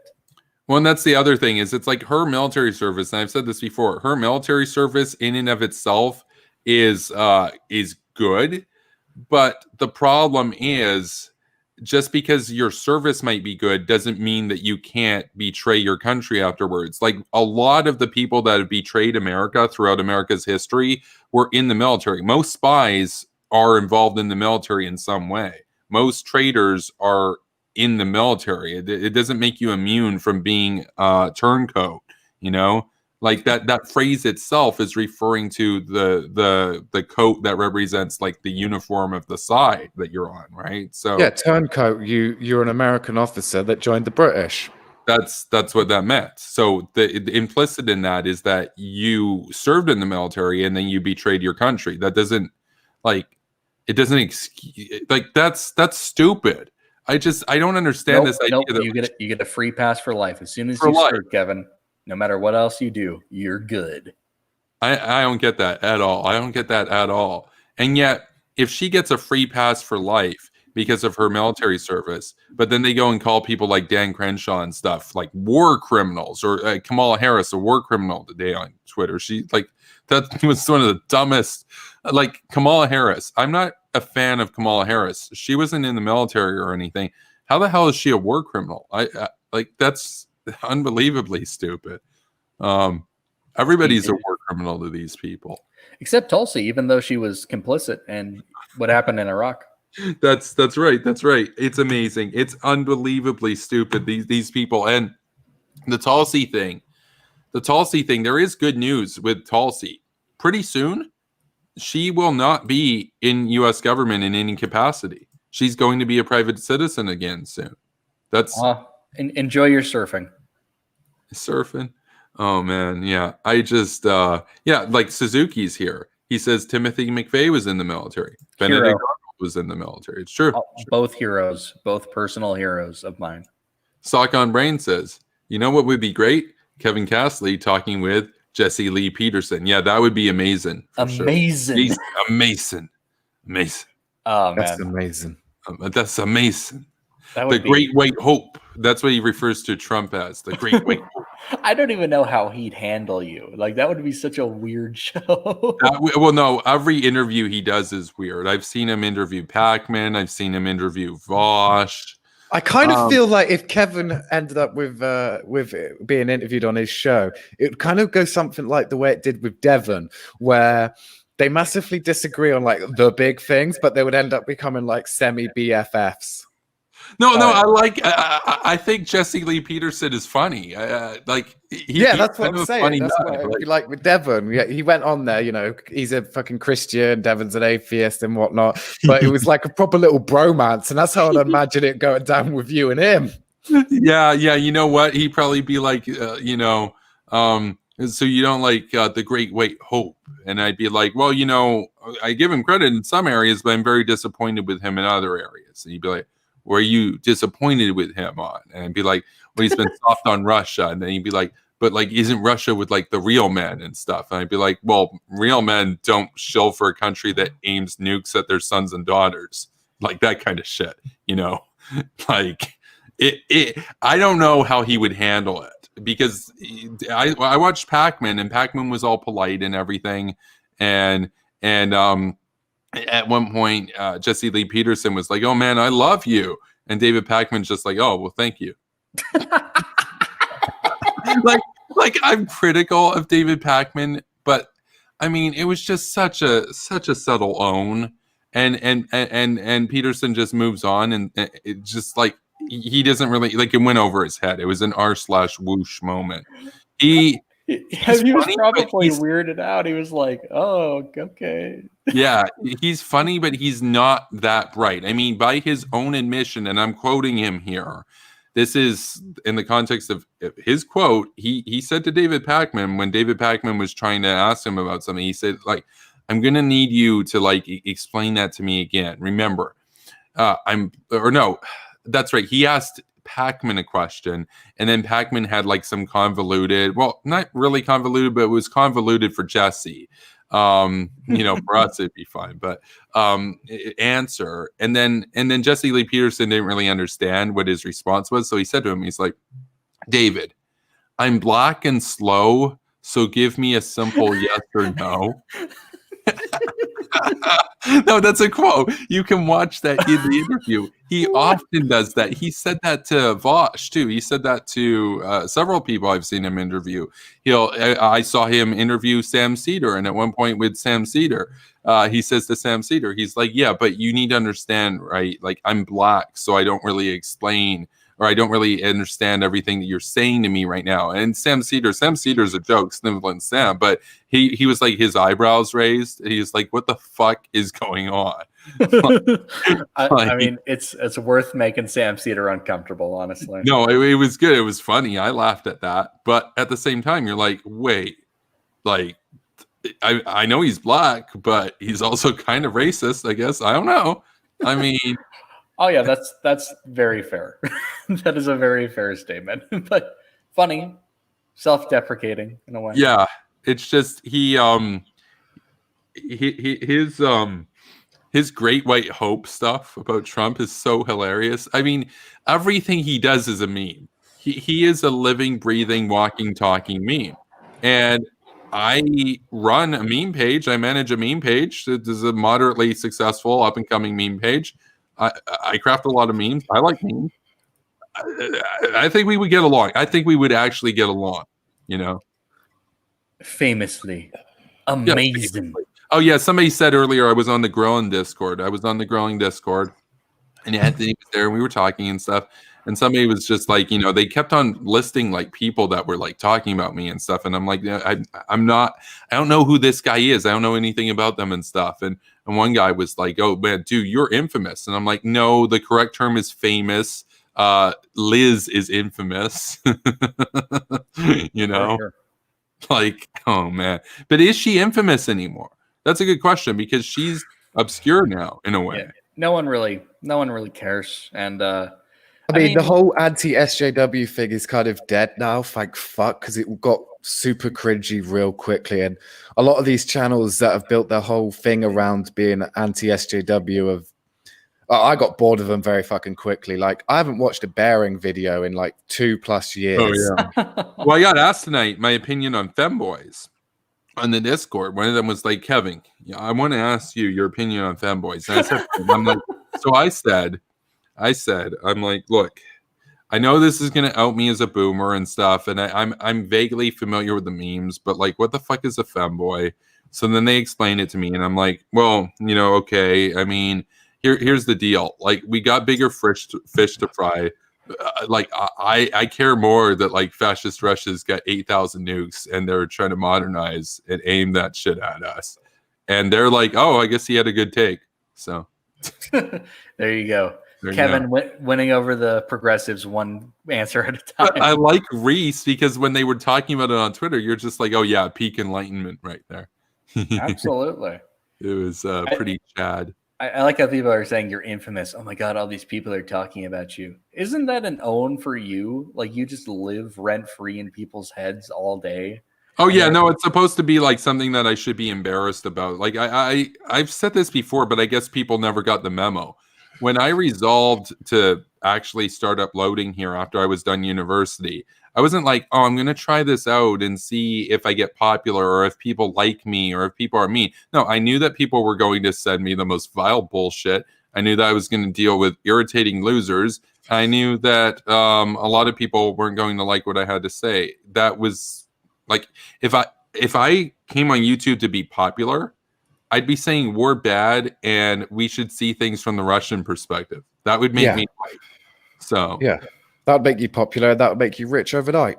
Oh no, I would have so much money right now. So many patrons would be like, I just read Stephen Cohen's book about like how the Cold War and everything, the Russians were betrayed and stuff. And what you were saying, you're like another Kyle Kulinski. I love you, man. Keep speaking truth to power, comrade. Here's $50 a month, that kind of stuff. And then I go and buy like Gucci swag and everything and be like a good communist like Hassan Piker and buy like a Ferrari and stuff and everything. Like that's not why I'm here. That's not why I'm here, But I mean, that's the thing. I don't care if brainlets want to call me infamous because the only people that matter would call me famous then. So, very, very telling that we're having to be told about this. It's happening in the shadows somewhere behind the scenes. It's not happening publicly where it could be called out. The people could be identified and perhaps challenged to a further conversation. No, they're hiding like little bitches. Okay. Oh, of course they are. I see how you like to play because clearly they saw what happened to Liz and they're like, I don't know if I want to go down that road. I mean, well, we got Sock on Brain here. Says, dude, this is one of your best streams. I'm not even joking. Well, here's the thing. Well, of course. I mean, he's got me and Reese here, spooky nookies. It does help that we're here. I mean, Kevin's okay, I guess, but yeah, we had the man himself, Kraut. He's got about 250,000 subscribers, and he came on this show. And he's like, yo, sorry I'm late and everything. And I'm like, dude, like the fact that you're even here is amazing. So amazing. I mean, he took my nickname and he's like, yo, dude, thank you so much for inventing Kremlin Kyle. He's like, I'm running with that. It's awesome to talk with Kraut. I've seen like all of his public videos, for example.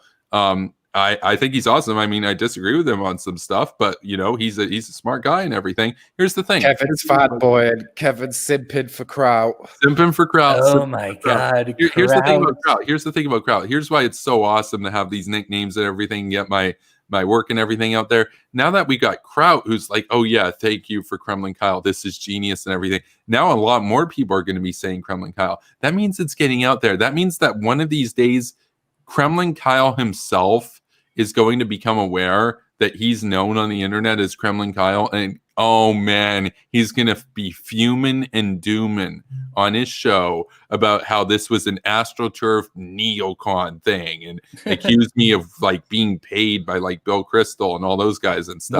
More And- Russophobia. And there is some news on the Bill Kristol thing, though, because his show followed me over on Twitter, and they messaged. Well, it was talking with them, and they were like, "Oh yeah, talking with them for a minute." That was kind of cool. That was kind of cool because I mentioned, right in one of the first videos we ever uploaded here, the two inspirations for this channel were Reese and conversations with Bill Kristol. So I wanted this to kind of be like a younger version of that, where we talk with smart people about foreign policy and stuff like that, but we also throw in some memes, like how Reese usually does. Some spicy memes. And now both of the channel's inspirations are both aware of this stuff, so that's kind of cool. And I like how they're still following me even through all the nuke pilled memes and everything. That's kind of cool. It's kind of cool. It's kind of spooky. I guarantee you, Kyle is already aware of his nickname, but he just doesn't want to. Like, I'm sure he was aware of it the first time I called him Kremlin Kalinsky or whatever.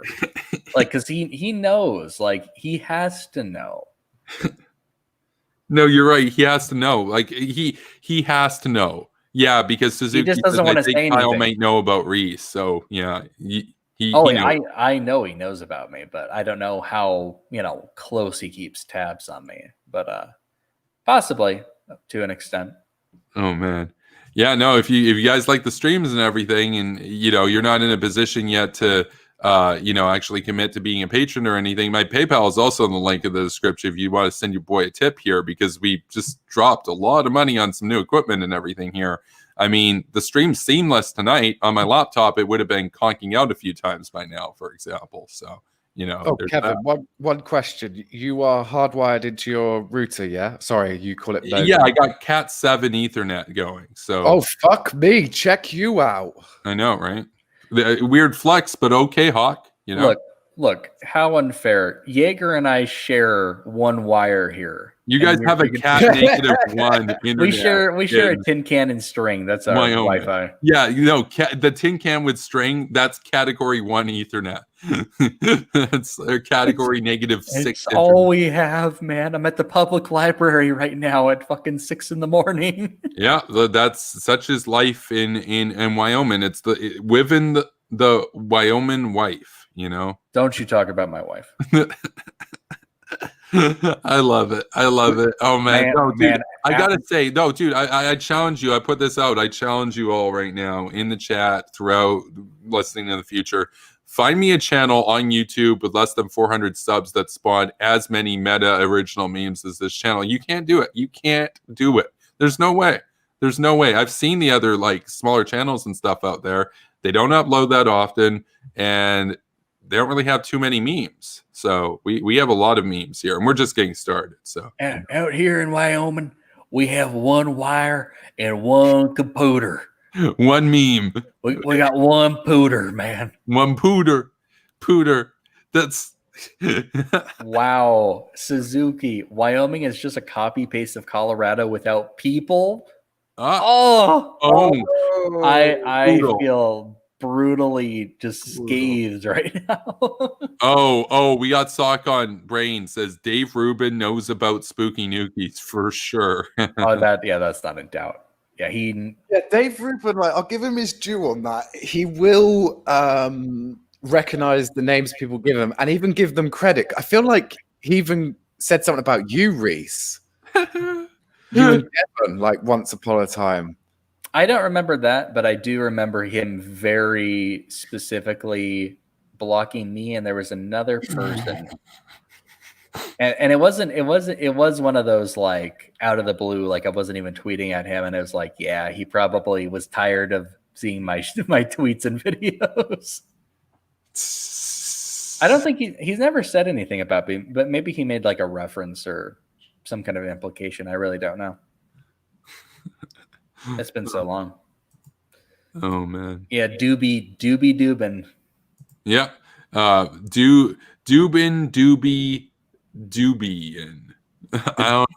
The Doobster. The Doobster. Yeah, that's right. Suzuki. Oh, I like this one. Suzuki, he says, Wyoming's motto is hello, hello, is anyone here? The only answer you get is from cattle. and Jaeger off in the distance, the Wyoming distance, just like, yo, hunting ducks.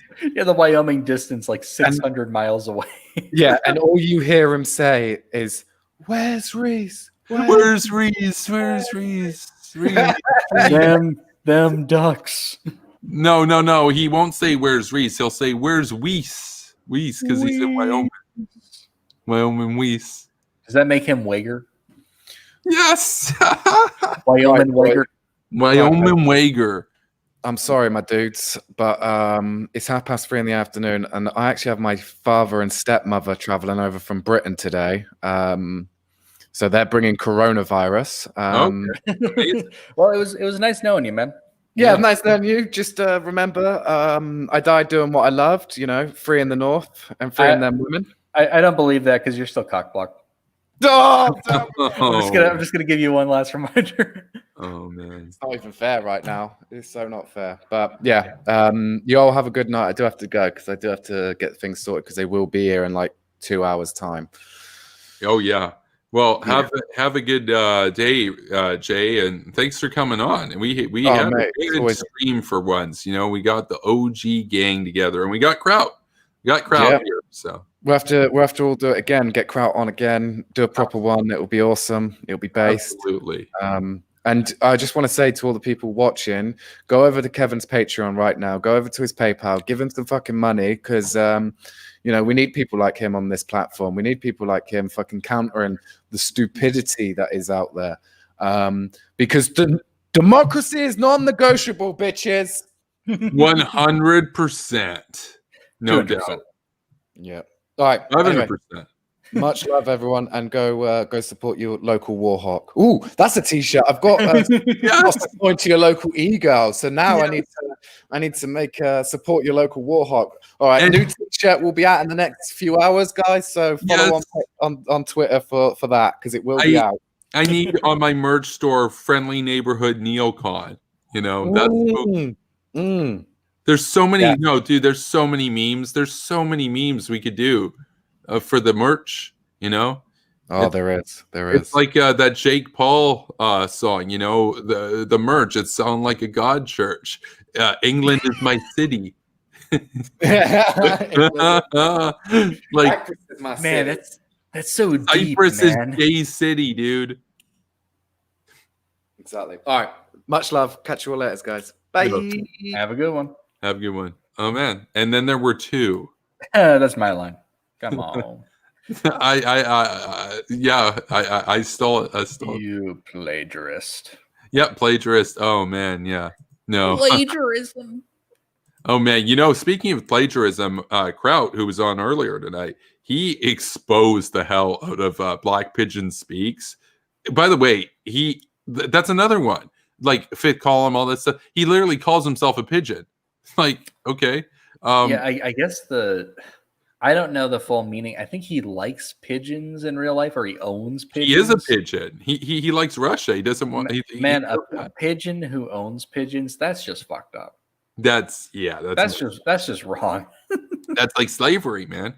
But I was gonna say Kraut exposed the hell out of him for being an absolute 100% unironic plagiarist, like actual plagiarism.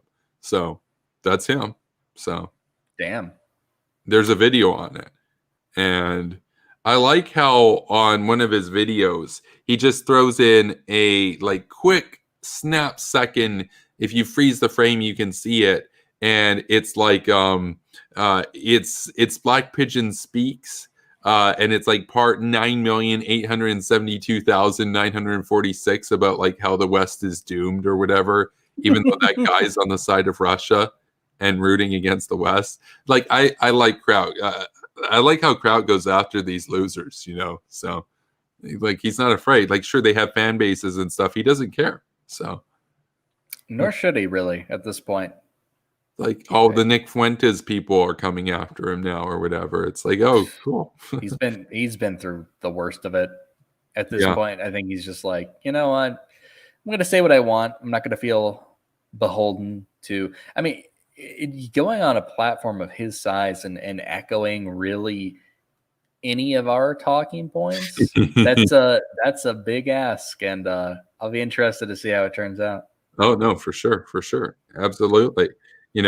I'm down to keep streaming, but I know you're probably more tired than I am because it's a little bit later in the Wyoming fields. Yeah, I definitely didn't mean to stay up this long. Reese, we miss your videos. I am currently working on one, so keep that in mind. Suzuki's working on a meme. He says, "I'll get on it, working on that meme." I guess they're talking about Guantanamo Bay. Well, how about I make my videos and you make your memes and you leave me to it there, Sonny. Oh man, yeah. Okay. So I think that's about it. We got through a lot of memes tonight. We got through a lot of memes. I like this one. I like just how hyped all of us look in this one there. He wanted to make us look as ghoulish as possible. So I like you and Wyatt have such adorable cheeks in this one. Yeah, but you have like those electric blue eyes, and you're just like you're ready to go. Like you're ready to kick ass and slap down some fifth columns. And I just, glowing eyes.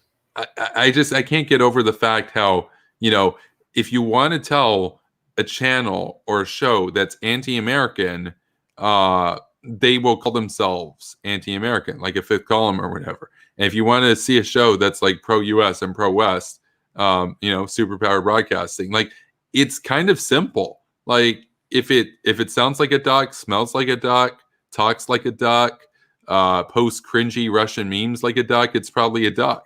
So all right, me and my comrades, we're making a channel. It's called the Anti-Patriots. Yeah, we're making a channel, and we're gonna call it the KGB. And oh man, Reese's eyes looks like they're about to shoot lasers. Yeah, man, I've got like the Jordan Peterson eyes going on here. That's the ultimate sign of being based. No, everything in this is based. Like the glasses are based, the ghoulishness is based. Like that right there, that's June's worst nightmare. That's Kyle's worst nightmare. Like, oh my god, it's more neocon ghouls. They're the ghouls. They're the ghouls. I also found this one. I made it more like I put some filters over it and everything. I find it kind of interesting because these guys, not all of them are neocons or anything. But I thought it was a good meme. I just found that out there on the internet. I think that's like a New York Times article or whatever. And like, so you got like Bill Kristol, you got John Bolton and stuff, but you got Lindsey Graham and Pompeo. So it's like, it's a mixed bag, but they are kind of ghoulish people and stuff. And you got like missiles and drones and everything. And it's supposed to be like spooky and evil and everything. And it's like, I like how America's like, if America does anything military, it's evil. But if Putin does anything with the military, oh, he's just defending himself. It's like, well, obviously he has to defend himself against Western aggression. Which, by the way, even if it was aggression, which it's often not, but even if it was, that would be a good thing, because what's the alternative? We just let the world be divided between continents of slavery and islands of freedom. Yes. That is the most progressive position, and if you question that, then you're a fascist. Yeah, you're a fascist neocon. By the way, I'll never get over the fact that Vosh called Charlie Kirk a fascist neocon. He's neither. He's just a run-of-the-mill Trump conservative. You also can't be both. You can't be both. Like a fascist neocon. What would that even be? Because I thought that the whole thing with neocons was supposed to be that they're like secret communists. But apparently you can be a fascist, communist, neocon Charlie Kirk, I guess. I don't know. Because the Nick Fuentes fans, they would call as they did, the neocons are Trotskyites. And then Vosh calls the neocons Hitlerian. Well, which is it? Like Hitlerian. That's such a stupid word. Like, just call people fascist. Yeah, no, you know what's stupid? I don't know if it's like just wherever he lives that he has a weird accent about it, kind of like how Major Gabbard Boy has a really raspy voice. But Vosh Vosh can't just say anonymous. He can't just say QAnon. You know how he pronounces QAnon? How does he do it? It's embarrassingly bad. Like I'm vicariously Quanon. embarrassed. Quanon. No, he calls them QAnon. So it's so funny just listening to him speak. I know he tries to sound smart because he pronounces stuff differently. It's like, oh yes, I pronounce things differently. I'm a true intellectual. QAnon. I had people in my university. I had a professor in my university pronounce what the private military group Blackwater. They changed their name to Academy a long time ago, and one of the professors wanted to sound, I guess, different than the mainstream. She called it Academi, and I'm listening to this. And I'm like, do you know? I'm just thinking in my head. I'm like, do you know that's not the right pronunciation? Because like I screw up pronunciation sometimes and stuff. And the good thing about doing this is that there's a chat that can correct me, and you don't really get that in a lecture. But I don't know if because Vosh knows. Vosh knows, and he still pronounces it QAnon. That's just I don't know. To me, it sounds dirty. I don't know.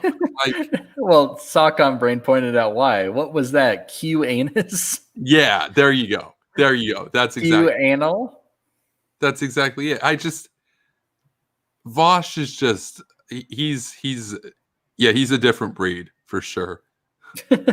He's an inferior breed, if we're being quite accurate. Yeah.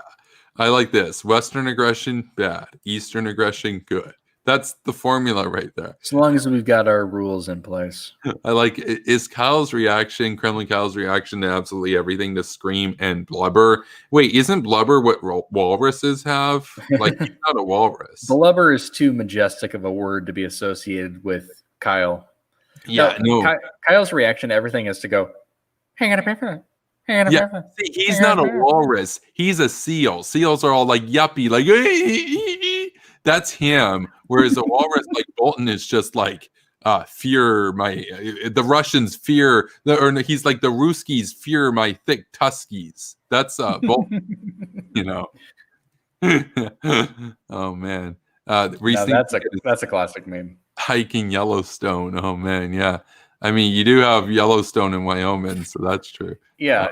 It's not exactly a place I'm gonna be walking to. I guess I could drive there, but that's still gonna take like 4 hours. Yeah, it's a big place. There's a lot of stuff in Wyoming. Wyoming's huge. Like, yeah, you got grass, you got farms, you got buffalo, you got mountain farmland. That's what it is, Kyle. It's farmland. Kyle, yeah, but like he doesn't know what it looks like. He doesn't know what it is. For all he knows, those were alien patterns drawn on the ground by secret ghoul spooks. So Yellowstone would be like an all-day experience. Like you got to drive there, and then you'll be there for a while. Then you got to drive back unless you stay. Isn't it huge? Like, isn't the stuff that's there spread out over a big distance within the park too? Yes, but the major sites are pretty close together. A lot of it is not exactly accessible. Like you have trails and you have roads, but a lot of it is just places for the animals. Mm-hmm. But like where I would usually go, there's like a main lodge, and they have a hotel there, and they have a couple other places you can stay nearby, and that's where Old Faithful is, and a couple of the other major geysers and things of that sort. That's usually what people go for because, well, you can count on it. It's you're gonna see it within the hour, and then you can drive around and see wildlife. There's not a whole lot going on there. It's really just a serene place to see nature at work. Oh yeah. Well, it looks cool. It looks spectacular. I've seen pictures of the Yellowstone, and Stefan's in the chat right now, and he says Cheney's from Wyoming. So yep, there's a Wyoming goblin. and Liz Cheney is the state representative right Yeah, now. that's true. I like how that film Vice by Adam McKay, I like how it was made to basically point to paint this picture of Cheney as like this spooky guy who doesn't care about anything and all that. But at the same time, it's like if you actually watch like the story, it basically paints him as like this guy who went from being like a drunk deadbeat to becoming the vice president because he loved his family and wanted to provide for them and stuff. And he loved his country. And, but he's spooky. He's ghoulish. Look at he was involved in the Iraq war and he made money at Halliburton. He had stocks. What an evil guy, I don't get it. I don't get it. I remember like when Christian Bale, who obviously played Dick Cheney in that movie, yeah, when he was accepting some award, it was like a Golden Globe or some shit, and he was like, thank you. He says like the most cunty thing in the world. He was like, thank you for allowing me the opportunity to play the devil. I was like, are man. you serious right now? Yeah. Because the devil, I'm serious. I've said it before. I often say, they won't admit it, but if you were to look into their hearts, these people would actually admit to you that they believe that Bush and Cheney were actually worse than Saddam and Ali Hussein, right? But usually they wouldn't actually admit that. It'd be kind of like saying, Al-Qaeda is better than America. Most people wouldn't admit it even if they thought it. But if you're going to say he's the devil, well, what's worse than the devil? He's basically calling him worse than Saddam by definition then. So, because what would be more evil than the devil in that analogy? I don't get it. Because then what's Saddam? Well, you don't understand because Saddam was a top anti-ISIS fighter. Oh yeah, he was a top fighter of American imperialism and human rights and all that degenerate stuff. Even before there was any ISIS in Iraq, Saddam was fighting them off in spirit. Yeah, he was fighting them off in spirit. By the way, I love this idea how the neocon ghouls messed up Iraq and let ISIS took over because Obama withdrew from Iraq. Wait, but I'm not a supporter of Obama. The neocon ghouls were saying to stay the course and do the surge, and the surge actually worked. Terrorism was down then. Iraq held its first elections. There was actually a democracy. The surge was successful, and then Obama pulled out, and then ISIS came in, created a power vacuum. If Iraq is proof of anything, it's proof to not listen to the consensus of non-interventionists. Yeah, there you go. They don't understand the concerns on the ground or the goals that are being worked toward, and that obviously take time. They don't just happen overnight. Yeah. And isn't it kind of funny how all these people who say, we don't care about Iraq, why should we care about Iraq? The war criminals, all this kind of stuff and everything. They just care about other countries. They don't care about America. But then they're so concerned about ISIS taking over Iraq and stuff. It's I thought you didn't care about Iraq. I don't know. Well, they care about it when they can blame that on American intervention. Yeah. And say, see, now we got to keep tabs on this. Now that you've intervened in Iraq will forever be your responsibility. Basically every person who dies, no matter for what reason in Iraq, that's because of the Iraq war, because they grew up in a country without their dear leader guiding them. Yeah. I had a guy the other day try to tell me that in America, that in the Iraq war, several thousand civilians were killed. And I was impressed by it because I was usually they go with 1 million dead Iraqis. And I was like, okay, so he's pointing out a number here that's actually lower than the accurate count. And I'm like, and he's saying that was by the United States. I'm like, that might actually be the accurate collateral damage attributable to the United States. And I said to him, I'm like, okay, that's collateral damage.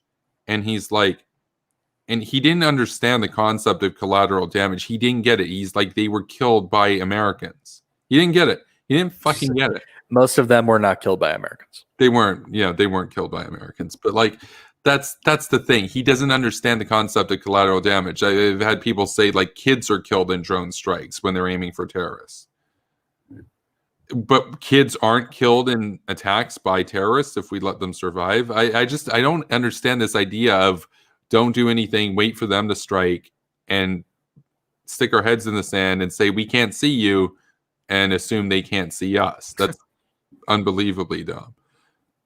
Yeah, no, that's. And speaking of a million, Suzuki's right here because there is a case when you can actually say a million civilians, and that's non-interventionists and isolationists have the blood of a million Rwandans on their hands. Yeah, that's an actual count where a million is right about the correct number that died because of. Oh, that's propaganda, sir. It's propaganda. Western propaganda. Like, you know, that I talked to Suzuki. He said that it was the failure to intervene in Rwanda that made him a hawk. That's what hawk pilled him, you know. I can't think of a more worthy cause. That's a pretty good thing to be hawk pilled by. Like, it's really hard to think of a recent case in the last 40 years that was so clear cut for intervention and where it was a complete failure. Because if you intervene in that, it's not even like intervening in Syria where you know people are going to die. How many troops would have been killed by like forces with machetes? Probably not that many. Like, you go in there with Western military equipment, probably not that many of ours would have actually been injured in that. But yeah, look, a million people died. A million people died. That was like 1 out of 5,500 people around at the time in the world.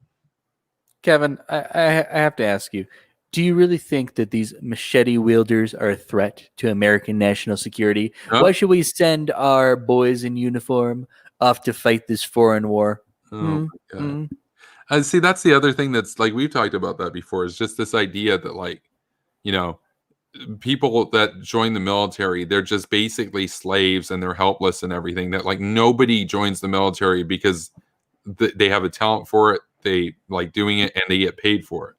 Like, it's a job, essentially. It's no more or less of a job in that sense than, you know, working, say, you know, as like a television producer or something, except the difference is it's a more important job at the end of the day. Like, the toughest people in the country are in the military. That's undebatable. But the way they talk about it is as if it's like, you know, it's as if they're like school children, you know, like Ian Stevens. They need their school computer equipment. It's like, no, they're the toughest people in the world. Like bunch of angry brutes. Like, and an example of this is that after the Trump administration pulled out of northeastern Syria and allowed the Turks to come in and slaughter the Kurdish population, U.S. troops were furious. They were pissed. Wait, I thought that this was like to bring them home. They didn't want to go home. They understood that it was going to be a bloodbath. Like, it's almost like those people have agency, and it's not like they're indentured servants. They're volunteers in the military. And I think they assume that, hey, I'm volunteering for this military, I'm probably going to be in combat at some point. Yeah. That's probably what they were thinking. Well, and there are people out there that they, you know, that's what they're good at. That's what they want to do. And, you know, it would be a better thing for society if they were serving our national security and getting paid and having an honorable career and becoming generals and stuff, as opposed to what, you know, because these people don't even want to have a military, a lot of them. What, like, have people, because they're also, those people are usually against police and everything. Where are those people going to go? Like, Look, man, because there are some people out there that, like, they want to kick ass. That's what they want to do, you know? Well, clearly we need to purge such toxic, masculine, and violent tendencies from our society. Like, the funny thing is, the only reason why toxic masculinity exists as a term is because there are, I guess, what they would call toxic men that are defending a society that even has, like, academic lectures and shit. Like, if the Taliban won and we just gave up on the military and everything, there would be no, like, field sessions and safe spaces on college campuses. Women would not be allowed outside the house. Like, So you're basically saying we need a little bit of Sparta and not just Athens. That's what you're saying. Well, best of both worlds is kind of my attitude, you know?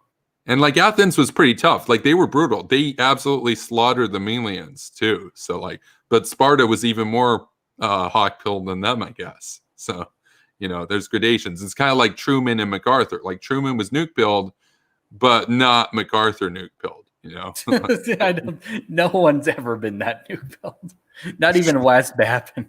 Not well. I don't know. Wes Bappin's a meme, but Timothy Power was pretty.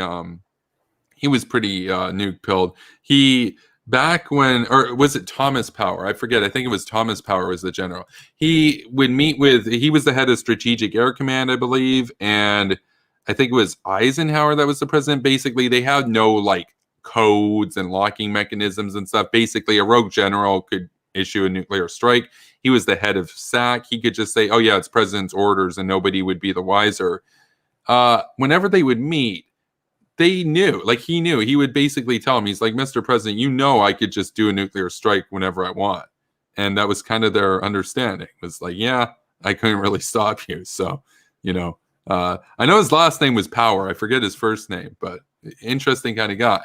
I think he was one of the ones. Well, Curtis LeMay too had a quote about how, you know, if there are 2 Americans left and 1 Soviet left, then it's a victory. That sort of thing. That was I guess pretty nuke built, but you know, Wes Bappin though. Wes Bappin wouldn't say that. He wants to have 0 left because he calls them all fascists, which is psycho. Psycho, yeah, that's the thing. Nicholas said, and I heard that U.S. troops were heckled by the citizenry. I can never pronounce that word. As they were leaving Syria. Yes, I've seen videos of that. Yeah, that absolutely did happen. By the way, I don't know if you ever saw this, Reese. I talked about it on the stream about a month ago when it happened. The Russians rammed a U.S. military convoy in Syria and actually injured U.S. personnel, and they uploaded the video to YouTube. And I was making the point on the stream that you can see it. It's on Russia Today. You can see the Russians laughing and stuff as they're like speeding down this field, and they smash into the American vehicles and they cause injuries, and they're laughing about it. If this happened during the Cold War, and you know, America's got like the same number of nukes, like in 1980 or whatever, Soviets have a little bit more nukes, but it's like you both have over 20,000 nukes, and that happened, and some Russians came into contact with the US and they were reckless like that, the Soviets would have denied it. They would have fired those people. It would have been a huge point of tension, and they would have tried to, you know, oh shit, this is bad. Whereas now they are so undeterred by the United States that they're like, oh, we smashed into your vehicles and stuff. Let's post the videos of that on YouTube. Like, there's no way the high command in Russia didn't approve those units being able to upload that to YouTube. That wasn't just like a casual thing, and then the Ministry of Defense finds out you uploaded it to YouTube. Russia Today uploaded that to their channel. The Kremlin knows. They're bragging that they can smash into U.S. shit, and the U.S. can't do anything about it. They don't fear America's nukes. They think they're a meme, you know? That's why one of the reasons why I support bringing back, you know, even just once an atmospheric nuclear test to show it's not just for decoration, you know? Like, this is what these things can do. Because they basically think it's inert, that it's benign, that America would never do it. And then you got people like Elizabeth Warren, who are like, oh, no first use sort of thing. It's like, even if you're never going to use the nukes, don't tell the enemy that you don't feel comfortable using them. That's the stupidest thing around, you know? Then what's the point? Like, you know, but. Oh, yeah. That's very, I mean, talk about something that's symbolic of the current state of, you know, foreign policies of the world. It would have been unthinkable in even just 15 years ago to do something like that. No, it would have been like those Russian soldiers, they wouldn't have been able to upload it to YouTube. They'd be facing a court martial for like basically trying to provoke a nuclear war or something. But now Putin's like, oh, the Americans won't do anything. And it looks like he was right. I mean, the Pentagon complained about it, but it didn't really materialize into anything. Ooh, we complained. We are concerned. We're concerned. Yeah, good for you. Good. I don't get this idea that as long as nobody dies, that it's not a big deal. Like what Trump said about the drone that Iran shot down. So Iran took $130 million of American military hardware and put it in the water. And Trump said, well, nobody died, so we won't retaliate. And I'm thinking, like, imagine somebody breaks into your house and steals $130 million. Might you have something to say about that, even if nobody died in the process? Like, if a bank gets robbed and $130 million is stolen, but none of the cashiers get killed, is it okay? Is it all good? Look, Kevin, you don't understand. It was over their airspace, okay? Oh my God. So clearly they had the right to its scrap. I'm pretty sure it was shot down over international waters, but was it shot down over their airspace? That was disputed. They said it was over their airspace. We said it was over international waters. Ultimately, I don't think it matters because I don't think Iran deserves sovereignty. Yeah, that's right.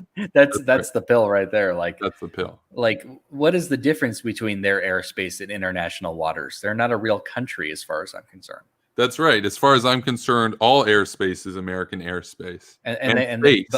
But we invite them. We invite them to the table. Oh, put on your little suit and come talk to us like you're a real country who knows things about, you know, humanism and dignity. And no, it's just such a joke. Yeah, the suit has become a meme. I like how you've memed that, you know. I like some of your memes. Like, I like the Dindu dictators, and I like the suits, like the terrorists in suits. It pisses me off. Like, oh, just put on a suit. And you're a businessman now. You're a proper leader. You're a government official. You're not a mass murderer. Oh, no, you can't be a mass murderer because murderers don't wear suits. That's not how it works, Reese. It's fucking unbelievable. Just hide behind that suit. That's my advice to all dictators of the world. Just wear a suit. Try to look as like non-Islamic as possible, and people will be like, it's just a good guy. Yeah, that's the Muslim Brotherhood right there. So just look sharp, like you came from Men's Warehouse. Yeah. And then people will make excuses for you. Well, that was the top general of a nation.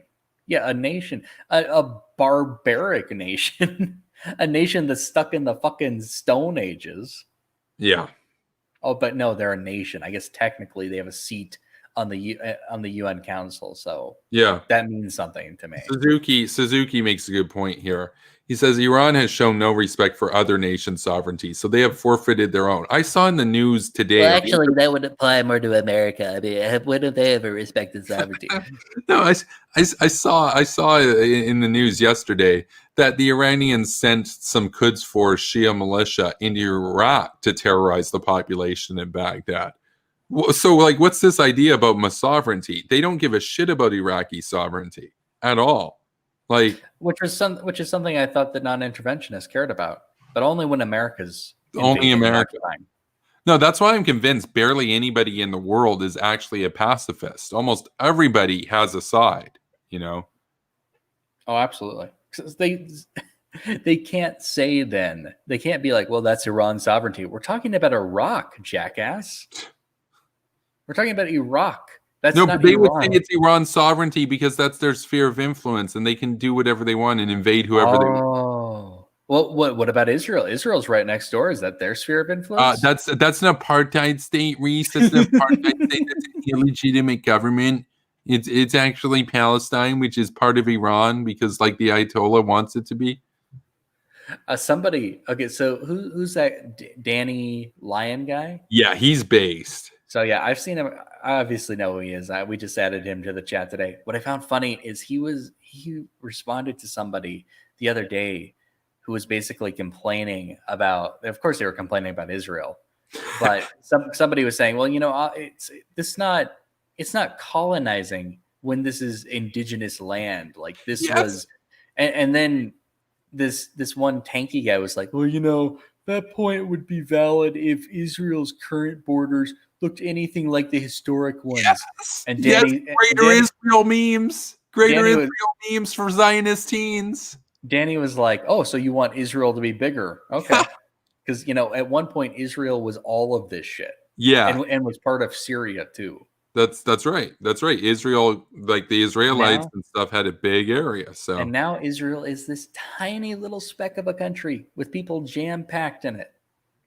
And they're still kicking ass. That's amazing. No, these people don't know history or anything. Somebody said that somebody said something about how well, one of the reason why realists are like so brainless or whatever, or why they're like such morons, is that you know, like I think they said something like, you know, they don't really understand their theory or whatever. And I was like, the realists I've talked to don't even read their theory.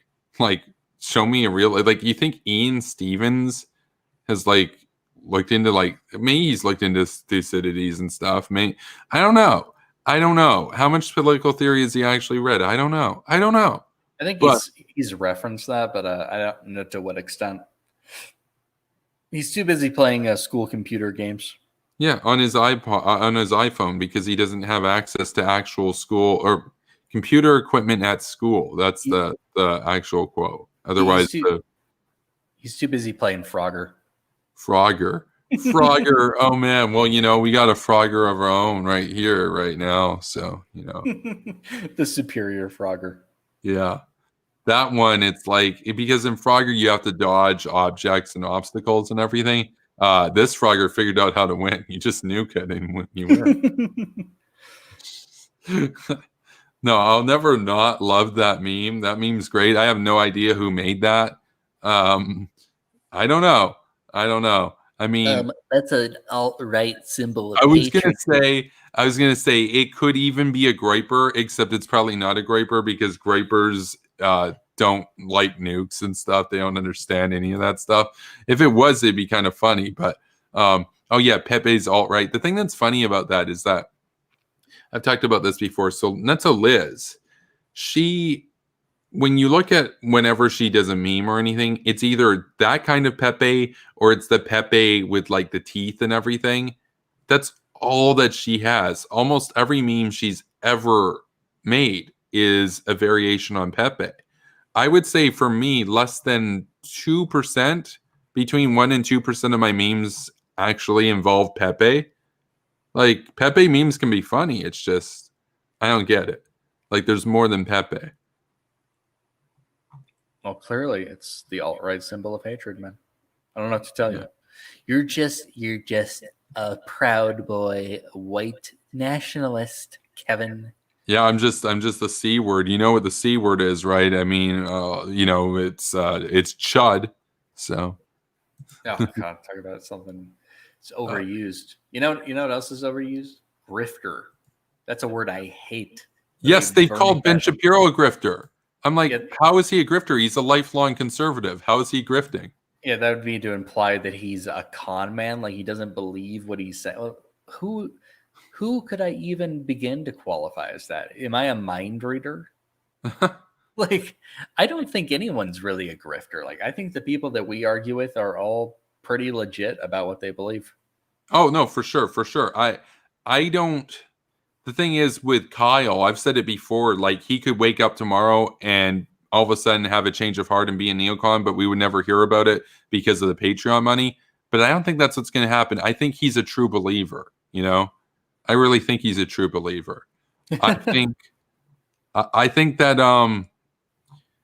I think that Jimmy Dore is a true believer. I don't think he's a grifter. I think he's a true believer. He really believes in America's enemies. I really believe that. How sad. I would respect a grifter more.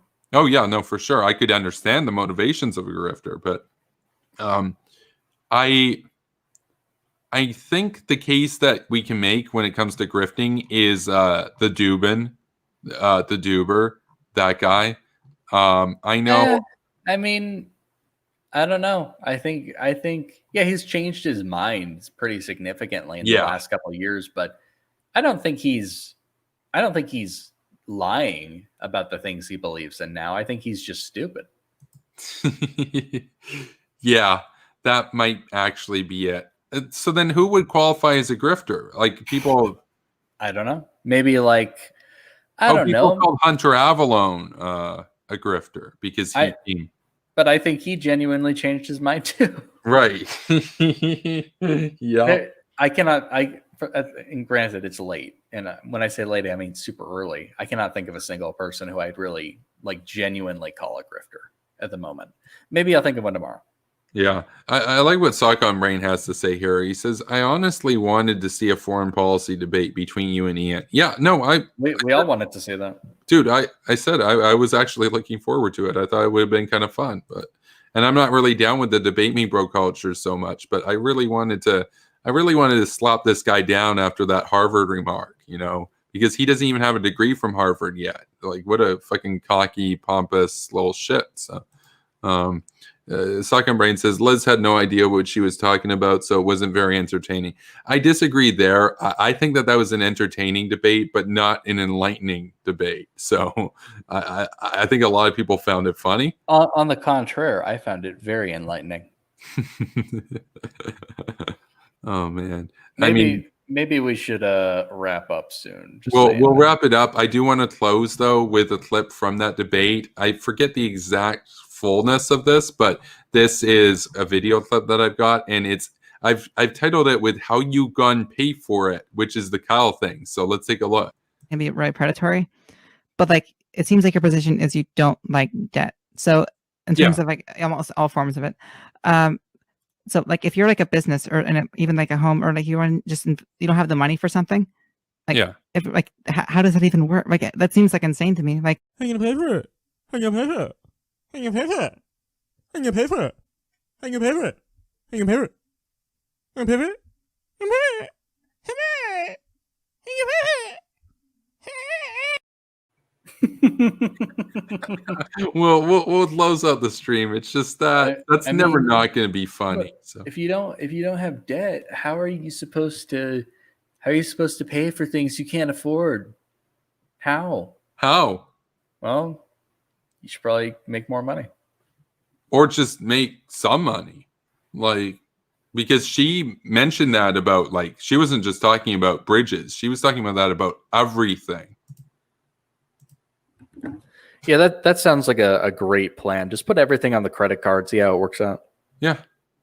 No, these are the type of people who they believe that like money is a social construct and the economy is a social construct, and therefore it doesn't matter. Whereas you've got somebody like me who will say straight up, yeah, money is a social construct, the economy is a social construct, therefore it does matter because everybody around you has faith in it. It's kind of like asking, is this a simulation and is solipsism real and I'm the only one with awareness, and then therefore I can go out and murder somebody and it won't matter because I'm the only one with consciousness? Yeah, but in that simulation, you're still going to prison. Likewise with the whole debt thing. It's like you can just borrow a bunch of money and say it's just a social construct, but that doesn't mean that you're not going to get calls from collections. So the value behind the money is not a social construct. Yeah, that's true. There is such a thing as actual wealth, like, because by that definition, everything has no meaning. It's just the most doomy, nihilistic kind of BS that's out there. Just, I don't get it. Like, what's with all the Zoomers and the doomerism? Because then you got somebody like me, and like I talk about a lot of dark stuff, but I'm actually kind of a bloomy guy. I'm really kind of upbeat about stuff. I usually say stuff like, why be doomy when you can be bloomy with the emojis and everything? And it's like, and I have a lot of reasons to be doomy, but, I'm not. But people tell me I should be more doomy because they're like, dude, you're probably not going to win the information war and all this stuff. But I'm like, I might as well try. So, You'll have fun along the way. Yeah, we're already having fun. How are you going to pay for it? And by the way, Kyle, I know Kyle makes like a lot of money and everything and all that, but again, I don't think it's worth it. I mean, just imagine having that out there on the internet. Like, people see that and that's you and you look like that. That's, his parents must be proud, man. So no, but it's those last three ones where he literally sounds like, he sounds like he's lurking and jerking. So. Lurking and jerking. Yeah. So that's an underutilized catchphrase of mine. It's the sort of thing that if I say that too much, might not be on YouTube for too long. But it's kind of, You gotta risk it for the biscuit, eh? Risk it for the biscuit. Yeah, no, everything's got a rhyme, king of alliteration, right? So oh my god, look at this latest comment. You got a new, how are you gonna pay for it? Well, I have an answer for you there, because Sock on Rain. How are you gonna pay for it? You got a new PC. He's over on Twitch. He says, you got a new PC. How are you going to pay for it? I have an answer. We have the Patreon gang, we have the Hot gang, and we have the PayPal gang. And within like the last 2.5 months ish now, since I mentioned the whole computer thing, of the 1,700 Canadian dollars I spent on it, they have helped basically compensate right close to about $700 of that. So that's how we're going to pay for it. So, and then I pay for the rest. So if you'd like to help offset the cost of that, my PayPal is in the description below, and so is my Patreon. So there you go. That's your answer there. But Kyle, he doesn't know. He doesn't know. He doesn't know. So he's just asking questions. So I have a last request because I see Suzuki the meme master here. Oh yeah. I'm actually interested in getting a new cover photo for my Twitter. I know I'm gonna be retaring the classic, but I'll probably he's hawkish. I'll He probably loves bombing people. I'll probably bring it back. I do have it saved, but I kind of want something with that June, the Wojak June. Maybe get a couple other Wojaks. Get like a Wojak Kyle and have them screeching something, and then you can just have a skeleton saying yes. Yes. Yes. I like this one here. He shortened it. It's Cool Pooter. Cool Pooter. Cool Pooter. Oh, and just a warning. Yeah, the header image on Twitter, it has to be a specific dimension. I don't know. Perimeter. I couldn't even think of the word. I don't remember what that was exactly, but yeah, you'll probably have to fit it to that if you're making it for that. But I would appreciate it, my dude. Just saying. Suzuki says, now that I'm making money again, I think I'll become a patron. Oh man, that's awesome. Right. I appreciate it because we're $31 away from daily pre-recorded videos rolling out. So even $1 helps get us like significantly closer, right? So I mean, we're coming up on it. So thank you, man. I appreciate it. So he says, I'll see if I can make that to the meme. Yeah, no rush, my dude. I mean, if anybody can do it, it'd be him. So I just wanted to. I figured like, well, I've got a new profile picture. Let me spruce up this one too, because it's had its time. It's been on there for a long time. How awesome this one is here, because like look at Nazbol Nick there. Nazbol Nick, he looks kind of like confident and kind of smirky and everything, but then you realize like, oh man, he must be completely embarrassed inside that like he's known on the internet as the nose picker and the Catboy dude and the Mexican white supremacist. Which is least embarrassing, really? Oh, if I had to pick any of these guys here, I mean, one, bootlicker Ben on the left, hanging around, just hovering over behind Reese there. He looks absolutely doomin'. Like he looks human and doomin' right there. He looks like he's about to drink some cyanide right there. He hasn't smiled in years. Like he looks like he's about to go right up to the base of that cloud and just start drinking the ocean water there. I don't like how he's lurking and jerking behind me. No, I don't like that at all. I see Charlie Kirk there. He just looks kind of, he's fuming. He's not really. I guess he's kind of dooming. Kyle Kalinske, he's doing another one of those in memes, but kind of inappropriate. Starts with a COO. And then we got Nick. Like, oh man. I think the one who has the best expression here, the least embarrassing one, is Nick. I mean, but of all those people, who would I want to be? I think Charlie Kirk probably has the least embarrassing. Like, people say he's a grifter, but I actually think he genuinely is kind of more of a paleocon now than a libertarian like he used to be. So I think he has the least embarrassing record, and he probably has the easiest one that he could get out of. If Kyle decided he wanted to rebrand, that would be a really uphill battle. Nick Fuentes, he can't even get a job at KFC after everything he said. Bootlicker Ben, yeah, that dude, seditious. So, and then of course, that's all you might be wondering. Well, where does June fit into all of this? She's worse than all of them combined. So, damn. Like, I just mean in terms of like, who would you rather be? There's no way. There's no way. So Suzuki says add more on Max Blumenthal. Oh, for sure, for sure. Let's see. Yeah. Oh man, I like it. I like how fast the gang often puts together these memes too. Like it's always within like 20 minutes too. So you know. But anyway, we've gone for almost 5 hours and we still have 12 people here. I think this is going to be one of the more popular videos on this channel. So There. Well, at least we made it a good one. we made it a good one. Yeah, no, I think Socon Brain said that this is like his favorite recent stream. So a big thank you to Kraut for coming on earlier. Big thanks to Jay for coming here. Big thanks to Reese for joining us tonight. He's rebranded now, so if you go and try to find Nightmare Fuel, it still probably should direct you to his channel, but he is now Spooky Nookies over on YouTube. If you subscribe to him, you gotta get him up to 10,000 subs. If he gets up to 10,000 subs, and he's about 190 away right now, last I checked, he will begin releasing daily, or I shouldn't say daily. Watch what you say.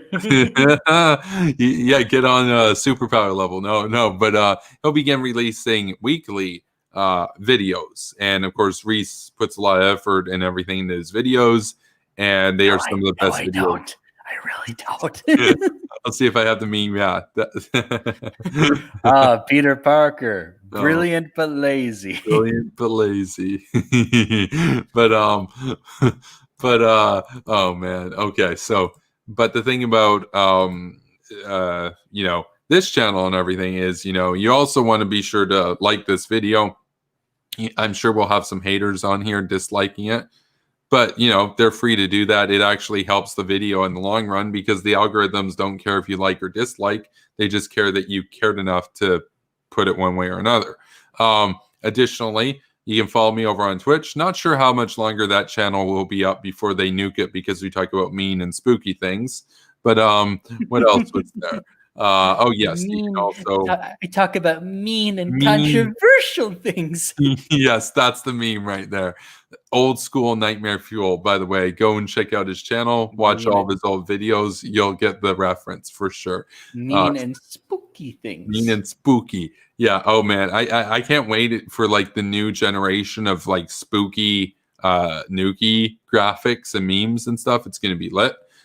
And so... definitely be sure to follow me over on Twitter. I'm on Twitter at Kevin Castley. That's spelled exactly how my name is there in the name tag, except without a space. You can go and follow Kraut at Not Really Kraut. He's the parrot dude. That parrot we watched, that looks exactly like his profile. You can go follow Spooky Nookies, Reese over there at Spooky Nookies. And you can follow Jay. That one's a bit tricky. He's on there. He used to be the War Kettle. He is now at the Soy Kettle. And yeah, that's a big old meme. And of course, like I said, if you want to support this channel, you want to give me a tip, my PayPal's in the description below. If you would like to become a patron, patreon.com/superpower broadcasting. And like I said, once we hit $100 a month, double the content. Daily pre-recorded videos premiering to YouTube, and then daily live streams in the evening, airing live to YouTube, Twitch, and Facebook Live. That's about all the pitches we have here, but I'll take it to Reese to close out if you have any final remarks or want to plug, your sites and stuff. So I've said what I really need to say. Just, look out for my Twitter at Spooky Nookies and watch out for a video that should be dropping soon. I am working diligently as I can on it, and thank you all for your patience. Yeah. Well, thanks for coming on, Reese, and have a good evening, everybody. Thanks for being here tonight. I know some of you have been with us. Have a good morning. More like. Oh, yeah, that's a good point. I know some of you have been with us for the full 5 hours. So we appreciate you being here. And thanks to everybody who was here with us earlier. We got quite a few views compared to the normal for this channel. So again, thanks to all the guests. And I'll be back tonight now because it's the morning. So, with another stream in about, probably about 17 hours or so. So, see you then. Have a good evening, everybody. Peace, schools.